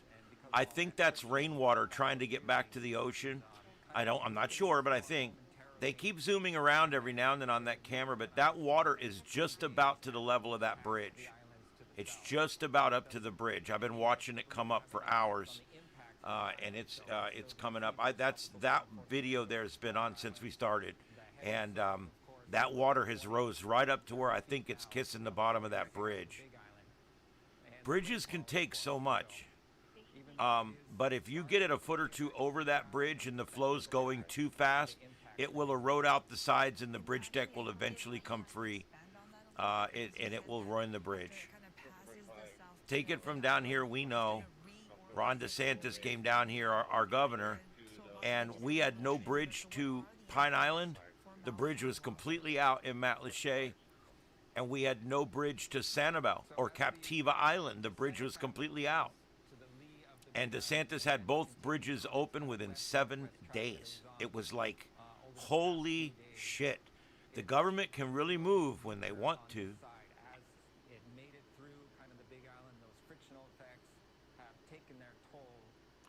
Yeah, that's funny. A flood shelter and a bomb shelter are generally not the same thing. There's something like this, the last thing you want to be is underground. Yeah, the wind up top's not that bad. What you need is to be above the flood. The closest point to the islands, that's when we'll see our strongest winds. So, for example, on Oahu, we're going to see those strongest winds coming in late tonight into tomorrow morning. By the way, those of you that have been coming in regularly or that are one of my regulars, you guys remember the copyright strike I got, right? Yep, it's resolved. I won. Ding, ding, ding. Chicken dinner. That's right. I won. You know why I won? Because I was right. I don't mean to be an asshole, okay? I'm not trying to be an asshole, but if you're right and you're righteous and you fight, you generally come out on the side of good. Yeah, try it out, Mary. I find it to be really, really good, especially for broadcasting. I know you're not using it for that, but I find it to be excellent for broadcasting, but I also use it on my app. On my phone, and I love it. I even have it up on one of my old phones right here, and I keep my local radar up when I'm broadcasting, and I use it in that. I really like it. It's a good program. It kind of picks up where Radar Omega went to hell. Radar Omega used to have great radar, and they did some upgrades, and they totally ruined their radar. And everybody started leaving them. Even Ryan Hall, y'all, left. And they started this whole weather-wise. And, man, it works. It's a damn good program. All right, guys, let's go back to this for a few minutes. Let me rest my voice. This is StarShip Adventures, the Sights and Sounds of Earth, a special long-form edition. It's 6:33 on the East Coast. 3:33 on the left coast, and it is 12:33 in the afternoon in Hawaii, where we are watching Hurricane Lala as it makes its final approach to the south corner of the Hawaiian island chain in the Big Island of Hawaii. And there we go. It's coming into the Hawaii County area, and we've already got flood warnings up all along the mountain ranges. They're just wringing the water out. And we've already got areas that have Doppler estimates at 10 plus inches. They're only 1/3 of the way through the rain event. This could be catastrophic. Stay with us. The coverage continues. My name's Ian. This is StarShip Adventures. You know, we've been dry, luckily, so far. You know, unfortunately, our reporters on the Hawaii Island, Maui, they're getting soaked over there right now. So fortunately, we're dry, safe up here in the tower. But what have you seen as in regards to people on the beach? People staying home? For the Highway 11 and break it down for us what you've been seeing. Yeah, typically for this time of the day on a Saturday, we'd have a large beach crowd on Hanover at Sandy Beach. It appears to me that most people here are taking warnings from Civil Defense, 481, Service, Ocean Safety engine officials, 19 in station home, available. which is a good thing. conditions are very hazardous right now. Any sort of rescue would be very challenging at this point. So, as we said, the beach activity is down, which is a good thing for us at Ocean Safety. It's good to hear that the public is taking those messages seriously, hearing it and receiving it as well, being aware. We were down in Waikiki earlier where there was a lot of people out on the beach, you know, not a super crowded day, but still a big crowd for the weather we are experiencing and about to experience. As far as ocean safety goes going into this weekend, what are you Okay, guys, I'm going to be the first one to say it. I'm starting to see some of the telltale signs of an eye wall regeneration cycle. This thing looks like it's wrapping a new eye wall. I want you to watch this closely over the next few hours. If that little tail that you see there in the middle, that little question mark in the middle, if that continues around and starts to form a tighter eye, a smaller eye, that's an eye wall regeneration cycle, and that could be a sign of strengthening, an increase in rotational speed. Sometimes they'll regenerate into a smaller eye. So there you go. It's almost the telltale signs there of an eye wall regeneration cycle. So I just wanted to say it first. I think we might be talking about that here in a few hours. For the southeast facing shores and almost island-wide, we have a lot of mobile response units that are working early this morning that will stay on until the almost dark. All the jet ski and rescue craft operators are in service and working, and we're ready to respond as needed. You know, I just want to give a big mahalo to the whole Honolulu Ocean Safety team. You guys are watching out for us vigilantly from sand to surf and sea, and just, you know, I want to mention that's a great reminder. You know, be cautious, use that best sense of judgment, because in moments like this, sometimes we get caught up in it, especially here on Oahu. You know, we still have got some sun in the sky. People are thinking we want to squeeze in one last beach day, one last surf sesh, and, you know, it's a great reminder just to heed with caution and move wisely. Especially with this Surf weekend, sesh? we're going to start seeing those effects possibly later this evening today. And, you know, as far as this week goes, I know that the South Shore saw a swell, not related to Lala, but you guys have been really busy. Tell us about those rescues, those trouble hotspots. Yes, Ocean Safety has been very busy this last week. I know just in the Waikiki, Alamana area alone, this week they had. Hey, Clyde, welcome aboard. And that's a lot of rescues, and a lot of lives saved. Our department has stepped up to the challenge that we always do, and it's nothing new for us to meet and exceed all these challenges that the ocean throws at us. We're very trained and we're ready to move out as needed, and just want people to take our advice, stay out of the water. If in doubt, don't go out. Talk to lifeguards. When the surf does come down, swim in lifeguard areas.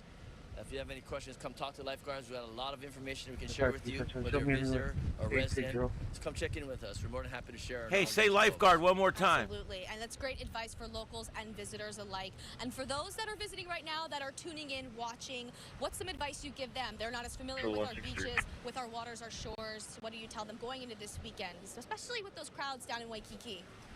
Yeah, you know, just listen to the warnings that are being presented to everyone. Just because it's not raining right now does not mean we're not going to get a lot of rainfall overnight. With heavy rainfall, we get a lot of dirty water that comes into the ocean. We get high level of bacteria counts. The surf is going to be around for a few more days, so there's going to be a lot of strong currents and undertow and rip currents going around. And so our advice is just to stay out of the water till at least Monday. Check with ocean safety officials if you have any questions, any other lifeguards. But just use a lot of common sense. You know, if in doubt, don't go out. Just know what you're getting yourself into and be able to get yourself out of predicaments if you do want to get into the water. Yeah. Great point, especially bringing up, you know, those possible brown water advisories after seeing some heavy rain. Our oceans can get quite brown, bring a lot of bacteria. Just one more time, big mahalo to you, Lieutenant, for being here to share this information with everyone watching back home, and, you know, to all of Honolulu Ocean Safety for working hard to keep us all safe. That's no problem. Our pleasure. Kate Piper, working for Hawaii, sending it back to you in the studio. All right, mahalo, Kate and Lieutenant. Very windy out there in Sandy. Yes, it is. Sandy's can get windy. I live a couple minutes away. That kind of wind, don't see that too often. No, it's not a great beach day for sure. Yeah, all right, coming up next, we're going to take you to Hawaii Island to show you the very latest, excuse me, what's happening with Hurricane Lala. That's right. Bryce Moore is going to be live, and he's going to join us after the break. Tiene mi número. Está bien.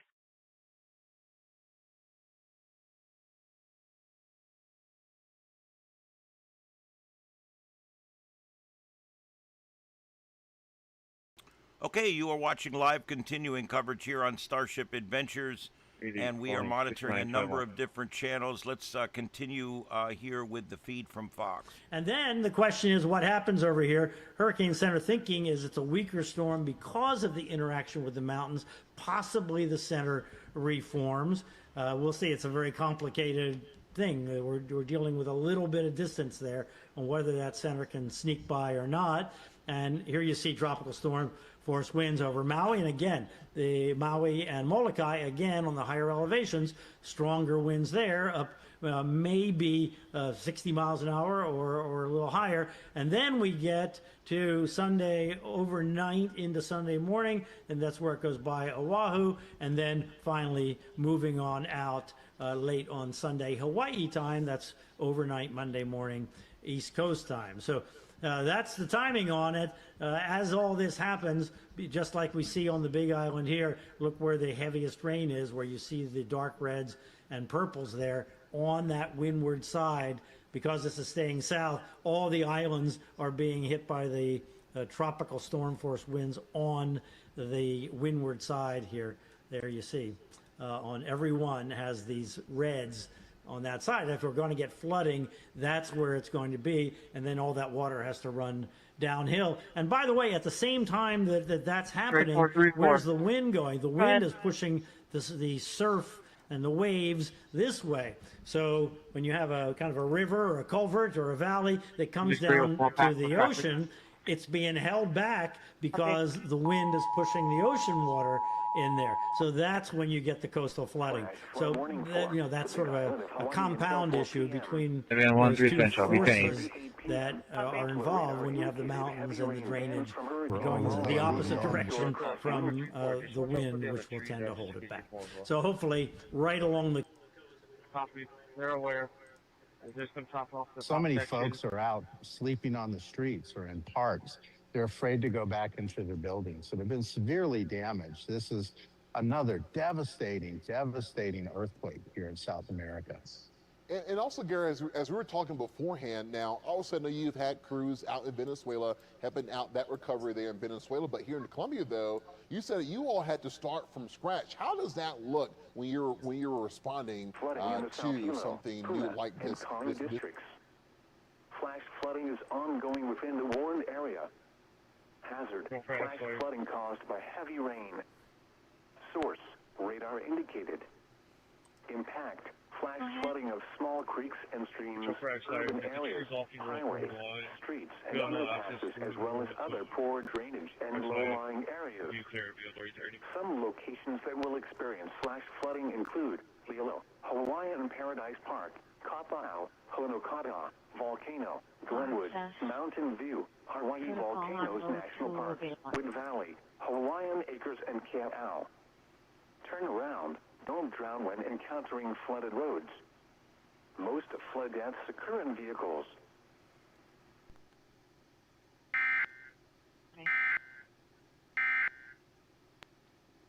Pulled a little bit. So we are taking it very safe, very slow on these roads. And as you can tell, it is just absolutely dumping rain. We saw streams running onto some roads over here. But this, as I said, is as far south as we will be able to make it. But that is the latest scene from here at on Volcano Road, just outside, again, of Mountain View. If you're coming down from Hilo trying to get south, you won't be able to, at least for now, for the foreseeable future. They've had this road blocked off for, I would say, at least 10, 20 minutes. We don't know how long that tree's been there. But from a very, very wet Mountain View, I'm Bryce Moore, KHON2 News, working for Hawaii. Send things back to you. All right, Bryce, mahalo for braving the elements out there. Yeah. First time Mom and Dad might be a little bit concerned. I think Dad gets it, though. Dad gets it. Dad been around the block a few times. He knows how it goes. Right. No, exactly. But as a mom, I would be like, ooh, I don't know if he's going to get sick. But great reporting. Thank you so much, Bryce, because he's been giving us updates all morning long. So. Yeah. Incredible to see the amount of water he's getting out there. Right, right. And we're going to get an update on that and how much more Hawaii County is going to see with Jocelyn Rose. Good morning, Joss. Good morning, Sam. Good morning, Sarah. That aligns exactly with what we're seeing on our current models, showing these rain bands really hitting the Big Island and continuing onward. We can see Maui County taking some as well, and we can see only 60 miles south to southeast of South Point when we're talking about the eye of the storm. So you can see it making its way over this shows the last few hours up until now and when it really gets close. So within the next few hours, we are going to see it be as strong as it's going to be for Hawaii Island and as close as it's going to be there. Hey, welcome aboard, Clyde from Myrtle Beach. Beach. That we've seen most recently, we're missing a lot of those hurricane force winds on the land itself. It seems like most of the hurricane force winds will be kept over open ocean. However, we are still seeing, and you can see how wide this is, we are seeing those tropical storm force winds hit the entirety of the Big Island, Maui County as well, Oahu. But with our latest update again, Kauai seems to be in the clear with the latest forecast models. But again, we always like to remind everyone that these things rapidly change, subject to changes hour by hour, even more frequently than that as we go.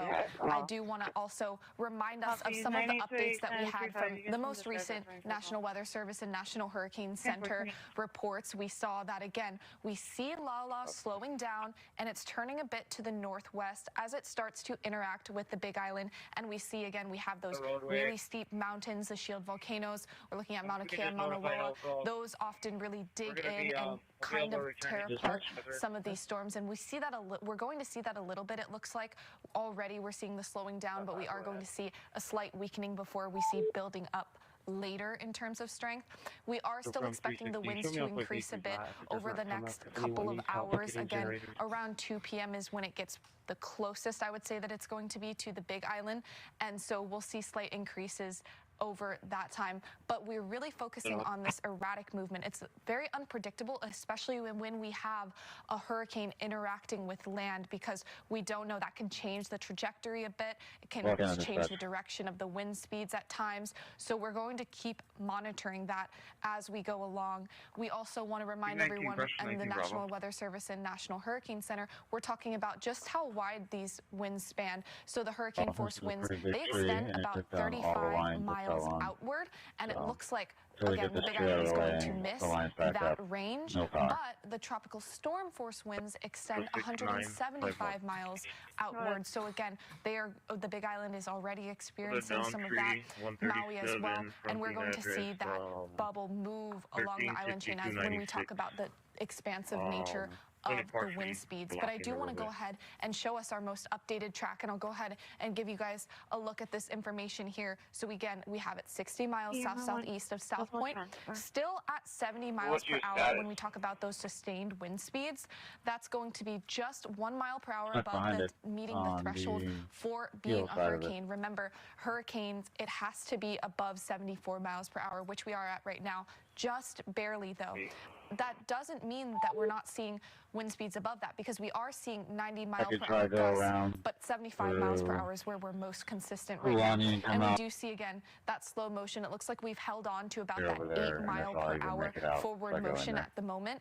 We did see it moving a bit faster even a couple hours ago, closer to 10 miles per hour. When we talk about yesterday, we were looking more at 14. So again, we really see that slowing down, and this is the current position right now as a Category 1 hurricane when we talk about Hurricane Lala. So let's go ahead and take a look at what we are expecting in terms of the track. Let's zoom in a little bit and see what we're anticipating as we go on. So for the next 12 hours, again, when we talk about tonight at 8 p.m., we're looking at 60 miles per hour. So it's being downgraded once it starts to pass the Big Island. And we can see just barely, it looks like we might have a direct hit when it comes to the eye of the storm. But again, this cone of uncertainty, and I know we always talk about it. What does it mean? What are we talking about here? This just talks about where the eye of the storm could be. And when it's tighter, that means they're more certain about the forecast models. It's not this big range. It's probably going to be kept within these two lines that you see here. And as we go farther into the future, it's always more difficult to forecast the farther we go out. So it's a bit wider, means there's a bit more uncertainty for the eye of the storm. However, just because we see this doesn't mean, as we saw with the previous models, you could see that wind speed, you could see that rain coming down That is much larger, hundreds of miles. All right, welcome in, everybody. This is live continuing coverage here on StarShip Adventures. And we are covering Hurricane Layla, as it moves its way really, really close over the next few hours to the Big Island in Hawaii, believe it or not. It's pretty rare that this happens. As a matter of fact, I don't think it ever has. It's one of those very rare things that happens in nature. The Hawaii island chain is so small and the ocean is so big, and yet this storm has found the island. All right, so there we go. We're watching this, and we're continuing to watch a number of different views. Some amazing shots coming in from our storm chasers and also our static cams. And we've also got some news stations going, so everything's going here. We can keep an eye on everything at one time. I am monitoring here national news and other things here. So if things break, I will cover it here. But right now we are wall to wall with Hurricane Layla. And we're going to continue to do this through the evening. We've been on 4 hours and 20 minutes, and it is currently 6:51. It is currently 6:51 on the East Coast, 3:51 on the left coast, and 12:51 p.m. right after lunchtime in the Big Island in Hawaii, where we are continuing to watch the storm draw closer now, only about 30 miles off the coast. The latest information here, I have it for you. Here we go. This is the very latest. It's come out from the National Hurricane Center. Hurricane Layla, Saturday, August 15th, 2026. As of the 11 a.m., and remember, this is 11 a.m. There in Hawaii. That's Hawaii Standard Time. This is advisory number 14 from the National Hurricane Center. Current information, center location 18.2 north and 155.2 west. Maximum sustained wind 75 miles an hour. Movement northwest at 8. And currently we are watching this thing to see whether we're going to get some strengthening or some weakening. And we're really not sure exactly where we're at with that. According to the latest public advisory, it's currently about 65 miles south-southeast of South Point, Hawaii, and that was as of an hour ago. So that was 2 hours ago. We're expecting another update here any moment now. So we'll get a new update. I'm not even going to read all this because this is all 2 hours old. We are expecting a new update. They generally go to updates every 2 hours when we have a storm this close to land. But they have not released one yet. I don't know if they're going to release a 1 a.m. or not. We're going to see. If not, they'll release one at 2. So I will bring that to you when it happens.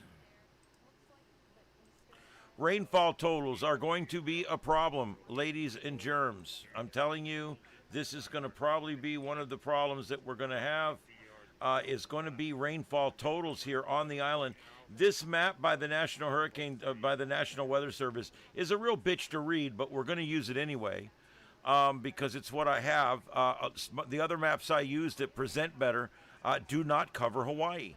All right, so here we go. The area that's shaded, which I wish I could get rid of. I don't know if there's a way to get rid of that.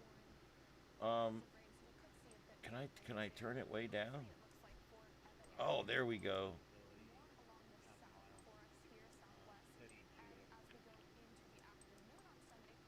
There, that's much better. Well,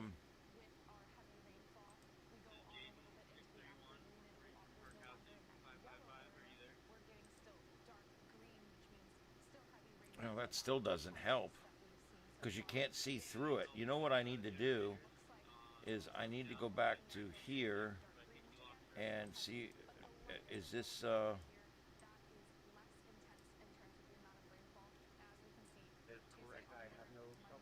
I was hoping that it would let me adjust the opacity. Okay, no, it's not though. That's fine.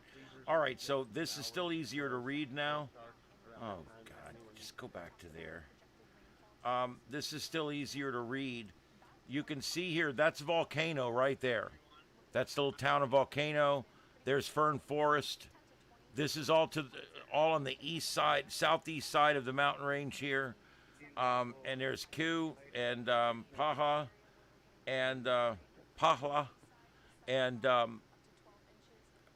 this area right here, and probably some of this area too, because you have to remember when you get close to a radar site, it doesn't read properly. But this area right here that's red is 10 to 12 inches.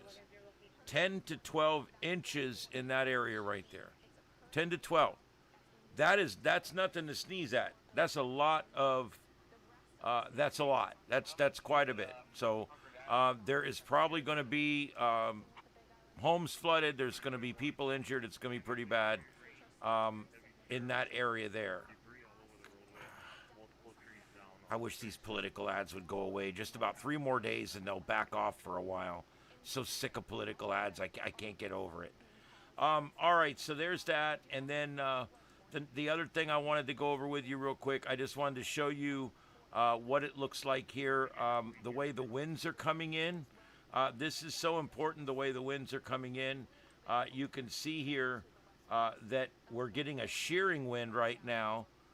Basically, that means the wind's coming along the coast. You guys see that? The wind's coming along the coast. That doesn't flood things all that much. However, times are a-changing because this storm's going to be up here in a few hours. It's going to be sitting right there. And this is going to be coming straight in. That's when we're going to see the tide rise. That's when we're going to see the potential flooding, is after this storm moves up. As a matter of fact, I may be able to demonstrate that. Let me turn off this. Whoop, not off, just like that. And then let's move this forward in time. You see, it's going to bring it really close to the island right there. And when it does, I want you to notice all these arrows pointing right at the coast. All these arrows pointing right at the coast. All this is going to bring in all that tidal surge. And this is later today in early evening. Late today, early evening. Okay? This is technically 2 a.m. our time. So, you know, this is still 4, 5, 6 hours away. And the worst is still yet to come. Let's take a quick peek at where all of the models show this thing in 12 hours. Okay, that's the Euro. That's the GFS. And it doesn't keep it as strong, and it kind of washes it out quicker. But man, it sure brings an onshore flow here. 50, 60, 70 mile an hour winds coming onshore there. Where does the Icon got this thing? The Icon grows it pretty big. And it brings it onshore. And again, look where that on-flow wind is. That's where you're going to have the worst of it.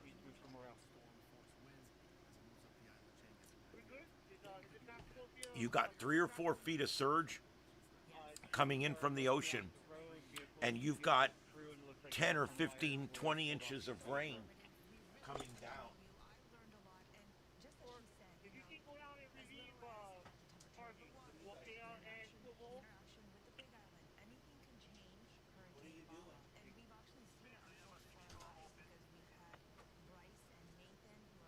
So you got the tide coming up, you got the surf coming up, and you've got all of the crap running down the hill, all this rain, all the debris, everything coming down the hill. Thanks, Victor. Victor just bought a membership for is it Jasmine Says something? Jamas Says. Welcome, and welcome to the Starship. You just got a free 1-month membership on the Starship Adventures channel. So thank you for being here. Thank you, Victor. I appreciate that. All right, there we go. And again, I'm waiting for the new update to come in. Still the 11 a.m. Update coming in. That's all we got.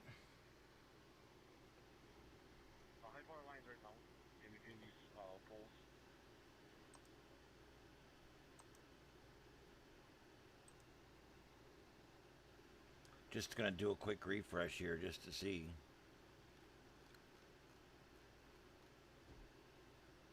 Nope, still on 14.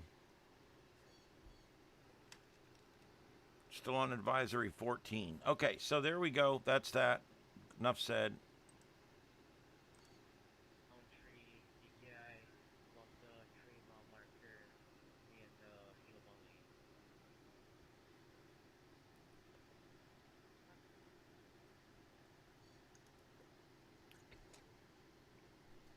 Yep, it says winds will continue to increase on the Big Island still for the next 4 or 5 hours. All right. Doing good, guys. The numbers are up, and I want to thank the 1,000 or so people that have come through so far on our broadcast today. This is the Sights and Sounds of Earth. My name is Ian. Our channel's been around for about 6 years, and we broadcast in this special multi-screen format. It was an idea I got working. I work at a TV station and a radio station, and when breaking news happens, I like to go and sit behind the TV producer in there because I can see 50 different screens and I can see everything that's going on in the whole world at one time. And I got the idea, wouldn't it be cool if I could present a product on YouTube that would, instead of being like watching the news, it would be like being the producer watching everything at once. And so that's kind of what we're doing here. You can see a number of different things all happening at one time. We got 2 storm chasers. We've got one up there in the center that is mostly rolling through cameras. The upper left there, that's an outflow, and it is on the bridge, guys. I want you guys to notice that water has now filled completely in under the bridge, and the bridge is now sitting on the water. So at this point on, if it keeps going up, it will begin to erode out that bridge. And we'll have to see if it survives that long. All right, I'm looking for more feeds. If anybody knows of a feed that I don't have that you think I should have, put the link in. If you can't put the link in, put the channel name. Try this link and put the channel name in. And I will find it, and we will go to it right away. It looks like we did just lose one of our feeds. I do have another one that's come up here. I hope it's not a duplicate. Let's see. Let me just pop it in here and see what it looks like.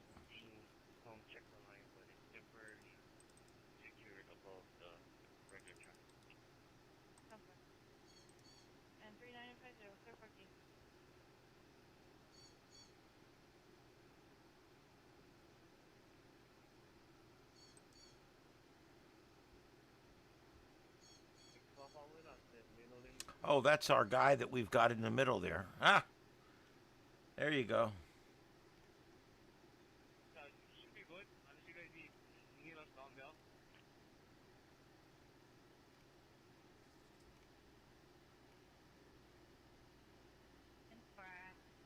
I'll be heading there from the station. Ah, Portland Andy's doing compositing. I like Portland Andy. Sorry, what was the first name?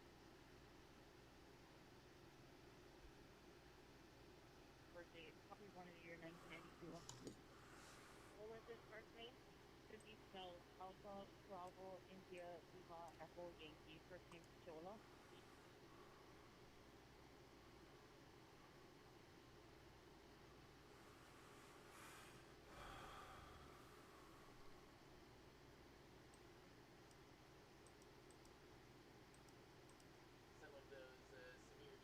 There's this big ridge of high pressure, just kind of looking at the broad pattern as a whole. That's what's dominating us in parts of the southern states, but everything's just kind of rippling right around that, the periphery of it, as we go forward. So looking at today's severe weather outlook, yeah, you could draw a line from the Rockies all the way out to the eastern seaboard. highlighting two different areas, one of which along the Front Range, the other of which is as these storms dart off toward the south and east here as we get on the other side of this thing. And again, damaging winds, probably the easiest thing to come by as we go throughout the day today. We'll rule out a couple of hailers along the Front Range. But you can kind of see it favoring the afternoon and the evening. But as we get into the overnight hours, again, still kind of sorting out exactly what tomorrow morning might look like. But pattern recognition tells you what to expect as we get into the early morning hours. Watch this front, though. This is going to be the big change as we get into this week as that thing starts to sink off toward the south a little bit more. So 170, 171, and 111. You copy. Two slight risks here on either side of the Front Range, as well as the Mid-Atlantic states as we get into tomorrow. So expecting more of the same to close out the weekend. Speaking of which, more, not necessarily a good thing if you're stuck under the big ridge of high pressure, Rob. Yeah, it's Myrtle Beach, South Carolina. The beach is going to be a good place this weekend. Maybe go early, though. You know, beat the heat a little, go sit out in the sand, 8 or 9 a.m. These folks out there yesterday getting the walk-in early in the day. The mornings and the evenings are your friends when it's this hot outside. Fayetteville get up to 101 yesterday. Winter Haven, Florida, Miami, Florida even get up to 96. A Miami 96 is unlike a lot of other 96s out there. The tropical moisture really makes it feel pretty awful. But high pressure is going to gradually shift back to the west a little bit. As we get into the week, we've still got this big broad ridge of high pressure, though, that's dominating the south and the southeast as we go through the weekend into early next week. Kansas City, St. Louis, Evansville, the extreme heat warnings continuing here where we have extreme heat impacts. Heat index values 110 plus expected for the next couple of days. And in the southeast, Miami feeling like 108, Charleston feeling like 115 this afternoon. We've got more on the eastern forecast right after the break. Stay with us. Flooding potential sticking around parts of the northern tier of the country. Old school online security tools leave you half protected. Get NordVPN with a next-gen antivirus. Avoid online scams, malware, and phishing. Get NordVPN today. I'm Richard Karn, and everyone loves my hose. But your hose? I don't think so. You need my new Pocket Hose Ballistic with a new anti-burst sleeve that uses an advanced polymer found in bulletproof vests. It's 5 times stronger than steel. Turn on the water, and this compact pocket hose expands to a full 100 feet of armored toughness. Yet it's soft. God, I hate that when it does that. I don't think so, Tim.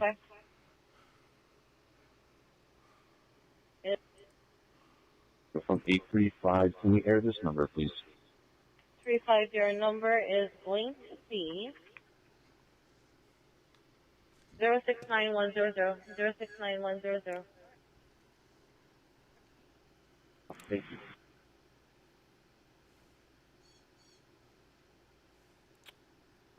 Good one. Can you look up like Jason Abilene? His database should be 92 or 93.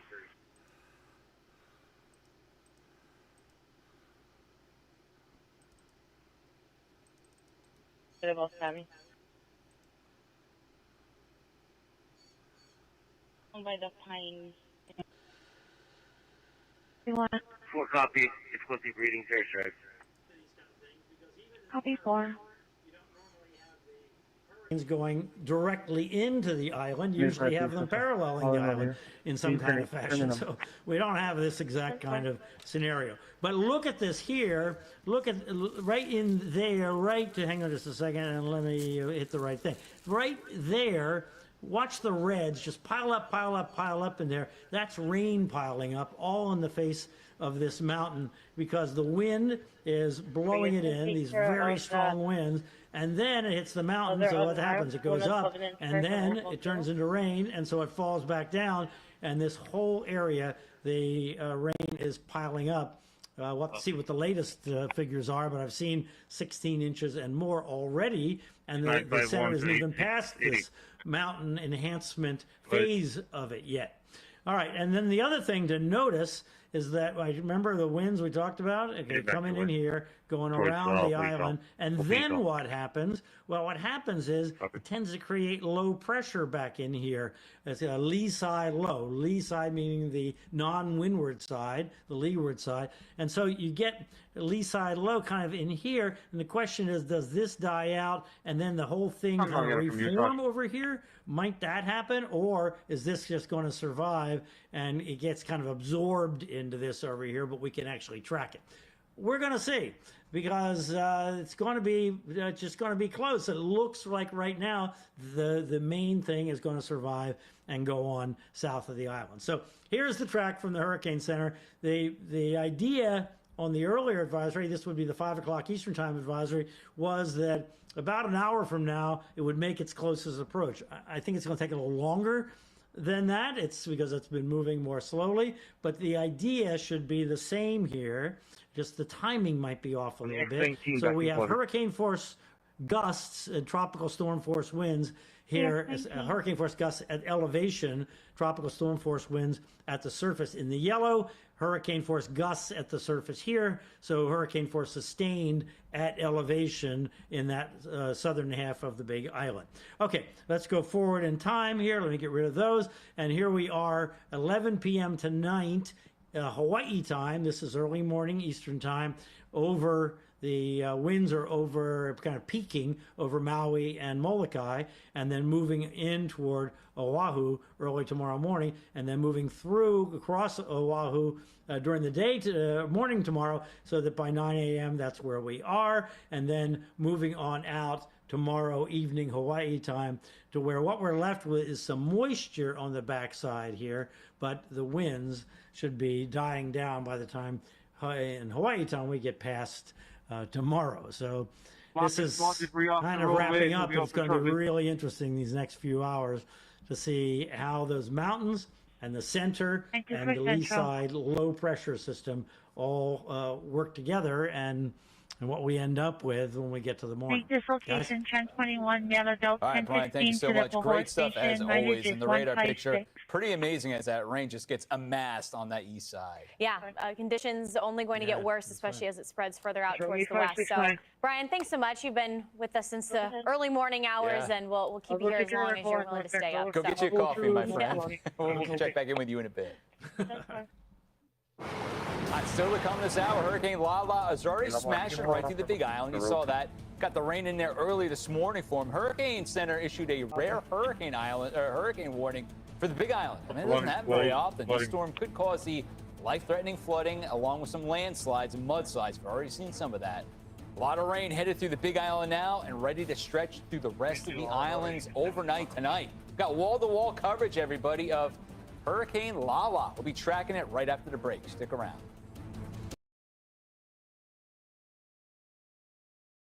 All right, this is live continuing coverage here, StarShip Adventures. My name is Ian, and I'm going to be here with you all day today as we cover this storm coming in. I am live at StarShip Studios in auxiliary control as we are piloting the StarShip through today's adventure, which is Hurricane Lala as it strikes the Big Island, or at least comes very close to the Big Island here in the next few hours. We are going to stay live. We're going to be going off at 9 p.m. for a quick reset.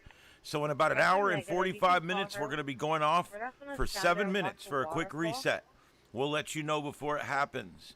But this is StarShip Adventures, and the coverage continues here of Hurricane Lala. We're waiting for another advisory now to come out from the National Hurricane Center. They've been a little erratic how they're coming out, but we are waiting for the next one here. Tropical Advisory 14 is now 2 hours and 15 minutes old. So we are waiting for the next big one to come out. And when it does, I will let you know. So let's get back to the coverage here. Again, my name is Ian. This is StarShip Adventures, a special long-form edition of the Sights and Sounds of Earth.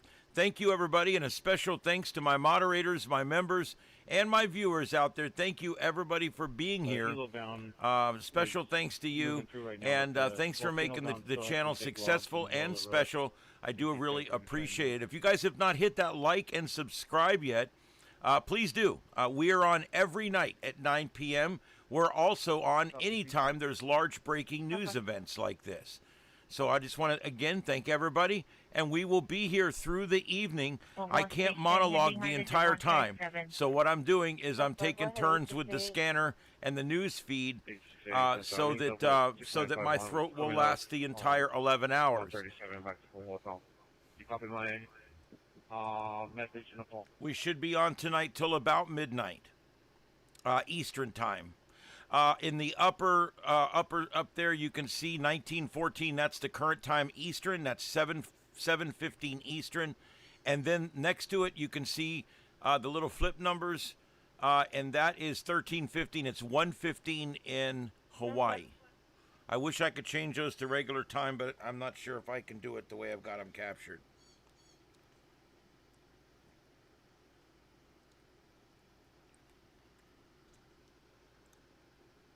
I hate to say it, but it's good to learn military time anyway. 34 southbound traffic going slow through the... That's some wicked-ass winds, guys. I'm telling you, it's really coming in there. I'm not feeling well. This will be Puuloa. Address 162129 Oahu Drive. Continuing coverage of Hurricane Lala, we've got hurricane-force winds that are now lashing Hawaii's Big Island, but also spreading out towards Maui as well. Tropical storm warnings are in effect for the rest of the island chains, but hurricane warning in effect for the Big Island. The latest change with the newest advisory, nothing. We're seeing the impacts of the terrain jagged out this center of circulation. We actually get a secondary center of low pressure. This is off a little bit further towards the west, and that could potentially disjoint the overall track of this storm. But at this point, looking less and less likely that we will be getting a direct landfall for Lala, but nonetheless, it's still going to keep the impacts pretty much the same. Unfortunately, with the southern pass of a storm, it's putting Hawaii on the dirty end of things. Here's a look at those warnings and watches, or those tropical storm warnings and hurricane warnings that are in effect right now. Lala has a brief window where maybe we see a little bit of strengthening, but we're not projecting this to get any more than a Category 1. It's actually going to be dropping back down to a tropical storm as it continues to move further out towards the west. And then there will be a window for re-strengthening, but that would be when it's already well beyond the Hawaiian Island chain. For right now, though, you can see that here you've got a couple of stronger bands of precipitation, especially one just off towards the northeast of that wall there. It is prompting a flash flood warning for parts of eastern Hawaii. That's on the windward sides of the Big Island. So this is for Hawaii County. There are some spots that have already seen reports of upwards of 3 to 4 inches of rain just today alone. But then you back that up and you include the last couple of days, and we've approaching close to 15 to, I think the number one report, 17 inches of rain since Friday. So we're only going to be watching the rain totals uptick, and it has led to a couple of reports of landslides that have occurred, putting rocks over the road. But really the wind gusts, especially at some of the summits, that's going to be a key feature to watch out for. At Mauna Kea Summit, we've got a wind report of 140 miles per hour. Now, Mauna Kea, the summit is about 13,000 feet, just shy of 14,000 feet higher up compared to some of the lower lying terrain. So the higher up you go, the stronger the winds are going to be. So if you do live in some of the higher elevations, it's best to come down a little bit closer towards the water here. Mauna Kea Summit again, 127, but there was that report of 140. And then we've got a couple of other wind reports over hurricane force at 78 miles per hour spread out across the Big Island and also into Maui as well. Here's at the lower terrain, we are getting close to hurricane force gusts at 71 miles. With cramping, this will be at 734445 Puuloa Street. Medic 21, BLS, Medic 7, Hurricane Lala at 64 miles per hour thus far. Now, within the next, let's say 3 or 4 hours, that'll be the peak impact time frame for the Big Island, and then we'll start to see things begin to spread out towards Maui, Kauai as well. But the tropical storm force winds are going to get closer and closer to that center, which is why Kauai, you actually might be in the better end of things in terms of impacts. By Sunday morning, 50-mile-an-hour winds that would take this back down again to a tropical storm. And then there's the window for strengthening. Some models have it getting back up to a Category 3, but that's a Central Pacific, deeper in the Central Pacific's issue. Something that we talk about a lot of times in regards to tropical storms and hurricanes and their impacts is storm surge. But for Hawaii, we're not really worried show about the storm surge as helo-bound much. lane We're looking clear at of anywhere that between 2 tree. to 3 feet at the height of Volcano-bound things lane within the is next few partially hours. cleared. And a lot of this is due to the ocean floor. Highways You have a open with very HPD steep directing drop-off. So traffic for yes, now. you'll have Lines are massive breaking down waves, at that 15 to location 20-foot and waves. I think our beyond. peak one we've Pull had so down far is the lines 22-foot pretty hard. breaking waves. But because we're not looking at that slow roll of a continental shelf like you'll get in the Gulf of America, that's a big reason why Hawaii, the main threats tonight, Bob, are wind and rain. Phew. Wind, 140 mile per hour gusts in Mauna Kea. That just happened. It's category 4 strength right up there. And that's almost double what is at the surface. The surface winds right now, 75 mile per hour winds around the center of circulation. You go almost 14,000 feet up, and now you're cranking them out at 140. I mean, this storm's a pretty big deal, especially across the higher elevations right now. Here's the water vapor imagery that we're watching, and we're concerned with this because, yeah, you've got a nice little fill-in with a dry air trying to get on in. Hasn't really disrupted the circulation in the center that much at all. In fact, look at the water vapor imagery. You can see when it hits the mountains, check out that stuff right there. Those are gravity waves. So it hits the mountains and it kind of does one of these things, and you can see exactly the way it looks on that water vapor imagery. Pretty cool to see it. Zero into the region, you can see the rainfall itself, and it's a little bit of a rain shadow right there. You get a little bit of a blip, but the rain is definitely falling within that. That center circulation has not disrupted itself very much at all. So you got the eye right there. I circled that. The eye wall is that ring of very heavy rain and thunderstorm action around that part. So that's where you get the strongest winds, at least at the surface. But I want you to look at this one feeder band that's ready to work its way right back in to the windward side of the Big Island. And we were just talking about rainfall total. Is that what, a 17 inches rain so far? Yeah. We had a 17-inch rain report so far on the Big Island, Hawaii, and there's more coming in right now. So flash flooding, we've got them all across the board. This is right by, looks like Hawaiian Paradise Park. So we've got some reports now of flooding water across the roads, and it's in both directions. It's just about every road when you get out there by that region south of Hilo. And you got that one major belt, that's Highway 11, that goes around the board. You got some flooding concerns out there also. Some of the rainfall since Friday. Now, yeah, we did have rain on Friday, yesterday afternoon. It was basically the trade winds coming in, but they were enhanced a little bit more because you had high pressure up to the north. You had the low pressure of Lala that was just forming to focus it in across the region. Here we go with the current radar shot, right? And you get across the highest elevations, the temperature right there is 42 degrees. 30 cars already. They're trying to go by. Mauna Kea and Mauna Loa. So it is cold up there, down trees by the relatively speaking, 60s right? from the Look corner down the side of south. You can see the Road, rain so is even just if they do sliding in stand on across the that post, board. they're not gonna So get far, very those are far. the rainfall totals within the last 24 hours. It continues to pile on up. So time it out right about noontime. You see the rain is just lashing into the windward side of the Big Island. Eventually, it will slide up and go right through Maui, right around Oahu, and eventually exits away from Kauai. But that's not going to be until tomorrow evening late. So we got a good 24 hours at least of this stuff going on, 24 to 36 hours. Tomorrow we're going to be on the air nonstop right through Sunday night. So even overnight tonight, you tune on in. We're going to be here. Look at some of these wind gusts coming in. You see Hilo about 37 mile per hour gusts right here. Others, not quite as bad, right? Because it's not quite on you. But those winds are going to start picking up here late this afternoon, your time. So here's that belt of the hurricane gusts that's right there for the lower tip of the Big Island. The yellow shaded area, I know it looks like an egg. That right there is the tropical storm force winds. They brush into Maui later this afternoon, right across regions by Oahu by this evening. So you guys are going to get it later on this afternoon as well. Hurricane Lala, it's going to be impactful, not just for the Big Island. It's going to work its way up right through Oahu with some heavy rain in store. We got flash flood watches and flood watches out there for you as well. Fox weather correspondent Katie Byrne is on the south side of Oahu. Figure out how they're going to say She's in Honolulu. This is what she said. Rain and winds battered Hawaii's Big Island early Saturday morning, the first signs of Hurricane Lala. This is an enormous storm. The storm continues to build up wind speed, reaching hurricane strength as it approaches the state. A rare occurrence for Hawaii, which hasn't had a hurricane make landfall in the Big Island. We have not had a hurricane make landfall in quite some time, so none of us really have experienced this in the last couple decades. Rainfall could hit the double digits on the Big Island through Monday, with wind speeds expected to reach 75 miles per hour. The National Guard has been deployed across the state, while many residents are loading sandbags and stocking up on gas as the storm approaches. Local officials are warning everyone to stay safe. You have to be careful. If you're on the road and there is an incredible amount of rain coming down, there are going to be car accidents. They're warning everybody to stay safe. Do not go out. Why don't they go ahead and threaten them to stay safe? Do you stay safe or I'm going to kick your ass? Anyway, all right. They say the craziest things on the news when they're trying to fill time. Have you ever noticed that? They're encouraging everyone to stay safe. Now they're directing everyone to stay safe. By God, stay safe. Do you think anybody was ever safer because someone told them to stay safe? I'm just saying, I don't know. Volcano falling is still there's falling. All right, this is live continuing coverage, guys. Thank you, everybody, for being here. This is what we do here. Hello, everybody. My name is Ian, live at StarShip Studios in Southwest Florida. That is in Fort Myers, Florida, and the beautiful free sunshine state where the taxes are low and the enjoyment is high. And the heat is high, too. Yuck. That's the one bitch I have about this place down here is it's too damn hot. That's a northern volcano on the Big Island. There it is. All right, guys. Thank you, everybody, for being here. A special thanks to my mods out there, my members. Thank you guys all for being here. We've been on now for 4 hours and 54 minutes.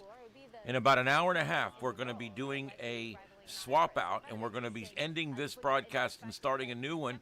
I'll let you know when it's about to happen.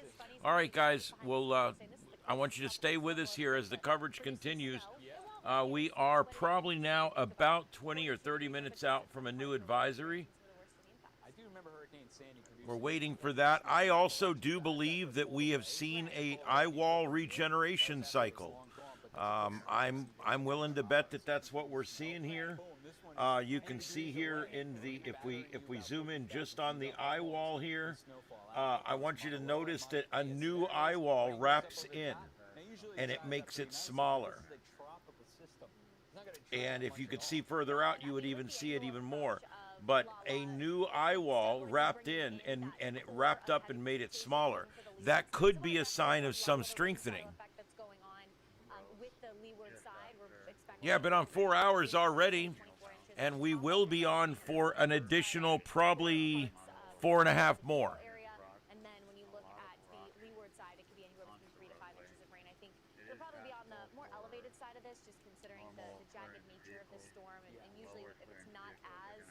Well-defined, you can get just buckets of rain getting dumped because it still has to. But yes, I do believe that we are seeing an eye wall regeneration. The heavy rain just keeps piling in, guys, and I mean piling in. This is a dangerous situation. It's starting to pile up here, if you will. And this one's not good. This is what's concerning me now. As they said, the way that this island sits in the ocean, tidal surge is not that big a deal. But what is a big deal is rain. And I want you guys to see something on this particular map right here. See these red spots right here? These dark red. The dark red is 12 to 13 inches. The lighter red is 10 to 11 inches. And then as you get into the oranges, you're talking 8. Well, you're talking about 9 to 10 in the orange, and then the yellow is 7 to 8. So, really, I mean, we're talking definitely plenty of places that are well over. They're well over the 10-inch mark. And you can see already power outages are going up. We talk about winds of gusting over 100 miles per hour at the highest elevations. You know they're pretty stiff in the mid-levels too. Yeah. So now we got power outages. Yeah, makes sense. We got over 36,000 customers without power. That's jumped up a good, probably 15 to 20,000 since Bob and I have taken over. But make sure to stay with Fox Weather all weekend long. We're going to be live with extended coverage. Don't forget, we're about 1/3 of the way through this rain event. 8 o'clock Eastern, you'll be joined by Kiana Lewis and Ian Oliver. Be sure to download the Fox Weather app for all of the latest updates. We'll be right back. Oh, God, that voice is terrible that they use. Winds 35 and gut E.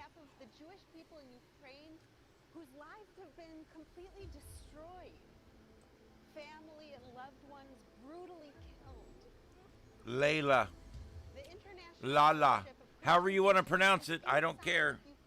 It's up to you. Emergency food and supplies to tens of thousands of people. I am shocked how many elderly people came here. They're afraid. And Lala sounds like the first name of a music teacher. For just you can help rush an emergency food box to the... Yeah, it just works. Took everything out this morning, reseated it, cleaned it, put it back in. We're now 5 hours up and an hour before that, so I'm 6 hours up with no blue screen. Yeah, doing good. It's broadcasting well. I'm happy with it. So, but I will admit, I'm running the radar, and all the stuff you see in that all you stuff that you see in the big screen, that's all coming from my Linux machine. I know, it's kind of weird, but it's all coming from over there. You can actually see, I added a screen here. This is my Linux machine down here, and I'm compositing this image, and then I send it over to my other computer as a webcam image. And that way, it's more rock solid this way. Jews in Ukraine who are in urgent need today. Please call, scan, or go online right now. I will not starve. Thank you, good people. We can be the... Yeah, I don't really do product endorsement, but holy crap, this is really good. Bluebell ice cream, oatmeal cream pie ice cream. Now, I'm not shitting. That's some good stuff right there. I don't care who you are. That's some really good shit right there now. Oh my God. Never had this before. It's so good. It makes a whole new meaning to cookies and cream. Okay, look, our storm chaser's out of his car, and he's showing us one of the streams running through. Get your 4% or 5% Hempana lidocaine at Walmart, Hempana.com, CVS, and on Amazon with free shipping. Order now. You feel that right away. Hempana, America's #1 selling pain cream, is taking pain relief to the limit. Shut up.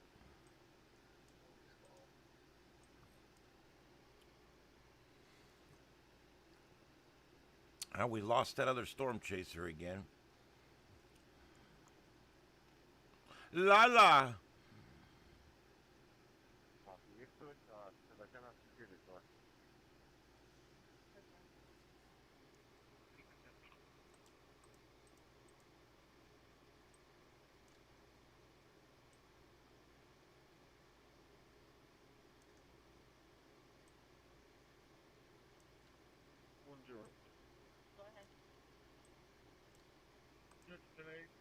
Once help goes to the north side, send me the number.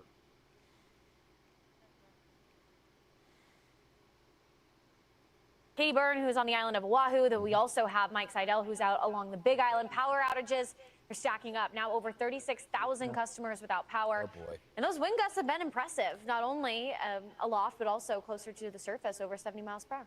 Yes, and it was double that, literally double that on top of Mauna Kea, 140-mile-per-hour wind gusts last half hour. Temperatures. Oh, freezing. Yeah. We just got that on Mauna Kea on the top, right? It wasn't Mauna Loa, it was Mauna Kea. Mauna Kea. Mauna Kea at 32 degrees right now at the top. I mean, are we getting some chunky rain up there? I mean, it's a great question. There's nobody up there that's going to find out. But I'll tell you this much. When you have a temperature that cold, it's kind of odd. When you get down to the surface, though, it's not like that. If you want proof, let's get out there to the Big Island. We got the damaging effects of the hurricane coming in right now. Feet of rain, big-time waves smashing up against the more jagged coastline. We have Fox Weather storm specialist Mike Seidel, who is in the Big Island. Talk to us a little bit about the conditions that you've seen so far. It was interesting that you noted some of the dirtier water coming in from the rivers. You had an interesting time moving around the island, possibly a couple of debris flows that have blocked off some pathways. That's what we've seen, at least within the storm reports. Well, you pretty much wrapped it up there for me, Haley. Yes, we have seen some damage, and we've seen some trees down, some mudslides. That's south of here. We were down on the coast. I want to show you the surf. I went down to the coast and look at the surf here. Remember, guys, we're using left and right ears separately. We use left and right ears separately. News is on the right. Scanner feeds from the area on the left. This is live continuing coverage here on StarShip Adventures. Stay with us. Please hit that like and subscribe. And my rule of thumb has always been, if the Hurricane Center says maximum sustained winds are 75 miles an hour, I say, well, we'll probably see a 75-mile-an-hour wind gust. As far as I've seen so far, I have not checked so far. I have not seen one. And there's not a lot of personal weather stations or weather stations overall on the island. Hilo International Airport has gusted up just above 30 miles an hour, which is not going to cause much of an issue. Rainfall, though, they're up about 2 2/3 inches, expecting 8 to 12. We'll see if we manage to get up to 8. We have one local storm report of a street closed because of runoff, and Haley mentioned the runoff from the rivers. This one here in the background coming in to the Pacific, that's Honolulu Beach, and you can see the dark water.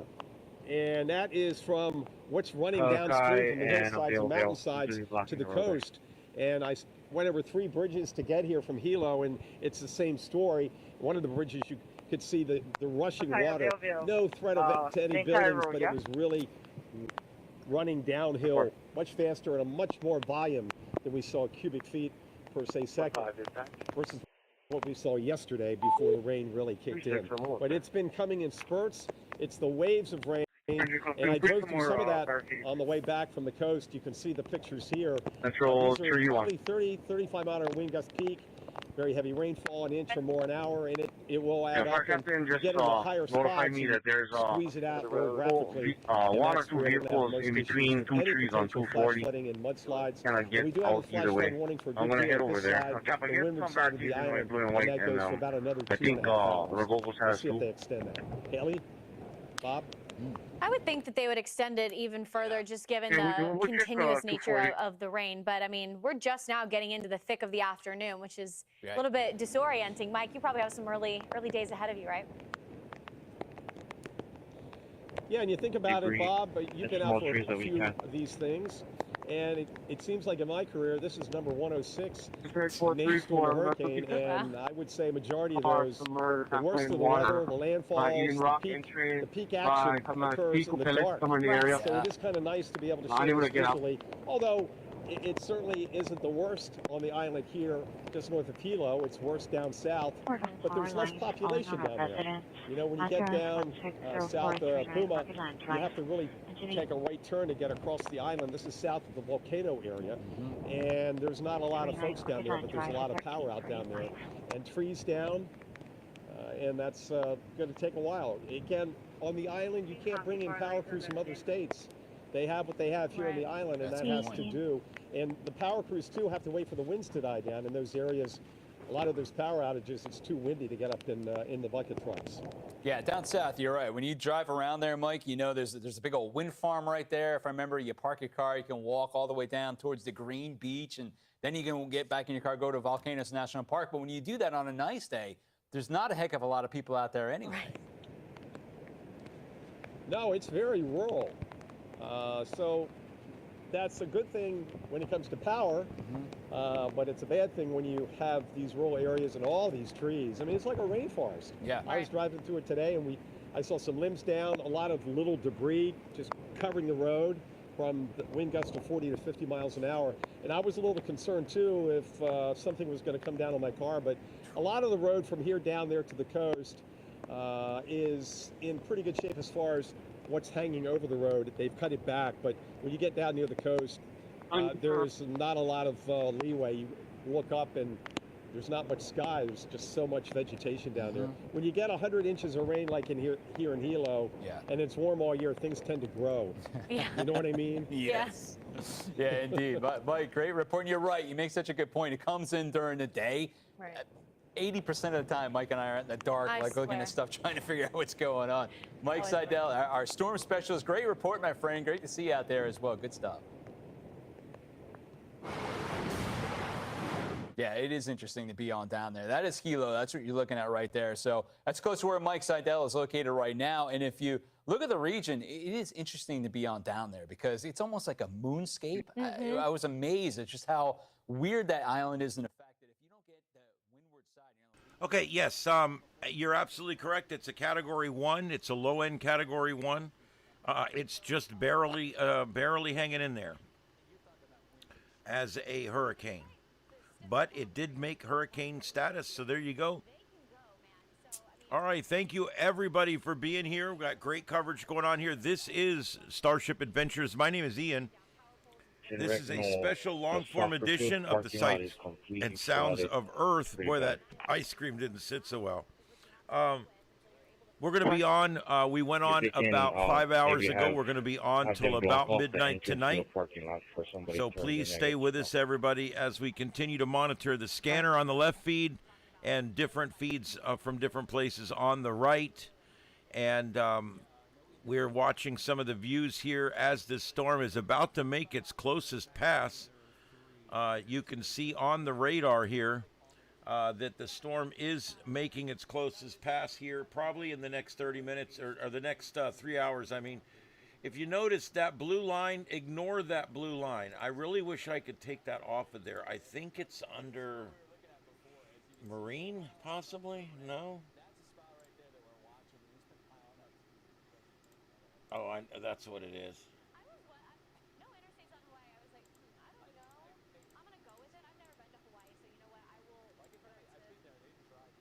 I normally leave all those on, but in this case, nope, it's still there.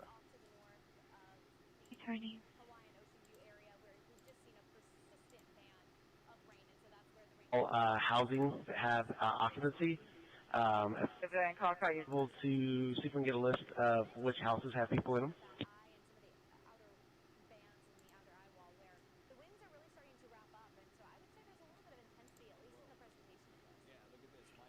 It's weird. I don't see it. I don't know what it is.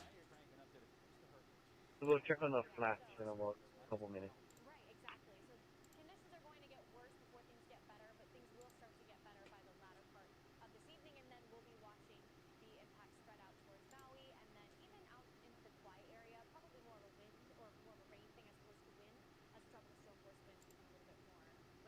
Wow, look at that water going by there.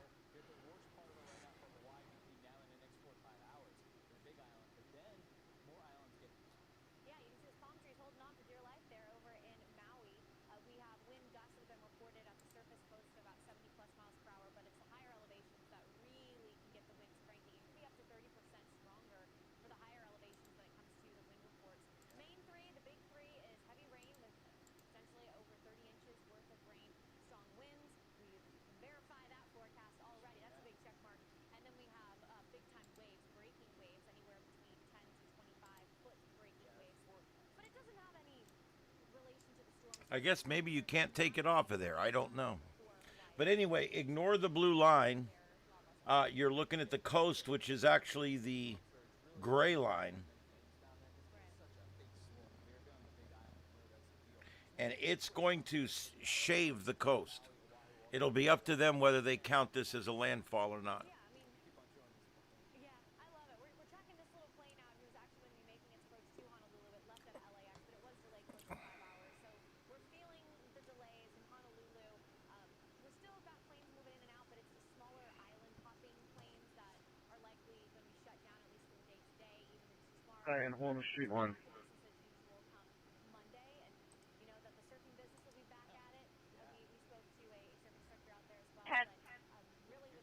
Copy off, looks like multiple trees down across both lanes, 240. This is about a quarter-mile past the 6-mile marker.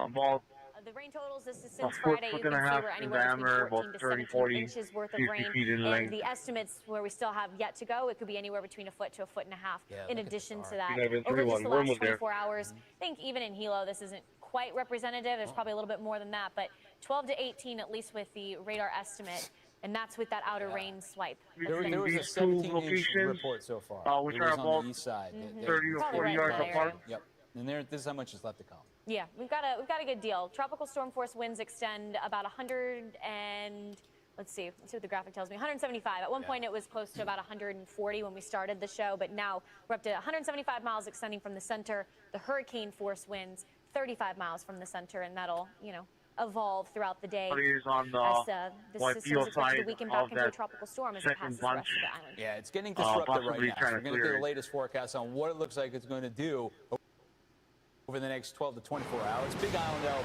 you're taking the brunt of it right now with all the power outages now mounting up. 32% right there in Hawaii County. That's the Big Island. You got 38,000 customers without power. Unfortunately, that's probably going to go on up. The rain continues, the wind continues. So do we. More Fox weather's coming up right after the break. Keep it here, everybody. All right, and this is live continuing coverage on StarShip Adventures. We are waiting right now for the next advisory to come out in the next 15 minutes or so. Sometimes they do release these a little early, and sometimes they don't. So we are still waiting on that one to come in. See if anybody's still in the vehicle. I'm going to continue to refresh, and hopefully they'll get around to it at some point. It's not like it's late or anything. It's just, come on, guys.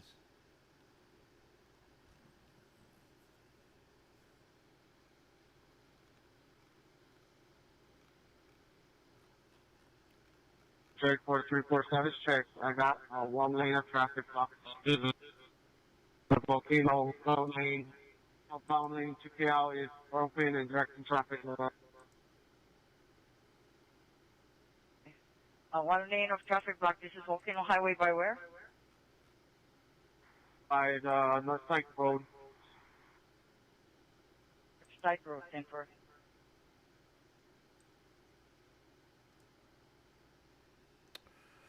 Okay, we are continuing to watch the rainfall. And as we watch this rainfall, the numbers just keep adding up. And as I keep showing, this is the current rainfall that's falling. And anything that's in the red, hot red to burgundy range is 12 or so inches. So we're talking a lot of rain.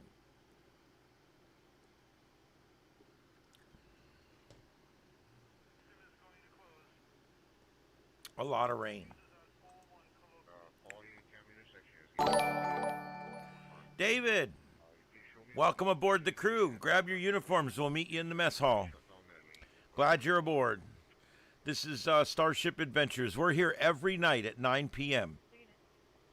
And we always provide the news, traffic, and weather in a multi-screen format. And although we do all the news, we try to keep it heavy in science, and we even do a little bit of paranormal. So it's cool. It's a fun show.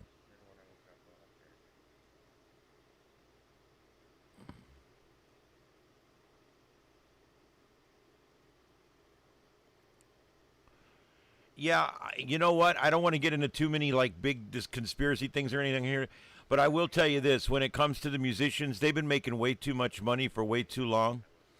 They screw up all these videos every day. There's videos getting screwed up on YouTube because 3 or 4 or 5 seconds of a copyrighted song played out of a car window when it drove by the live streamer. This is ridiculous. Copyright strikes. People having to fight to keep their channels on the air. Bruce Springsteen charging thousands of dollars for normal tickets. He's the guy that doesn't like capitalism.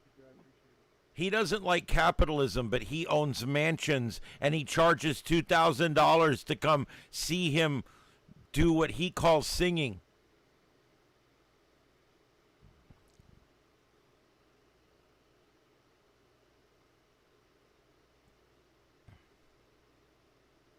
Lala.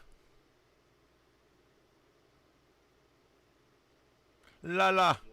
Yeah, I remember Napster. And what was the big one after Napster? Because, I mean, I did it for a while. I still own all my music. I always have. I've never sold it. I've never traded it.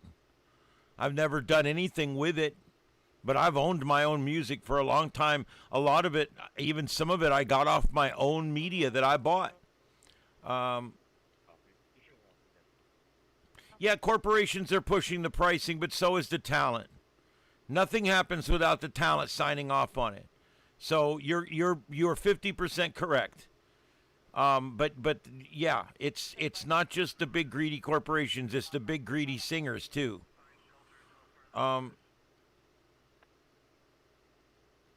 Yeah, go up to Springsteen's guard gate and ask his guard how much Springsteen hates capitalism. Yeah, that'll work.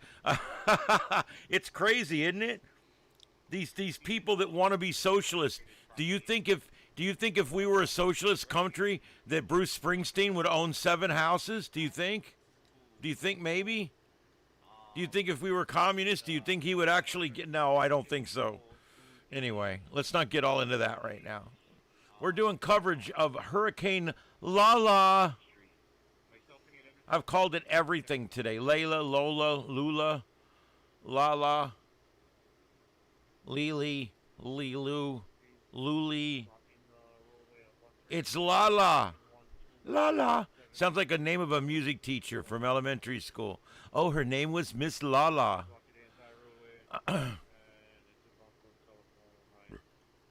All right.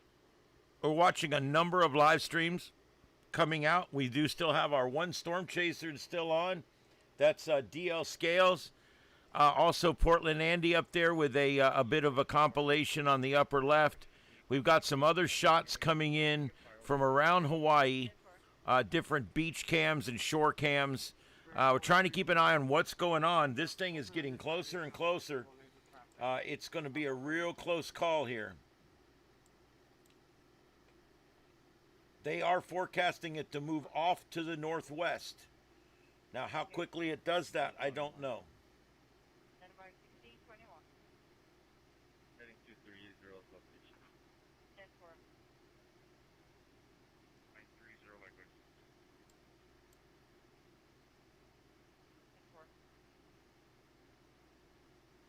So there you go.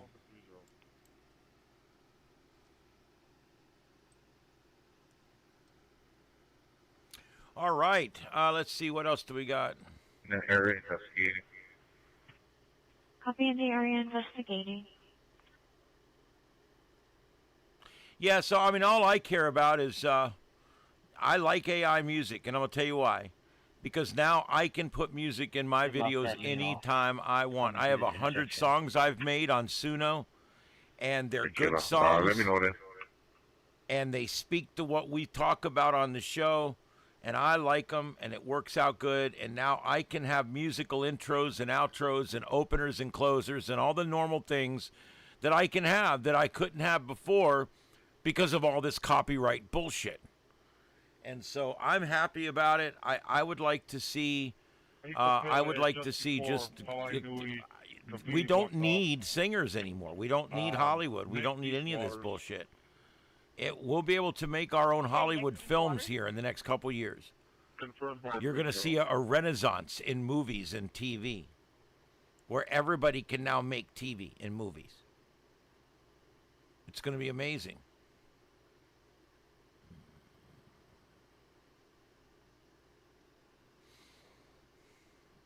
That's why Hollywood's fizzling up and going away, mostly because of Gavin and his taxes out there, major taxes. That's the number one thing that's driving Hollywood to Georgia and Florida and Texas and overseas and several other places and even Tennessee. Yeah, I guess it's a decent name for a Hawaiian hurricane, I guess. I don't know.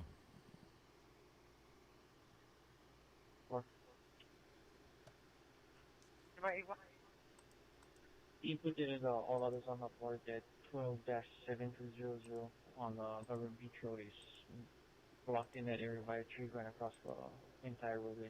You're going to have to use opening out.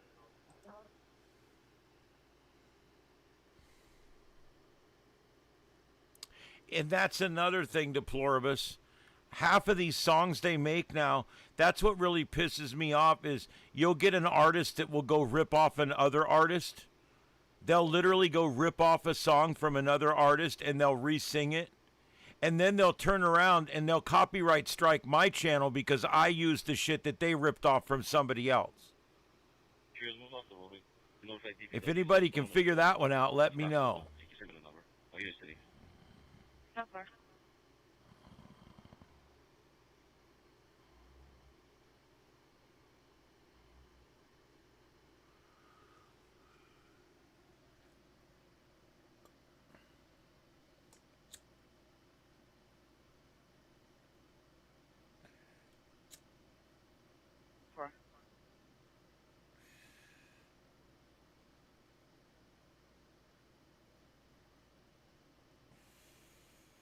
Until you guys turn around.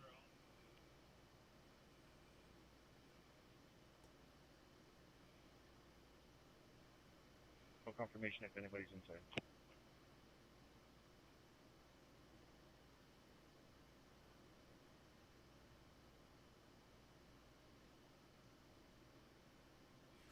What I like about Hawaii is you go there and you're in a totally different place where even the culture is a little different, and you know, people talk a little different, but you can still, you know, it's still English, but yet it's like a very different place, and yet you're still in the United States of America. That's what I like about it.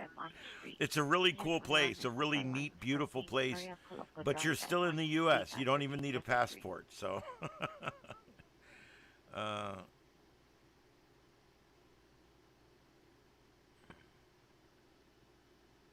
1-2 Central, 10 here for Mac Hawaii Camp. You know, I got to tell you that this Star Trek has de-evolved into this. I mean, we just had yet another episode of Star Trek drop on this last Thursday, and it was terrible. The entire episode was done in black and white, which is a rip-off of one of the Star Trek Continues episodes. And the whole storyline was stupid and ripped off and contrived. And so they've already done Doctor Who. They've already done the Event Horizon. Oh, and I always forget what the third one was. These episodes are so bad I don't even remember them from week to week. But every time they do one of these episodes, it's literally just a rip-off of a movie. Hey, let's do Event Horizon, but let's do it with Star Trek people. Okay, that sounds cool. Hey, let's do Doctor Who, but we'll do it with the Enterprise instead of a phone booth. Yeah, okay. That sounds like fun. It's so sad that I think that the writers have become so lazy that they can't come out with something that's fresh. All these Star Trek Academy, Star Trek Picard, Star Trek Strange New Worlds, Star Trek Discovery, all this Kurtzman Star Trek has been absolutely horrible. And it's not just that it's woke. You know, I can take so much woke if it's good Star Trek, but this is like crazy woke. But still, it's not the woke. What burns me up with these things is the two things. Number one, I guess number three would be the woke. But number one is the fact that it's just cheap writing. It's cheap writing, which brings me to number two. We don't really have a story, but we're gonna CG the shit out of it so they'll think it's a good episode. And that's literally what they do. They use CG to make it really flashy and really fast and lots of phasers and all kinds of debris.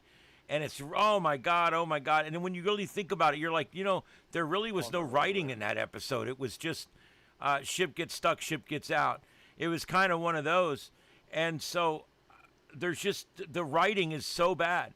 And it reminds me of great science fiction shows like Space 1999 that died because of bad writing. There's so many different examples of science fiction. Doctor Who, every time it almost goes out, it's because it gets some bad writing going. And Star Trek, third season of the original series, bad writing. I don't know what else to say other than when you're doing a science fiction franchise, the writing has to be paramount. And they don't spend any time or money on any of the writing anymore. They don't spend any time on any of the writing. All they spend time on is making it look pretty. And they do strange, stupid things. Things that drive me nuts. Like, they've got little nozzles in the bridge, on the bridge. There's these nozzles that are like little holes in the wall. You can see them when the actors walk by. You can see these little nozzles in the wall. Do you know what they do? They shoot out little puffs of propane, causing a flash fire. Woof, woof, woof. And anytime they get into a fight, and anytime there's phaser fire and there's damage and all that, these little nozzles put out these little flames. Woof, woof, woof. And I'm like, oh my God, that's so obvious. It's so dumb. It's like, why would you do that? Every single time the ship gets hit, These flames fly out of these same 4 holes. It's like stupid. And lights that are in places where they don't need lights, and things that are in just, the whole thing is weird. Then you get into, like I said, the acting is pretty good, but the stories are terrible. They can't just write. Why can't they go copy Star Trek episodes? At least they would be halfway there. They don't even copy good Star Trek episodes. They go copy other movies and shit. It's like, come on, guys.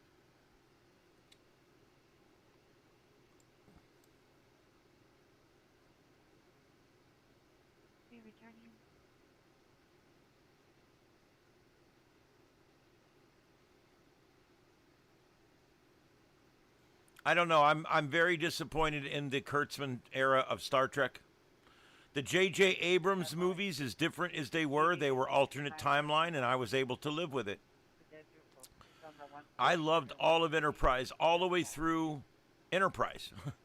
I loved it all. Voyager, Deep Space Nine, Next Generation, Enterprise, and of course the original series. I've never watched any of the I don't care about animated stuff. But then we get into the Kurtzman era, and they come out with Star Trek Discovery, which is stupid on top of dumb on top of stupid, over and over and over, where the ship travels through some kind of mushroom network, and it ends up traveling 800 years in the future, where it's still the only ship that can ever do anything right. And look, it's bad, okay? It's bad.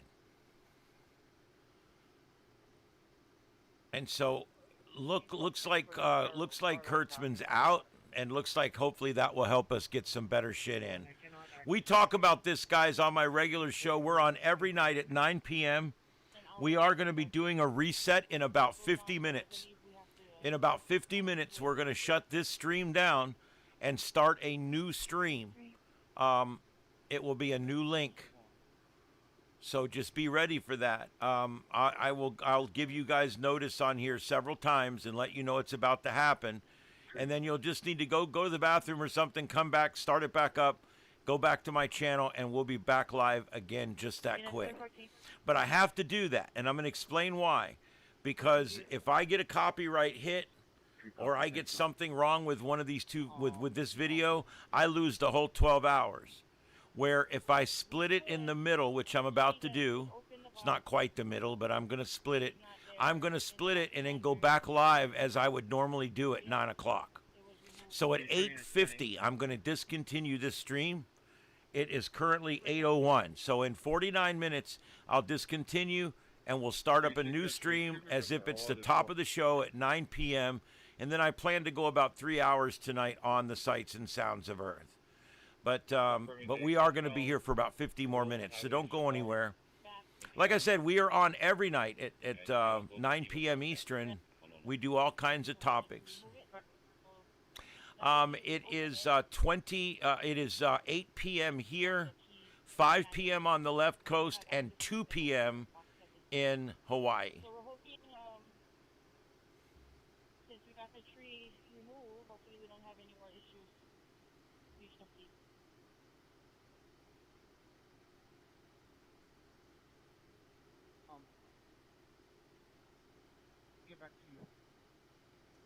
All right, let's pull back in this for just a few minutes. As close as you'll ever be to Lala over the next hour or so.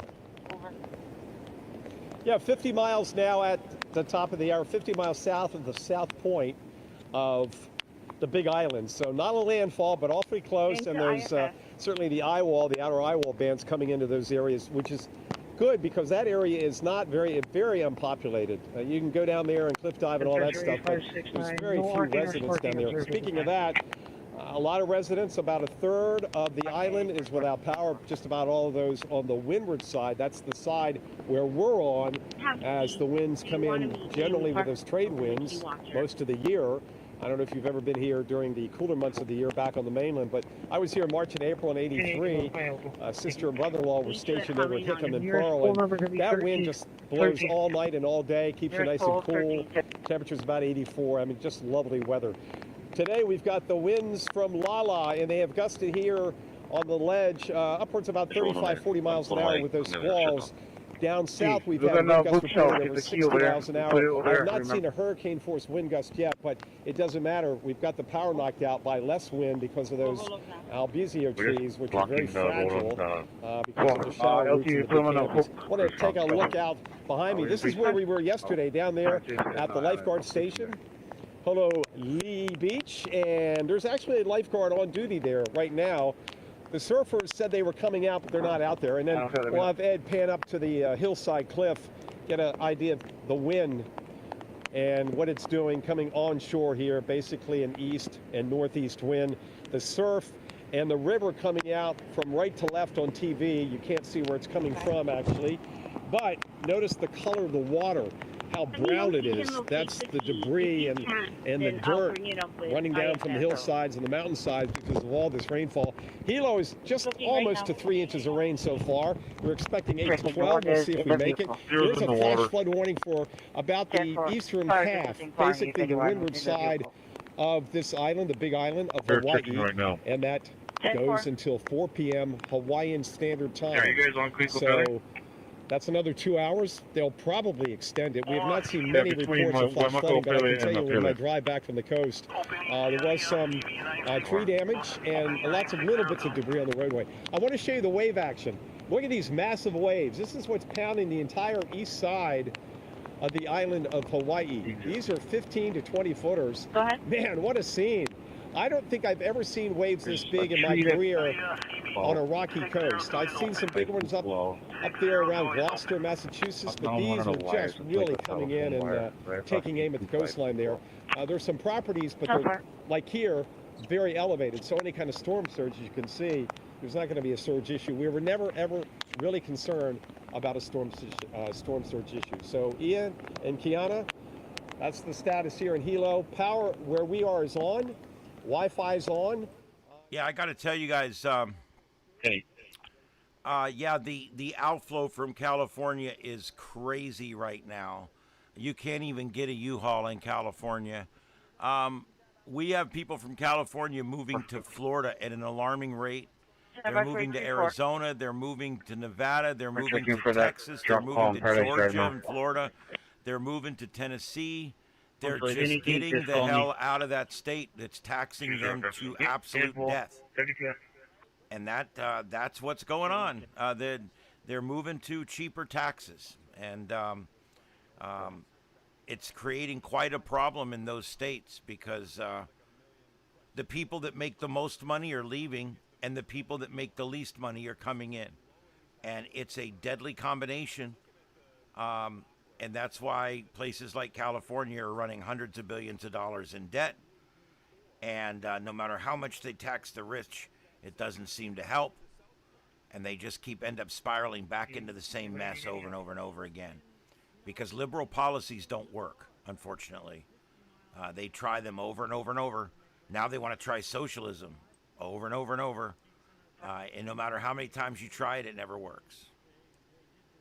It never works. And brought it right up to South Point and then adjusted it a little bit. It's really been amazing to watch this interplay between this circulation and the mountains, and like you say, all those vortices that all the complicated wind factors all come into play all at the same time. It's really something. All right, so there's where the system is now. Look at the satellite presentation, and you can see it kind of wraps up, but then it gets all chaotic. So it is chaotic. That's exactly the word there. 75 miles per hour, 8 o'clock advisory, northwest at 8 on average. So you just take the average of this movement here, and you see northwest just below the southernmost point in the United States, and there is still estimating 988. There you see the 50 miles south. All right, we can look on the visible satellite picture. Now take a look here, and this can fool you. It can be like kind of a sucker thing here,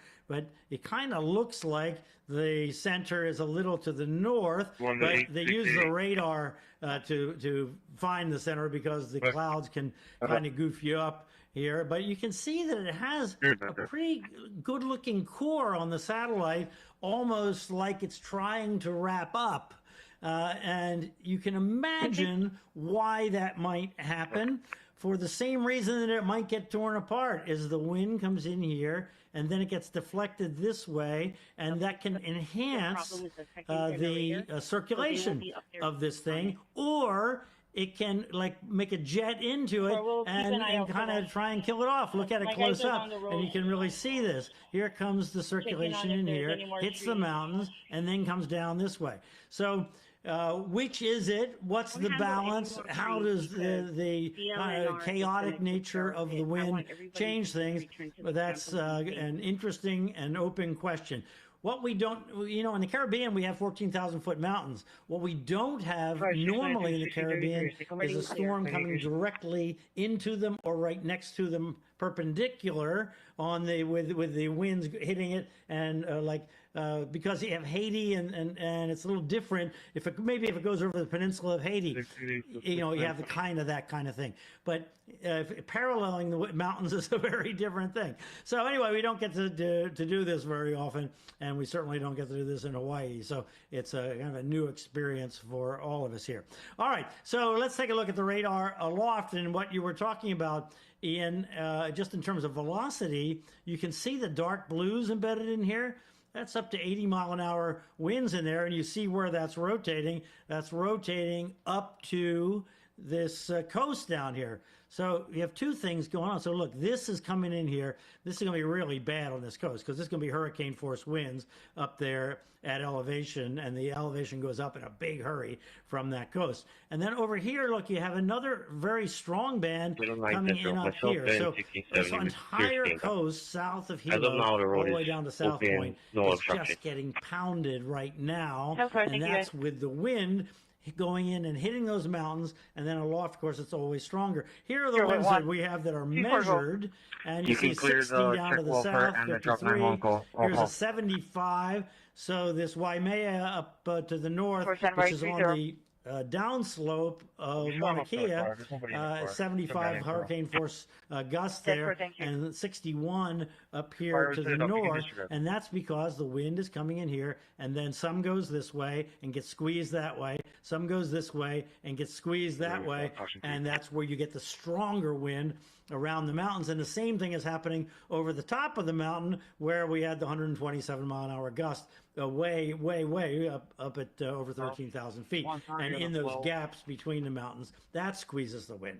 So all these different factors to do with the mountain changes the wind flow that we're just not used to dealing with Gulf Coast hurricanes or Florida hurricanes or anywhere along the coast here.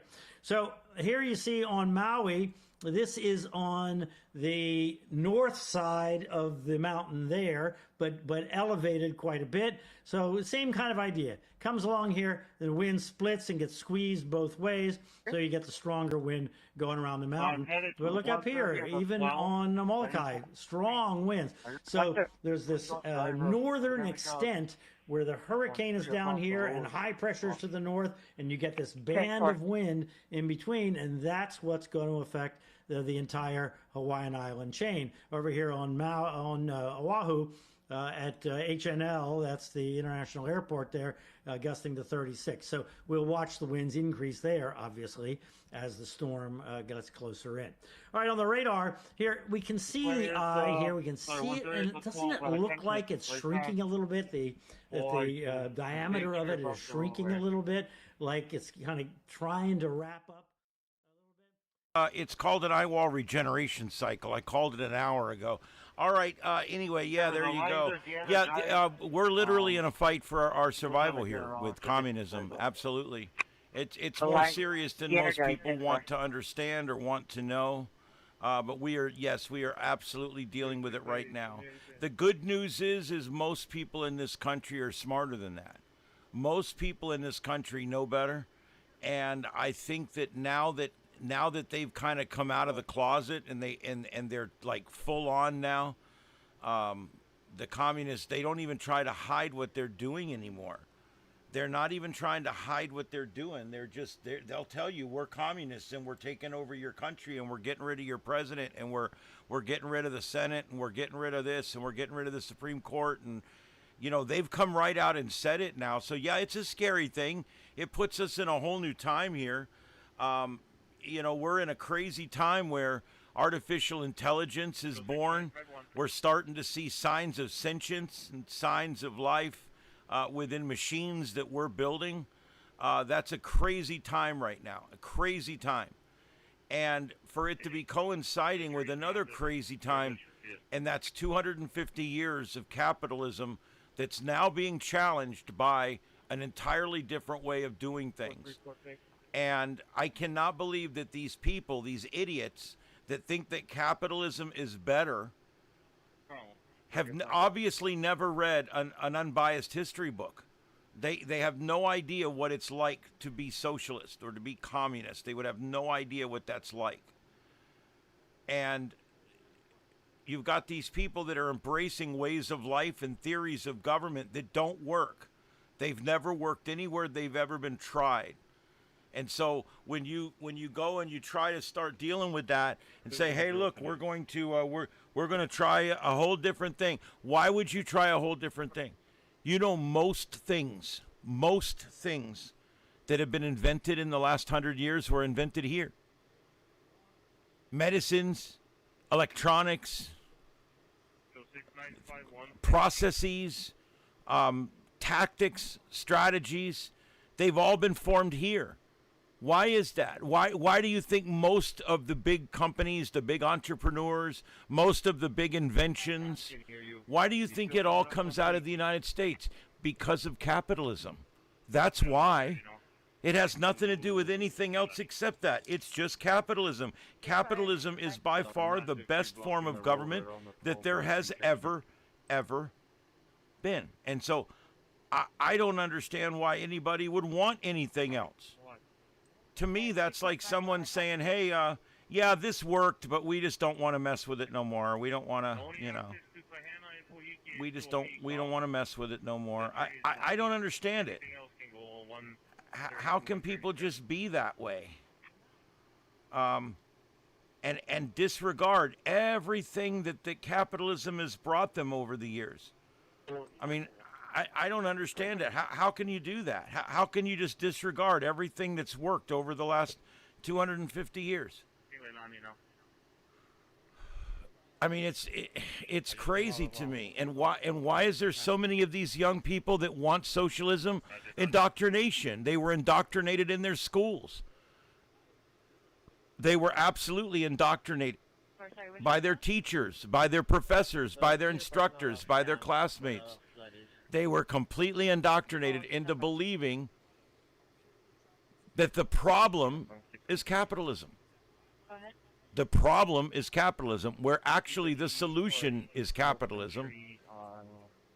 The problem is ignorance.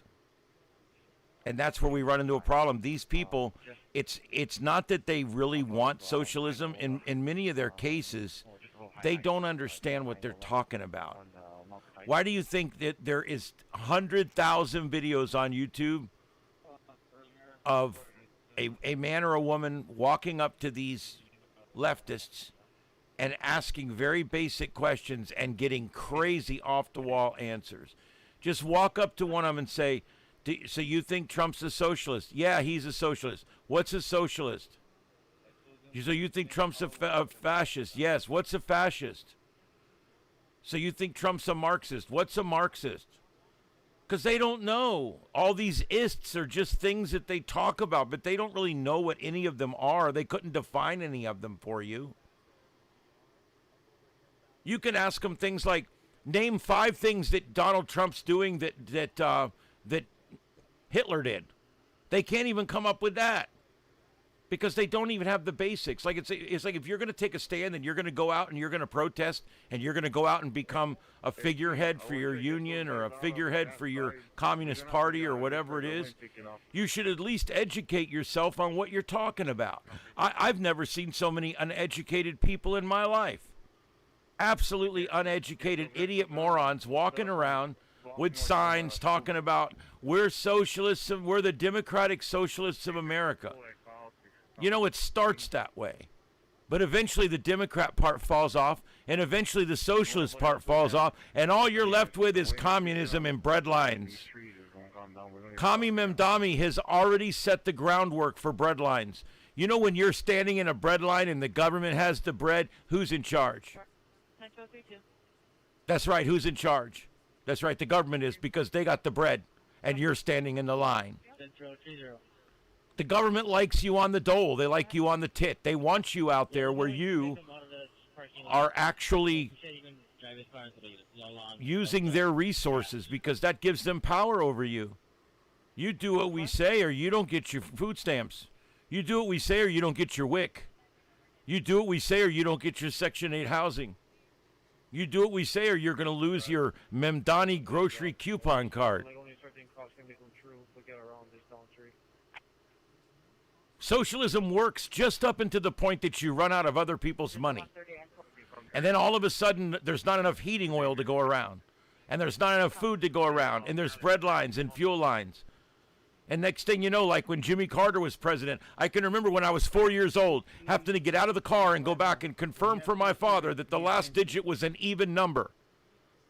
Because even numbers fueled on Monday, Wednesday, and Friday, and odd numbers fueled on Tuesday, Thursday, and Saturday, and gas stations used to be closed on Sunday. And that's how we fueled in the Jimmy Carter era. Thank you, Democrats.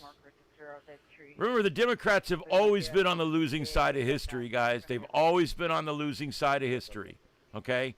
They were for slavery when Republicans and Lincoln were against it, right?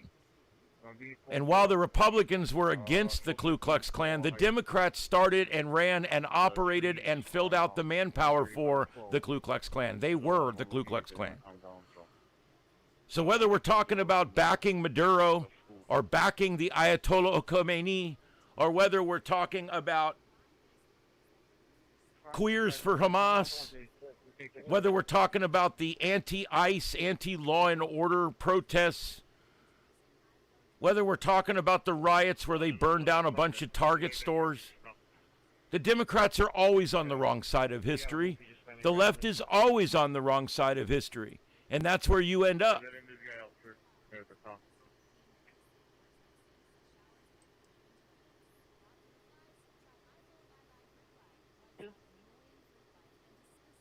Carter was a good man.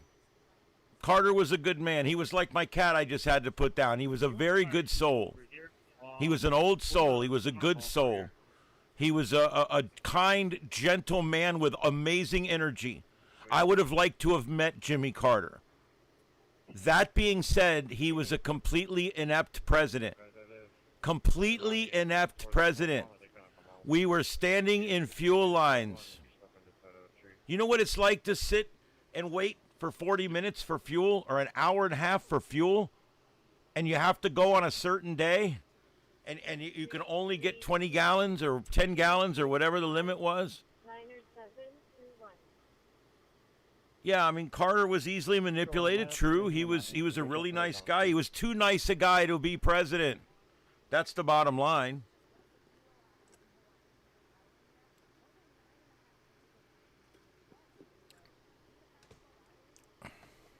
Yeah, his policies were really bad. I don't know who you want to compare it to, but they were pretty bad. Yeah. All right, let's see what we got else going on here. We're waiting on this update to come in. Should be an update here any second on the storm.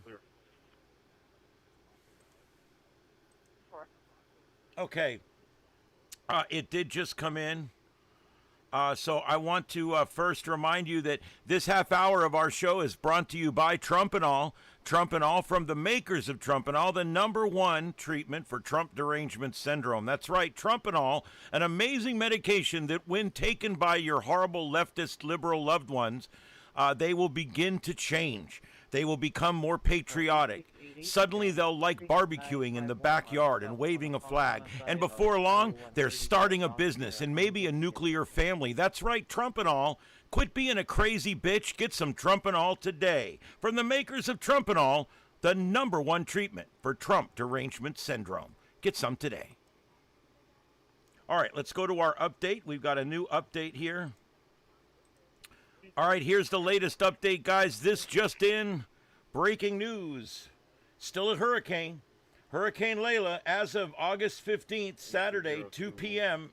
Hawaiian Standard Time, intermediate advisory number 14 Alpha. Center located 18.3 north, 155.7 west. Maximum sustained winds at 75 miles an hour. Movement northwest at 8 miles an hour.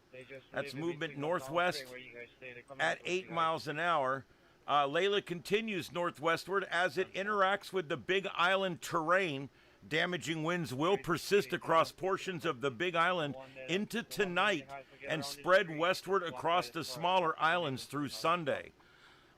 It's about 50 miles currently south of Point Hawaii and 250 miles southeast of Honolulu, Hawaii. Maximum sustained winds 75 miles an hour. Present movement northwest or 315 degrees at 8 miles an hour. Minimum central pressure 988 millibars or 29.18 inches of mercury.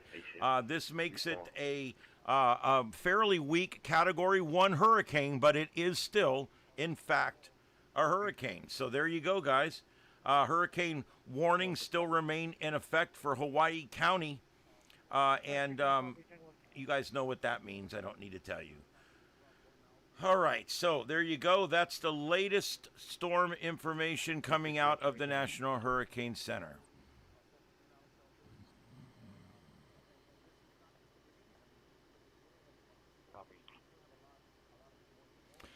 No, if Bill Clinton was running today, he'd have to run as a Republican. No, I'm not lying. Bill Clinton, man, he was great with money. He's more of a conservative than some of the Republicans today.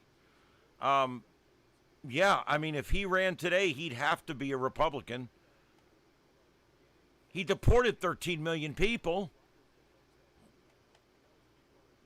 By today's standards, they would say that he's a demon. Block him off more up here.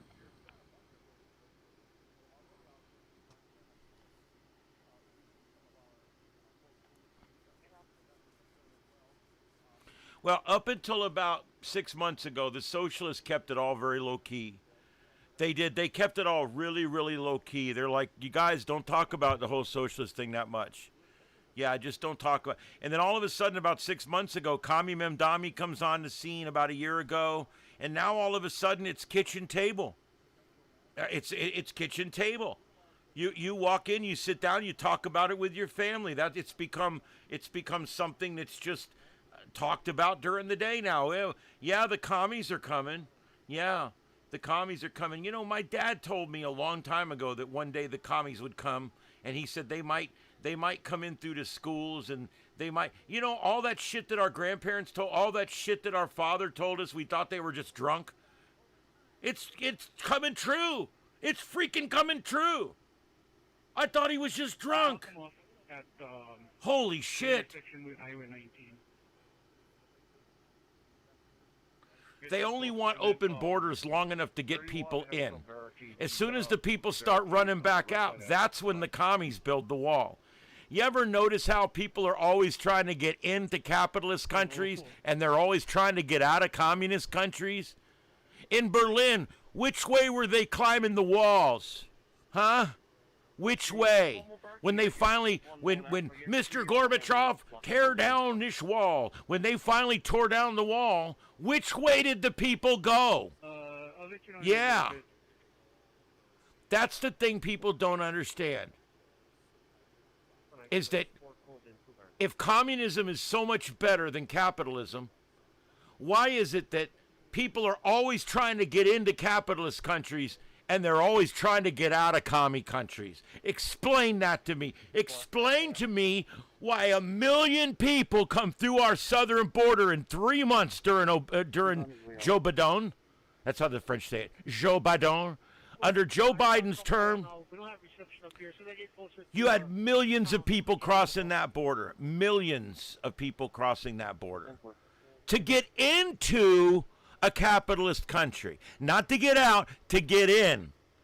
It's so bad that we had millions and millions and millions and millions of people coming from communist countries and fascist countries and socialist countries to get into a capitalist country, okay? Why is that? Why is it that people are always trying to get in to capitalism and they're trying to get out of communism if communism is the way to go? It's the way to go. That's like you walk into a car lot and you ask, why does nobody ever buy a car here? Do you want to buy your car there? I mean, it fails no matter where it's tried. Communism fails no matter where it's tried, okay? It always fails. Capitalism succeeds. Look, 250 years of capitalism. And we're still here. And we're still inventing. We're still spearheading and leading the way. We bring the winds of change. We're the ones that make things better. We're the ones that invent things and create things. That's us. And it's democracy. It's the representative republic. It's the whole way of capitalism. That's what brings it. And why can't these people see that? Anytime I ask one of these people that are, I want to try communism. I think I want to give communism a shot. Really? Okay.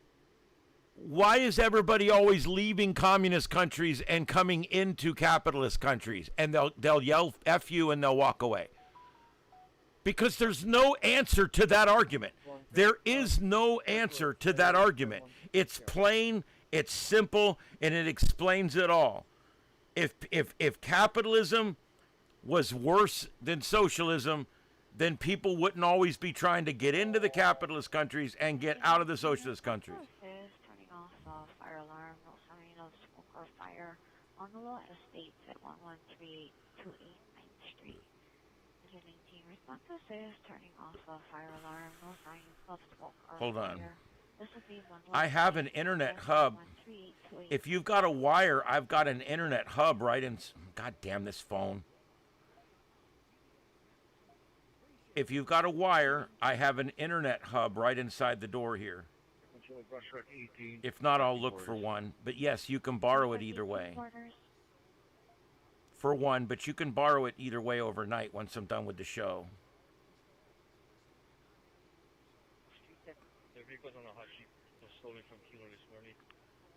We're having an issue here because the Wi-Fi is out in the studio. And so we put a mirror Wi-Fi way on the other end of the property on a wire, and it's working okay, but there's still a few spots on the property where, because both boxes are in metal buildings, they're in Faraday cages, and so the whole area in the middle here is kind of without reliable internet. So what I've done is I've run another wire into here, and I put a hub in here. I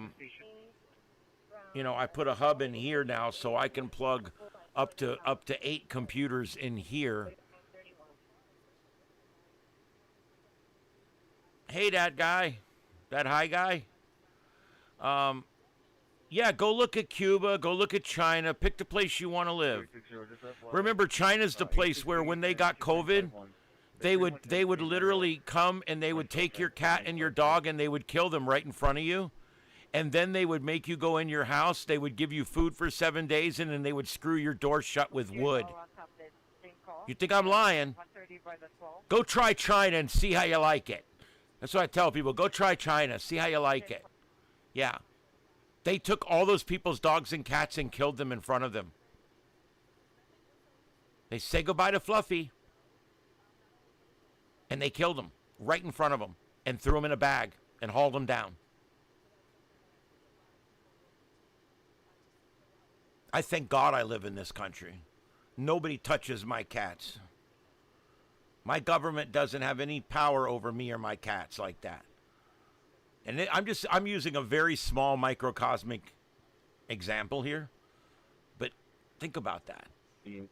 Living in a country where basically you don't get to choose much at all. And when something bad happens, they treat you like a number. Here, we stood up to our government. Hell no, I'm not getting that shot. Over there, if you didn't get the shot, you got shot. You got shot either way. Yeah. Yeah. One stopped COVID really well. The other one didn't. That's right. Yeah, you figure it out. Power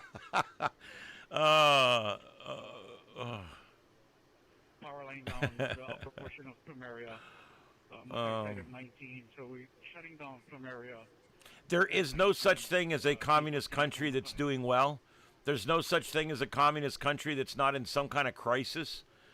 There's no such thing as a communist country that doesn't go through some kind of rabid revolt every 15 or 20 years. Even Russia, every 15, 20, 30 years, they go through some kind of big, huge house switching party over there, and it's a big mess.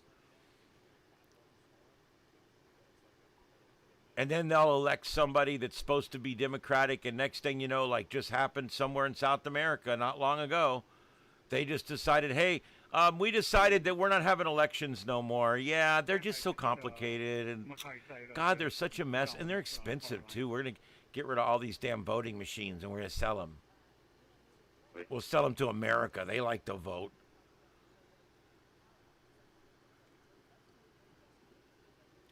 This will be Puuloa Estates, the address 113828 9th Street. Male party request. It is going to be interesting to see what happens to China next.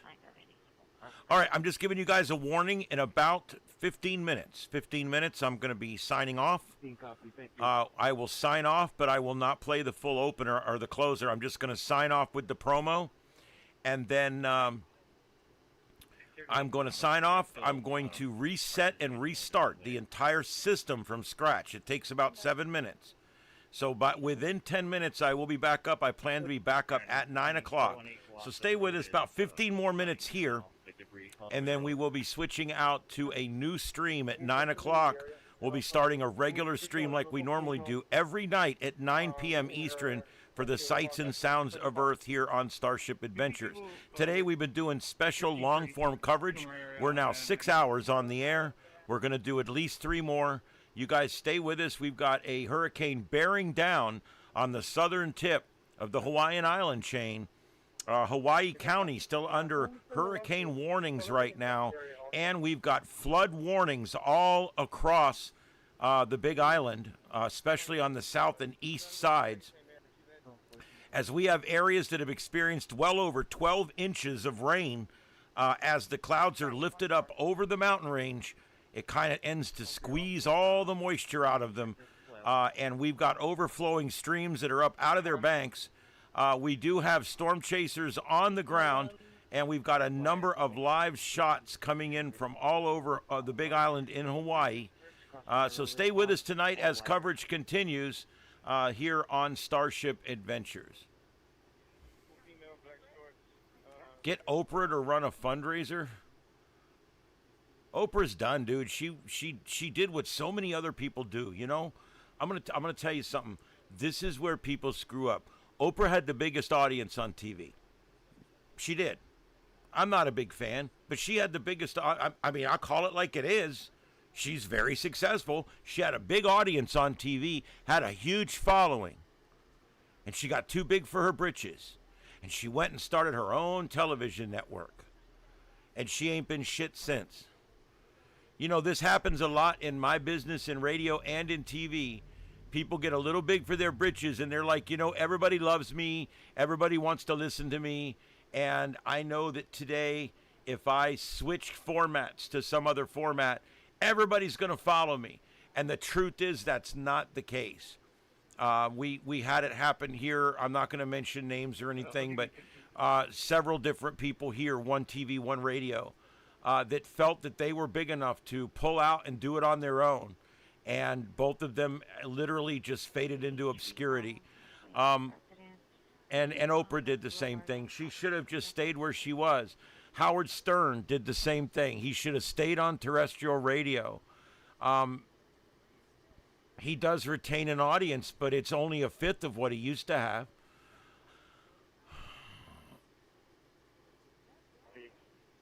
Yeah, Jeffrey Epstein's buddy.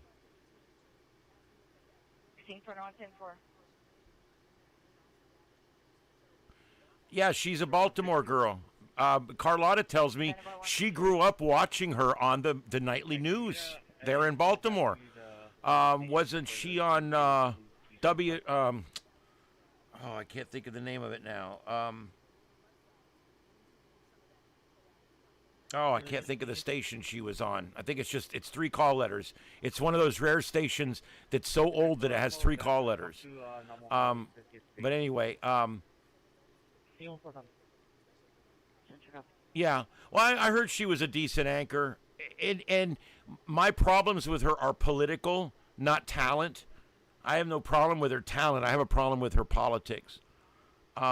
She's just horribly on the left. She's just absolutely horribly on the left. And I will say, though, she's one of the ones recently that's not much on this whole communist thing, and she's shying away. I'm seeing a lot of people, even Hillary Rotgut Clinton came out, and she came out and started with the whole, I don't like this socialism stuff. It's splitting our party in half and everything else.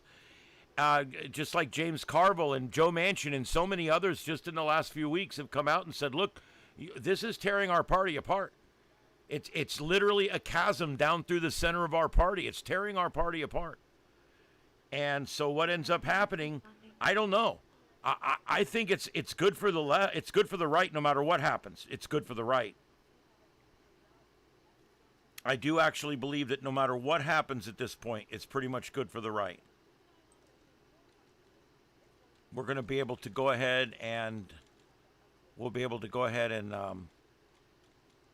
retain the House and the Senate. That's going to be so important this time around.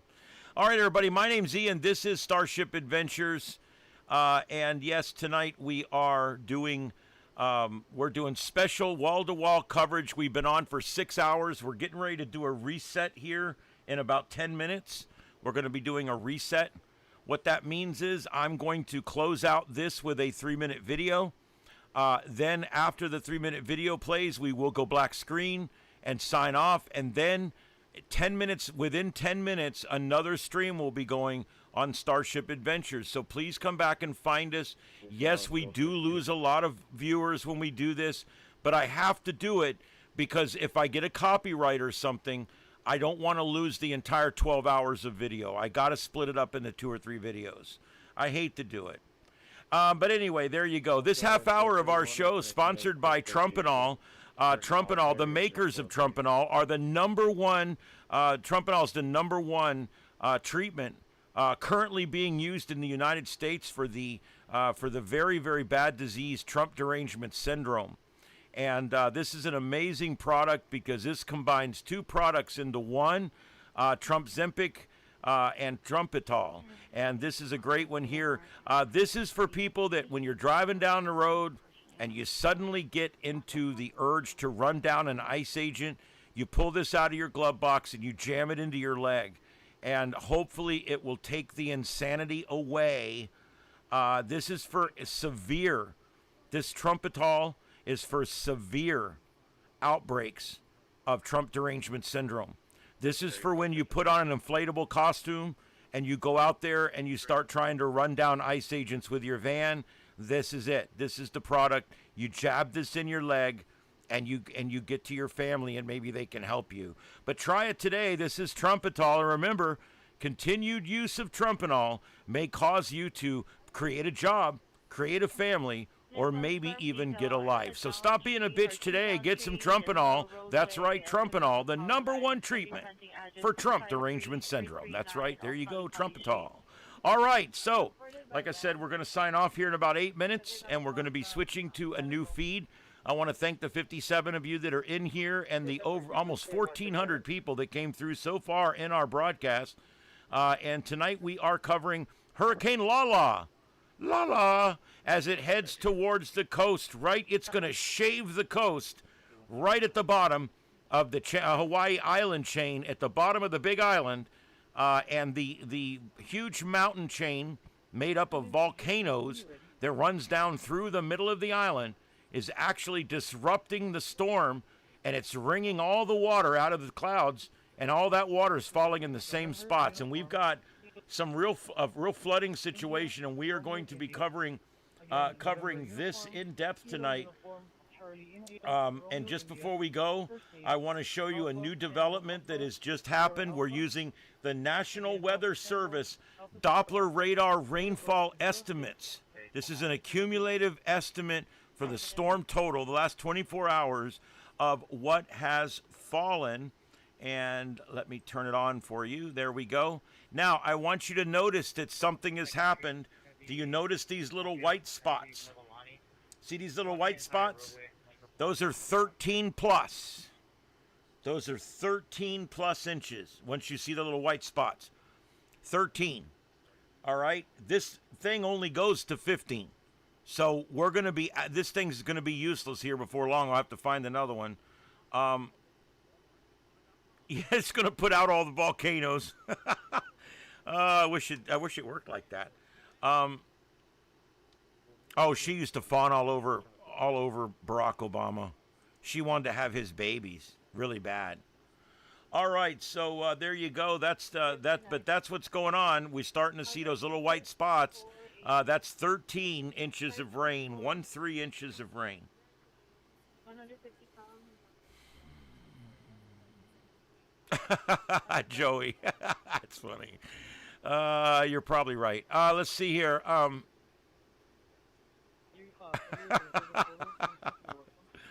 Oh my God. Yeah.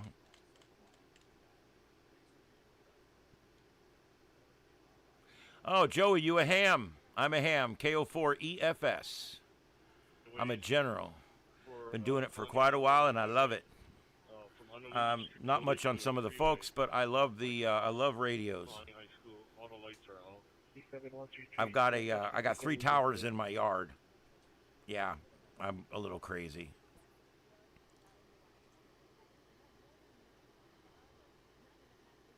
There's VTX. That's my antenna buddy right there. VTX just put up probably put up the biggest tower ever in his state up there. It's up on top of a hill. Plus, it's 100 foot tall. Plus, he's got 2 of the best antennas money can buy up there. And he's got high terror repeaters. I can't wait to get up there and get on that system. I'll probably be able to get it from about Macon, Georgia. Oh my gosh. I'm heading up there this coming weekend. Oh, you're already up to 400 watts on the 2 meter side, right? Yeah. Oh man. Are you going to get that LMR at the Hamfest? That's what I kind of thought you said. For the UHF.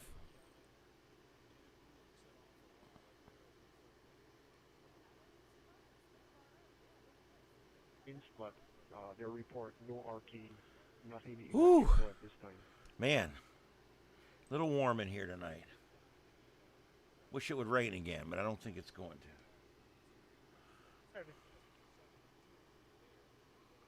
All right, guys, I'm going to go ahead and play the out here. We're going to go off the air. We're going to come right back on, okay? We're not going off for the night. We're going off for 10 minutes. This is a 10-minute deal. And we'll be right back. Ladies and gentlemen, thanks for being here. We'll be right back in about 10 minutes right here on StarShip Adventures.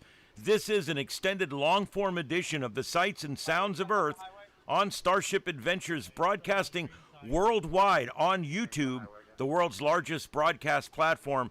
And we're glass all the way to Al Gore's house. That's right, fiber optic connection, and we're doing good with it. And we hope that you guys have enjoyed the show so far. And we'll be back in about 10 minutes for the second half of the show.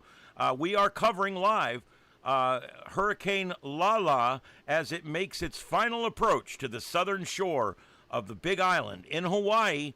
And we're going to continue to keep you updated through the evening. So stay with us. We'll be back in 10 minutes. This is StarShip Adventures. Stay with us, everybody.